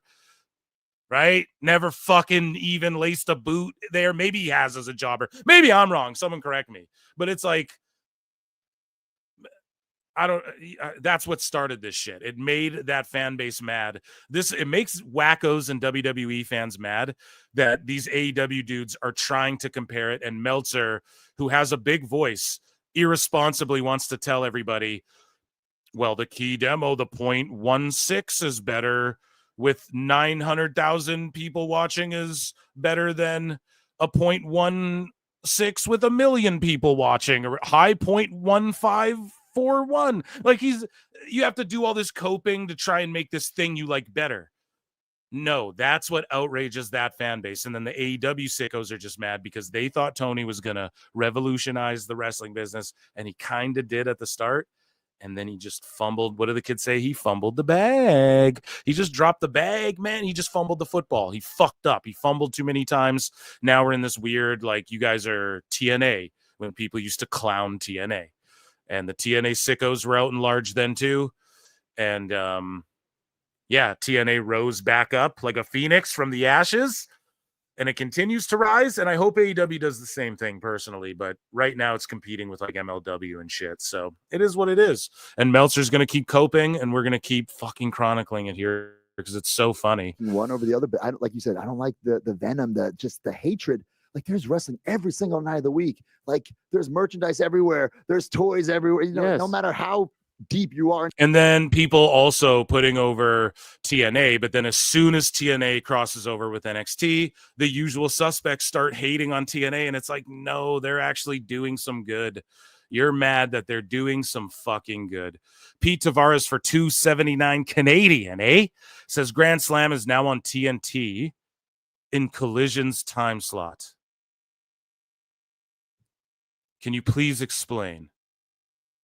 Hold on, chat. What is this guy saying? Con, what is he saying here? Love the show. Harley Quinn goes to the vet in the AM. Thanks for the laughs, Phil. PWT, catch you later. Thank you. Fuck you. Bye. Hey, Mrs. C, you're probably gone. Thank you. Fuck you. Bye. Boom. And thank you for always showing love to the universe. They love you all here. And I hope you got a laugh. I just got angry. So, and shouts outs to Harley Quinn. Hope she's doing well, and have fun at the vet. That's never a fun thing. Round of applause, ladies and gentlemen, for Mrs. C popping in here, the castle, making a run in. If Grand Slam, though, is just on TNT in Collision's time slot, like on when the pay-per-view airs or whatever, the Australia show, holy shit, that's crazy. I don't know what you're talking about. Please clarify that, though. So you're dropping bombs. Okay, yeah, let's move along here. Sorry, guys, I didn't look at chat for a minute there. I've been ranting and raving.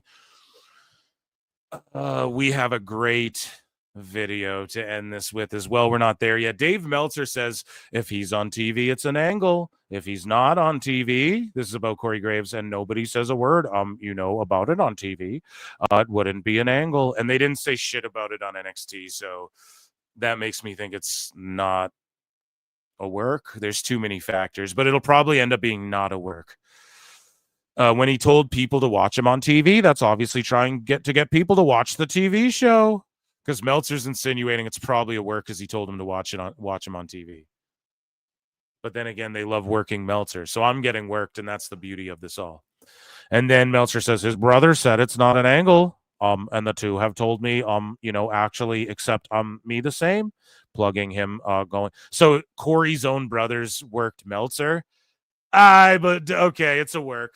It's a work confirmed. We've confirmed it because his brothers are working Meltzer. There's no way anyone's stooging shit to Meltzer, especially not Corey Graves' brother.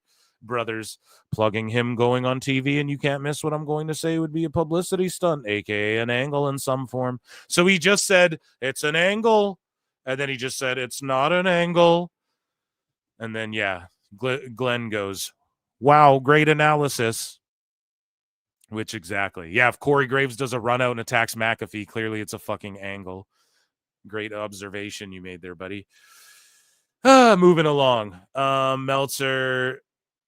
Oh, yeah. So this is, I just laughed at this and then bookmarked myself and put a flute because I'm the GOAT. No. Moving along here. He's at it again. Yeah, that's the main event. AEW Collision ratings hold steady against NFL playoff game. So then I quote tweeted this and said, see, it's inconsequential. There was a graphic tonight that said it will be on TNT on Feb 15 at 8. Oh, no, but wait, though. The Australian one, they didn't make it a pay-per-view. They're just going to air shows from there. I know it's been a TV special, but the problem with them is that sometimes they have TVs, like Fyter Fest was a pay-per-view, I think, but it was also a TV special once and shit. That's the problem. Is it really just airing on TV? Holy shit, man. Woo! Holy shit. When was it ever a PPV? Yeah, I thought they were making it one for this, bro.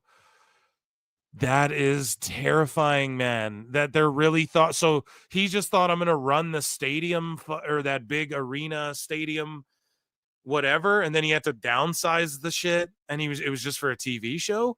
Why not do a loop there or something of shows and stay there for like a few weeks or a month? You're paying these people all this money. Fucking crazy, man. AEW Collision ratings hold steady against an NFL playoff game. So they hold steady, meaning what, chat? Max has 0. It's inconsequential. I guarantee you if the numbers came out, it's like 15,000 people probably watch it on there, if that, instead of just on TV. Because the Collision ratings came out, it's 330,000. And Dave's going, they hold steady against the NFL playoff game to make it like this big deal. Bro, it shit the bed. Utterly shit the bed. Meltzer said what? The GOAT says Uncle Dave has covered all his bases by claiming the Corey Graves situation is an angle, then saying it's not one, which Dave will be correct. Only time will tell. But my money is on Dave because you have to learn here with Brian and the fucking super friends. You must learn. Which Dave will be right.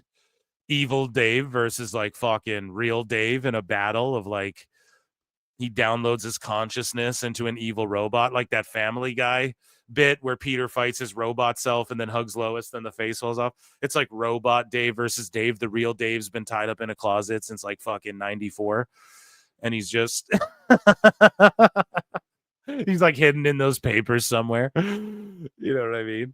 It's been a fucking evil robot Tony Khan built when he was a kid, like Anakin fucking Skywalker and C-3PO. Yes. He's like, Stewie, one day I'll use my dad's money and I'll take over the world. Holy shit, man. Moving along here. So this shit, I had to quote tweet this and say, Dave Meltzer is a scumbag. Dave Meltzer, scumbag of the week. Because like Cultaholic quotes him here, and look at what Dave has to say about the Malachi situation. Imagine you worked at a fucking place, and this is what this guy that you know your boss is talking to, and you know people are out there wrestling matches to try and impress, and you know people are stooging to him, including your fucking bosses. Okay? And then this is what he has to say about you. That some AEW talent think it's good that Malachi Black is reportedly leaving the company. Oh, wow. Is it because he's a punk guy? The best guy is Tony Khan. These fucking sickos. For real. People in the company. Now, I don't even believe anyone said this. I'm not even saying any of the boys. I'm not even going to go, fuck the Bucks, man. But if it's anybody, it's the same clown car of fools. However, it's just fuck Dave would do this and stoop to this low I just think this is really low. I don't know. Chat, let me know if you agree. Is this like a weird low thing to say? He goes on to say this. He's gone. He's not going to be on TV again, most likely. So, Dave, you just definitively say he's gone and then go on to say he's not going to be on TV again, most likely. So is he gone, or is it most likely that he won't be on TV again and he's sitting at home, or is it that he just most likely... You're an asshole. You're a schmarmy, condescending, fucking prick. Someone call Mrs. C. She's missing the best part. No, it's funny. This is what Dave says. It's funny because as talented as he is, so now he's got to bury his talent. It's funny because he's so talented, right? And the talented people are here, and if you were going to be talented, you could be here if you just bowed down. But since you didn't bow down, he goes, it's funny because as talented as he is, everyone I've asked about it.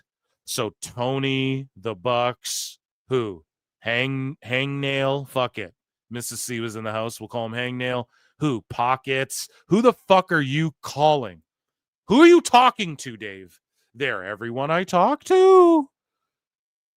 So, like, who, man? These are his fucking peers, like Brody King. Like, who's everyone you talk to there? And why would you say that about a guy that you don't even know is gone yet, that you're assuming is gone, and you've been wrong about this shit before? But I think it's real because Malachi Black, if he really wasn't gone, Malachi would come out and make a video and be like, I told you guys I'm not gone. But, like, that was more of a French accent. I don't know. I botched that.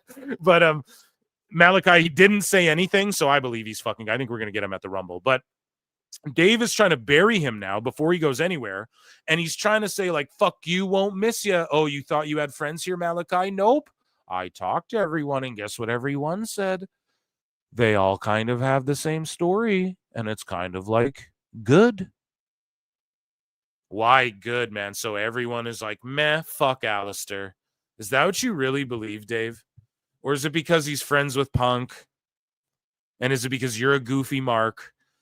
And it's because he wrestles like your favorite Japanese guy, but you won't put it over because he doesn't want to be there. He wants better book. He turns Tony's creative down. How dare he? Meanwhile, look at what Tony's creative has done to the fucking company. But if you don't like Tony's creative, and if you don't put Tony Khan over, and if you say anything about Tony Khan or creative or AEW, and you don't run it by him first and make him feel like it's his idea and it's part of his little work, Tony doesn't like it, and Dave doesn't like it. And because of that, he talks shit about Malachi on his way out. This is very low, chat. You let me know what you think. This is like very sicko behavior, I think, to say this about a guy that you don't even actually know is gone. And could have to go. What if this was untrue? Because it's most likely. What if this was untrue and then Malachi's walking around like, everyone wants me gone, and he can beat the fuck out of everybody there? Notice how everyone who can actually shoot fight, like Miro or Malachi or fucking Punk, because say what you will, but he'd beat the shit out of most wrestling fans who talk shit about him. Notice how those guys all just kind of, not saying like, oh, they beat the shit out of people, but you just kind of notice like real dudes who kind of just want stories. And a guy like Wardlow who did that shoot work match with Hager, whatever. You notice Hager too is like, Tony Khan hates me because Trump. Even all the shooters seemed, Dan Lambert left AEW and was just burying it. And everyone's like, he was the worst part of their show. Meanwhile, that was Tony booking him the whole time and telling him to go shoot. Blame fucking Tony. Why is there no blame on Tony? Why do you have to pussyfoot around everything there? Why is it good? Why? Because he's going to let his contract expire and go to WWE. And so good, fuck him. Why? Why is that the attitude when he came into AEW? It was like, oh, fucking game changer, man. Game changer. That's the feeling, right? They said it about Malachi. He was one of the main game changer guys. WWE Vince fumbled him, man. Now it's good. Oh, it's just good. Fuck him. I don't know, guys. This one really irked me. Dave's a fucking real true scumbag. That's a scummy thing to say about a guy that you were gargling before. We have one more because also carry on. I'm still listening, bro. Yes. Okay. So my whole thing is this with the Penta thing. We're about to hear a lot of dope. This is some of the gooberest shit ever. He literally makes it a shoot. So Dave is about to be upset because he thinks what Michael Cole's saying on commentary to get his guy over is a shoot. Like, Dave, are you mad that WWE said Andre was 7'4", 7'6", or whatever the fuck? Are you mad about that now? Are you mad that Big Show wasn't 7'4", whatever the fuck they said? He was more like 7'2" or whatever. You guys know what I mean? This is, yeah, he said Penta's the best luchador. You're about to hear Dave be like, well, it's incredibly insane to say that the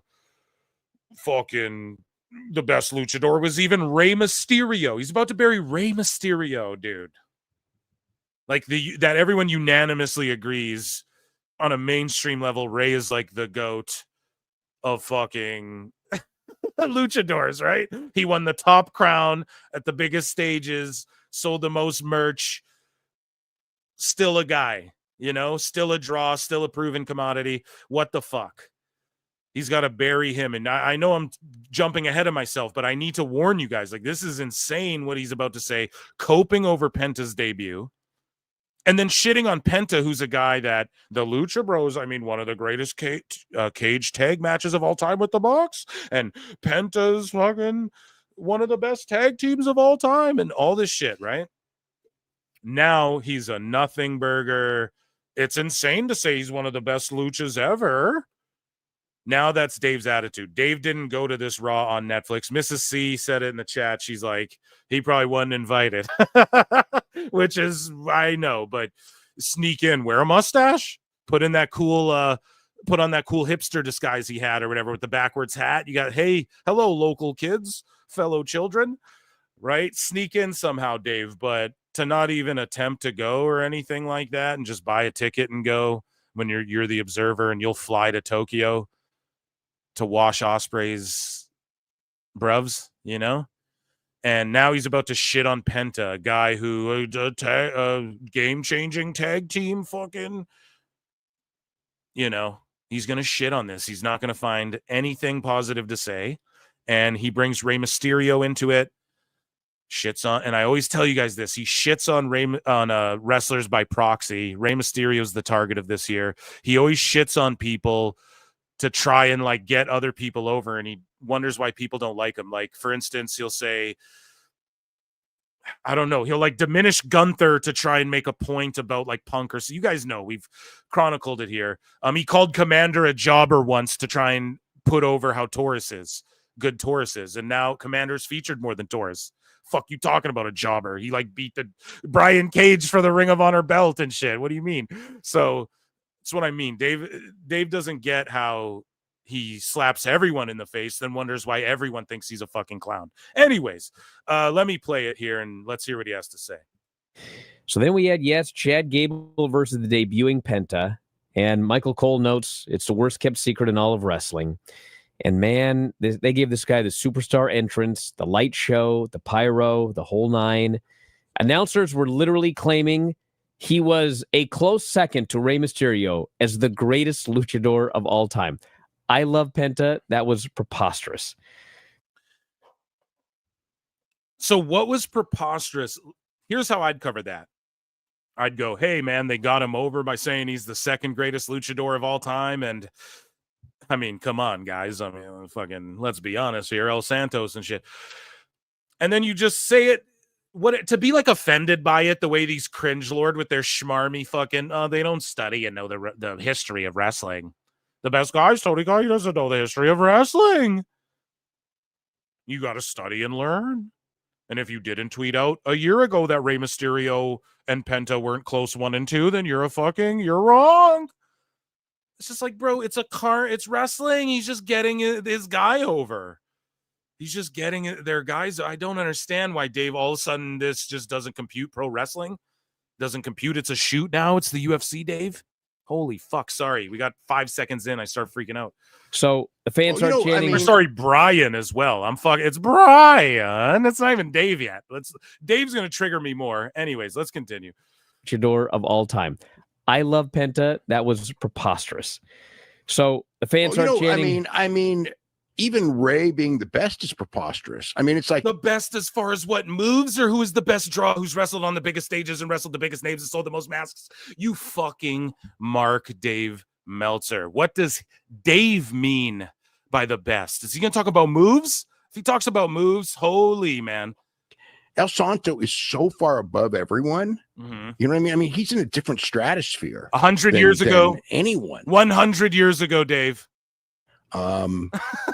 But sorry, 80 years ago. Ever. I mean, yeah. I mean, Penta is not close, but he came off really cool. Yeah, they had a good match. They had a long match. They went back and forth for a long time. Holy shit chants. This is awesome chants. I thought Chad Gable was really good in this. He's always really good. Of course, Gable was really good. Forget Penta. Gable was just so good, and I can't focus on Penta because it makes AEW look stupid, but Gable, and Kenny Omega said he wanted Gable in AEW before, and Kenny Omega, my God, is the God, my God, literally. And Gable has been christened by him, and we're still going to try and because Tony Khan one time 4 years ago said he wanted Gable really bad. I'm going to focus on him and not Penta. That's literally what's happening right now. Holy shit. Good. That goes without saying. The only thing was that one dive spot, he wasn't in the right spot, but aside from that. Well, there was that, and there was another spot early where Penta tried two kind of sort of sitting springboard spots on the ropes, and these are real ropes. They're not like the cables they have in AEW, and they did not bounce him much, and the spots didn't look great, and he didn't do any more after that, but he may have to get used to this ring. But he ended up hitting the old school Penta arm breaker, Penta driver, the Made in Japan got the pin. Made in Japan, yeah. And Michael Cole screamed. No, it's not the Penta, it's the Made in Japan. What? Welcome to the big time. They also let him do a Canadian Destroyer. They did. He did a running destroyer. He did a Made in Japan. It's all of his big moves. It's so funny because are you guys ready? What is Dave gonna say? It's so funny because when he wrestled Orange Cassidy, I mean the fan base was watch. That's what's about to happen. And if I'm wrong, I'm wrong. All these people were, like the anti-AEW folks. Yeah, I was right. I know me some Meltzy guys, okay? I know what the fuck he was about to say. Oh, Phil Marks, come on now.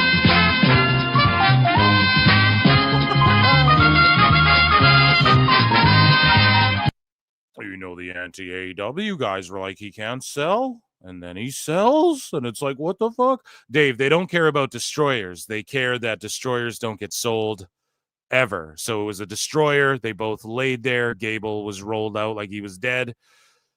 And then fucking it turned into a couple, like one more thing, and then the Penta driver. Boom. Finish. 1, 2, 3. So it's not AEW people were like, oh, the flips with Cassidy, no selling destroyers back and forth 4 times. They were like, what the fuck? You just said how good Gable was. Why was he so good? Because he sold his ass off for Penta and flopped around for his big moves and made his big moves, like the backstabber, the dive, all of Penta's shit. He made look like $1 million. That's why you liked it, Dave. That's why you thought he was so good.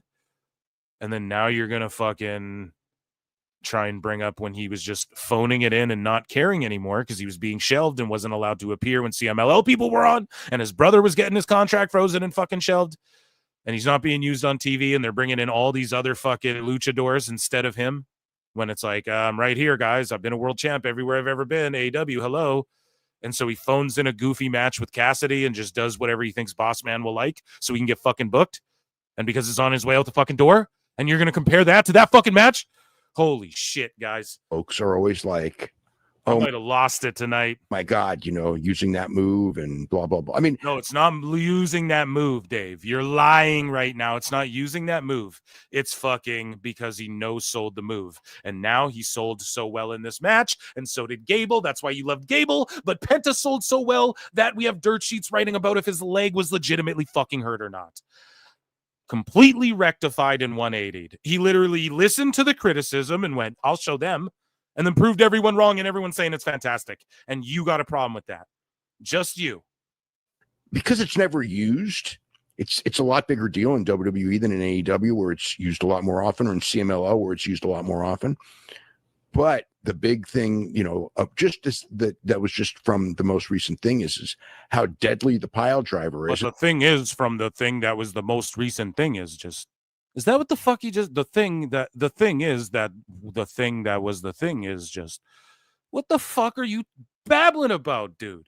Someone get this man some oatmeal. And this is obviously a more elaborate and spectacular looking pile driver, but it's like, they protect it, and it's not like whatever. And it's like he does the move, and they went several more minutes, and Gable. Not several more. It's like a minute and a half, and they spent 30 seconds selling shit in that minute, Dave. You're fucking lying. You're lying to your audience. You're coping. This is the definition of cope. No edge. You can't even open your eyes because your brain is being boggled down with all the lies and bullshit you're trying to keep up with. What does Jackie Chan say? Eyes are brown, so full of shit. Eyes are brown.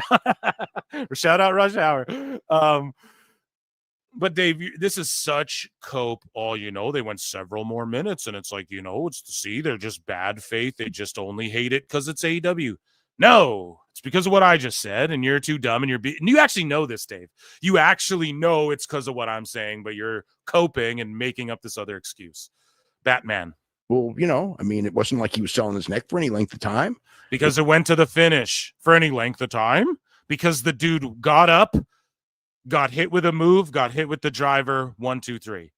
Fuck you talking about, Dave? It was just, just they did the move. And so does that make it good? You're trying to diminish it like it wasn't good.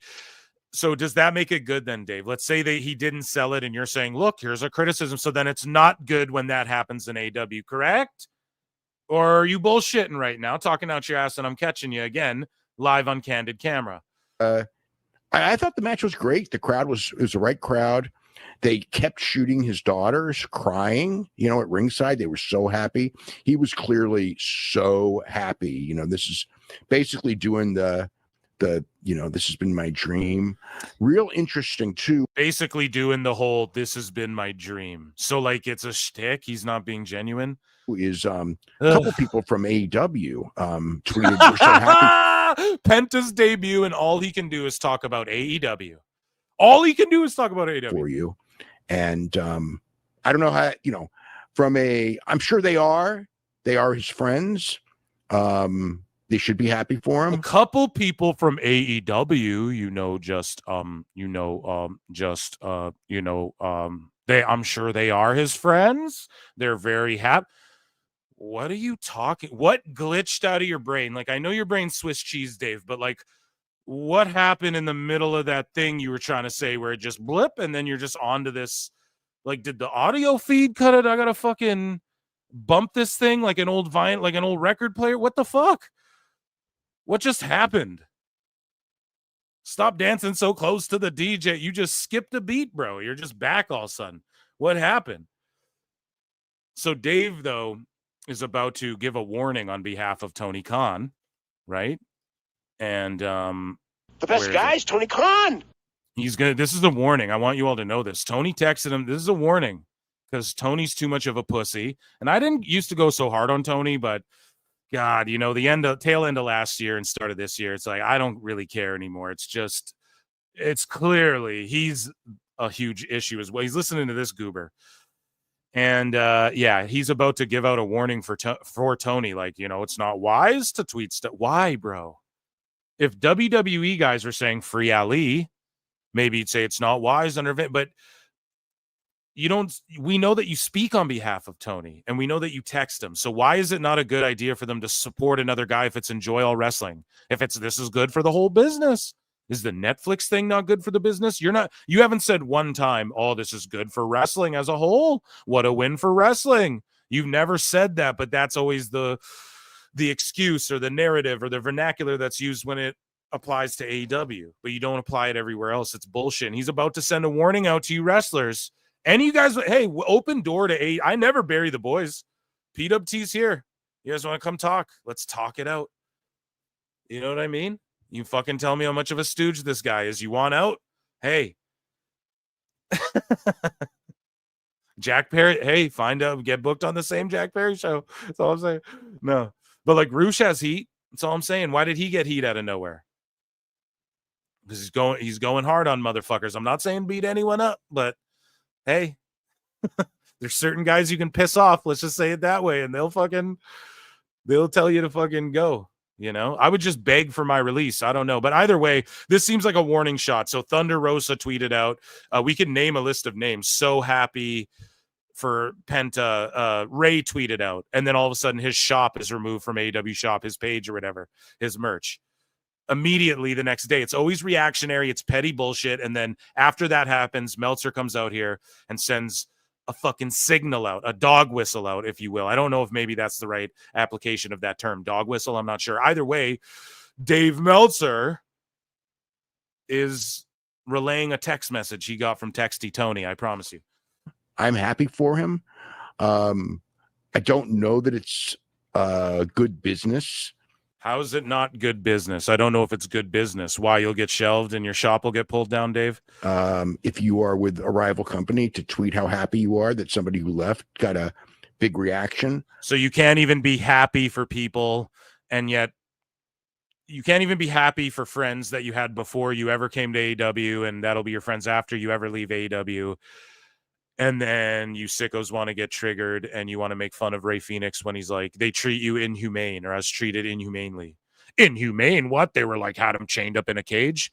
No, but just being inhumane. Do we got to Google the definition, chat? I think we did before on another show, like just things like that. So it's not good business. You're going to get left off TV then if you tweeted out that you're happy for your friend or your brother like Ray did. Scumbags. I could say with almost certainty that if a bunch of guys from WWE tweeted how happy they were for Ricochet, it would not be done well at all. They wouldn't do that. What do you mean? Yes, it would, bro. Triple H would not give one fuck. And in fact, they tried to keep Samantha. Okay. And in fact, they don't care when their talent go backstage to the fucking AEW shows. It's Tony McCann who doesn't like when the AEW people, he gets mad at AEW people for going backstage to WWE shows. WWE lets their people go there all the fucking time. Tony's the one who didn't let Dustin Rhodes get in the ring and celebrate with Cody Rhodes at WrestleMania. But you're laughing like this is still WWE in 2019. Okay? And Dave's sitting here laughing with that fucking Just for Men, barely sticking onto those follicles, right? Those fucking raggedy ass follicles. And he's trying to sit here and laugh about WWE wouldn't let you do that. That's bullshit. WWE has brought up AEW shit, man. They've given them the rubs so much. We've covered it here as well. He's given them the rubs way more than they should. They hardly bury them. You know, they're giving them free lessons on how to book people. Don't sit there and say if people were happy for Ricochet. I don't think they were happy for Ricochet, Dave. And it would have went over just fine, I think, in the Triple H era. With Vince, though, you would have had a point, but we can't make the arguments about Vince. That's just cringe. They would not do that. No, they would not. Yeah, but there you go. Well, he cut a promo, and it was arguably better in the match itself. He just his family's at ringside. He said, "Thank you, San Jose. This is my new home. I know everybody was waiting for this moment, but the real truth is I have been waiting for this moment." Thanked everybody in Spanish, including his family. Said this was new era, and it was not only the new Netflix era; it was the Penta new era. Yeah. And man, this guy came off as a megastar. I mean, they went crazy for this guy. This is one of those examples where if they give you like 2 minutes, you should go 2 minutes. But like he went longer, and he should be. He went longer, you know, just talking on the 2-hour show, and you should just do it. Yeah, well, you can only do that. You can't do that in AEW where the finish gets rushed and it's bullshit, and Tony's got to buy more TV time, which he ain't doing anymore. So you got to fucking go longer on Netflix with 2.5 hours, and Dave won't put that over because he has a 3-hour window, and now they're trying to say he went overtime and got heat. No, you fucking clown car dirt sheets are making that up. He like congratulated because he went longer and he made it like an all-timer moment for him. And he just like one night, giant superstar.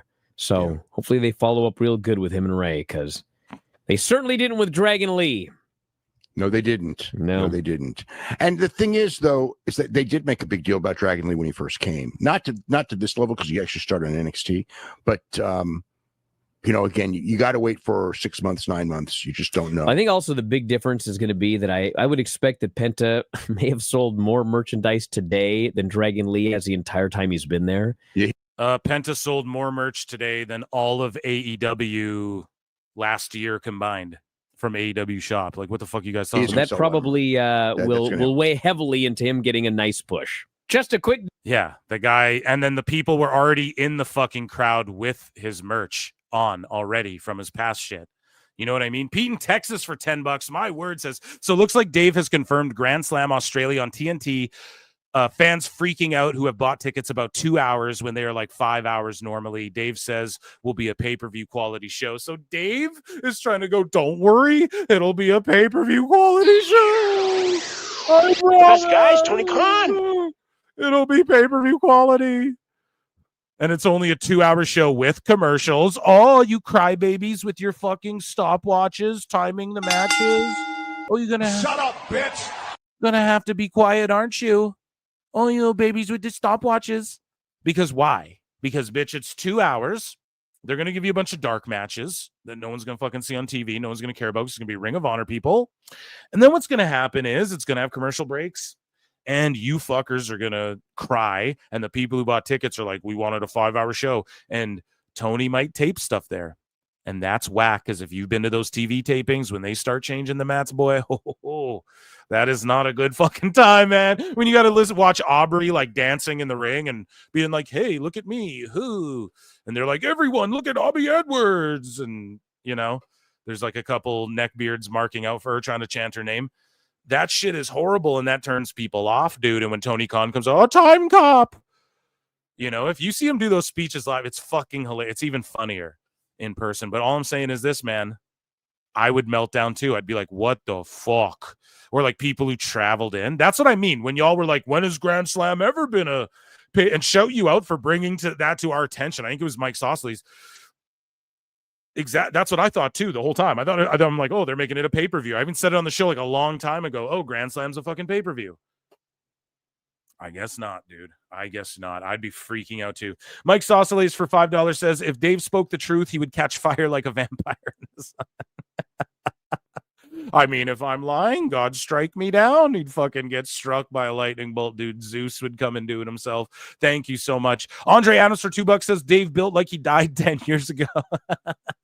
Yeah, dude. And Alvarez is the corpse bride. You know what I mean? Exactly. No pop. Oh, so that was the wrong one, but either way, yeah, fuck, man, he's just falling apart. His mentality's falling apart here. His ideologies are falling apart, and yeah, he's a riggedy bag of bones. Northern DC for $5 says, is it me or is Dave such a New Japan mark that he's legit trying to look Japanese? Oh, fuck.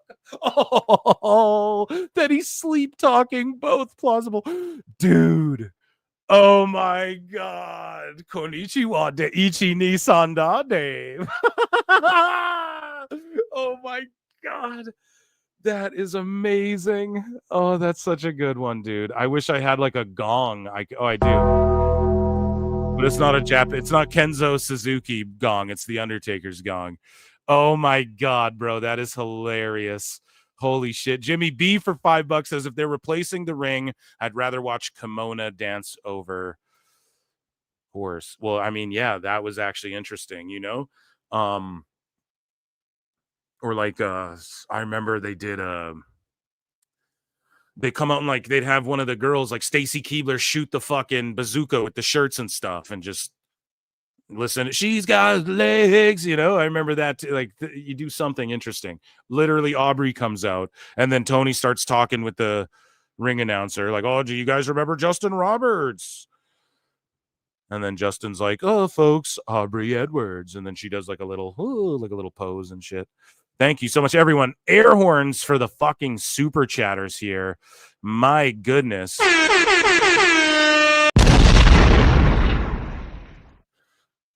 Chat, we have been going for 4 and almost a half goddamn hours. I promised you sickos, but promises are made to be broken. We will get to the sickos. There's not even a lot in there, to be honest. There's just that whole something going on with Wheezy Blonde and this Mr. Tesh guy. I'm not even really overly familiar with these people, but we're gonna cover it. I'll do it on a pod, or maybe I'll do another special pod or something like Pod 88. But nonetheless, we had a huge fucking turnout, like well over 300 people the entire time. You guys absolutely crushed it. Round of applause for the PWT universe. Round of applause to Mrs. C for checking in as well. That's phenomenal. The Castle tuning in. Best wishes and prayers and everything to Harley Quinn there. Chat, I want to thank you all for being here. I did throw the link out to some people. Nobody popped in, so that is what it is. This Saturday or whatever the fuck, live show. Saturday, Monday, Wednesday, Saturday live shows. Wednesday, Monday, Saturday, whatever combo you want to consume it. We go live 3 times a week. Also, look out for run-ins here and there. And I don't know, I added the whole other live show, so it kind of maybe usurped that, but they'll happen from time to time. And also patreon.com/prowrestletimes. If you like my content, you want to see a bunch of other content that you cannot find anywhere else, it's over on Patreon. If you want to support, consider becoming a member. He's just wanking to his booking with TK. Yeah, absolutely. I love you all. Thanks, guys. Go Sharks. Boo. I'm an Oilers fan, so no, go Sharks. Yeah, and thank you all for checking in, Miss C. Thank you. Tell Jim we said hello, and everybody have a good night. Take care of each other. Drink lots of water. Get fresh air. This one's for the sickos. I'm going to try and get that new theme song for Monday night. Love you all, man. We'll see you in the Upside Down. Peace. It is a fast-acting viral strain that infects the host immediately, and upon getting sick, the infected will become racked with coughs, sweat profusely, and start to get the shivers and chills. There he is, the legend. The man, the myth, the legend. Yeah. You can't literally run a promotion just for the AEW, what do they call them, sickos? Thank you very much, TikTok and AEW. See you tonight. Tony Khan started telling people there's no such thing as long-term booking anymore. It's week to week. The best guys, Tony Khan. We just secured the bag. It's not like I tried to be a character. It was just sort of happened naturally. But it was never something I intended. It was just something that happened because the wrestlers asked me to do things in matches, and I do them.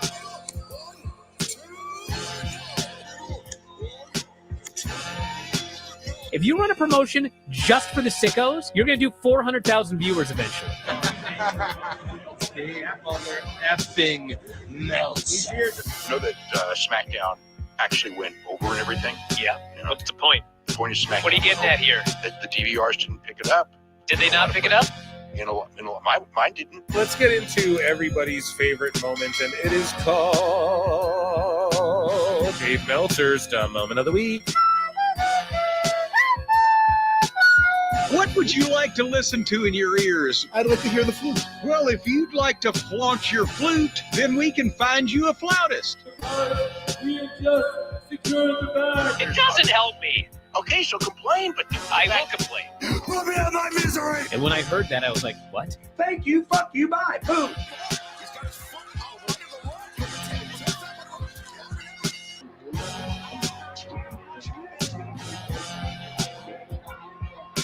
You got to run a promotion for everybody. The sickos can be the ones that buy tickets first and spend the most money on the merchandise. Because we just secured the bag. But you got to promote for everybody. Then you'll have a lot of viewers.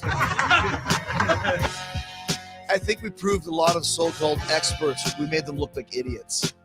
We're not going anywhere. Tony Khan's not going anywhere. You'll also be there on TNT. You'll be in 2 places at once. You'll be like my favorite movie. Lifetime. It's so great, Pittsburgh. It's not like I tried to be a character. It sort of happened naturally. The best guys, Tony Khan. Keep themselves safe. I look and see it's not just me. Jeff, why do you insist on doing this dumb internet shit on TV? I look and see it's not just me. This place is a fucking joke, man. You're a clown. I quit. So many of us have stood where we stand. We are the young, so raise your hand. So many of us have stood where we stand. We are the young, so raise your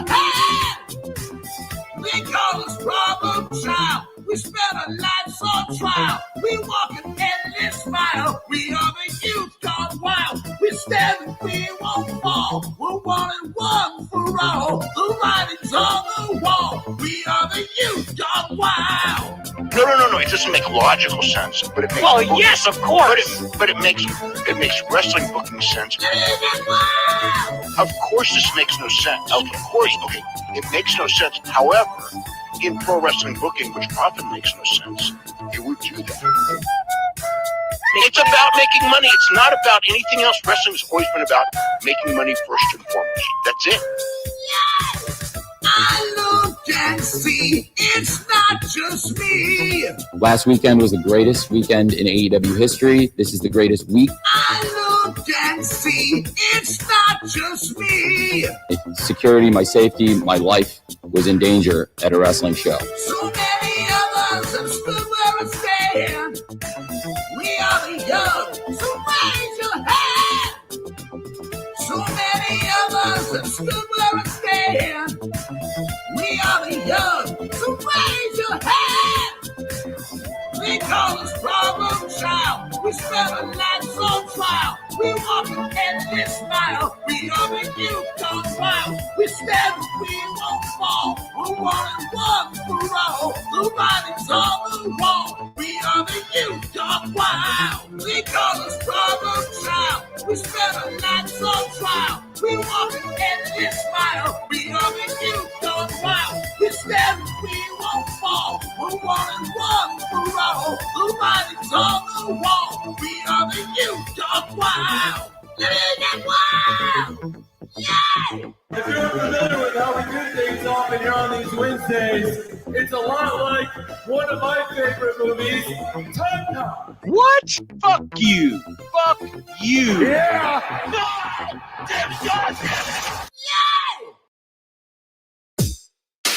SDL. Two bad bitches, one hot track. B3CCA, bitch. Two bad bitches, one hot track. Hello, hello. It's that B3 flow. You said you know me? I think you don't. My friends are rich and you're looking hella broke. With Matt, I'm the real rough rider.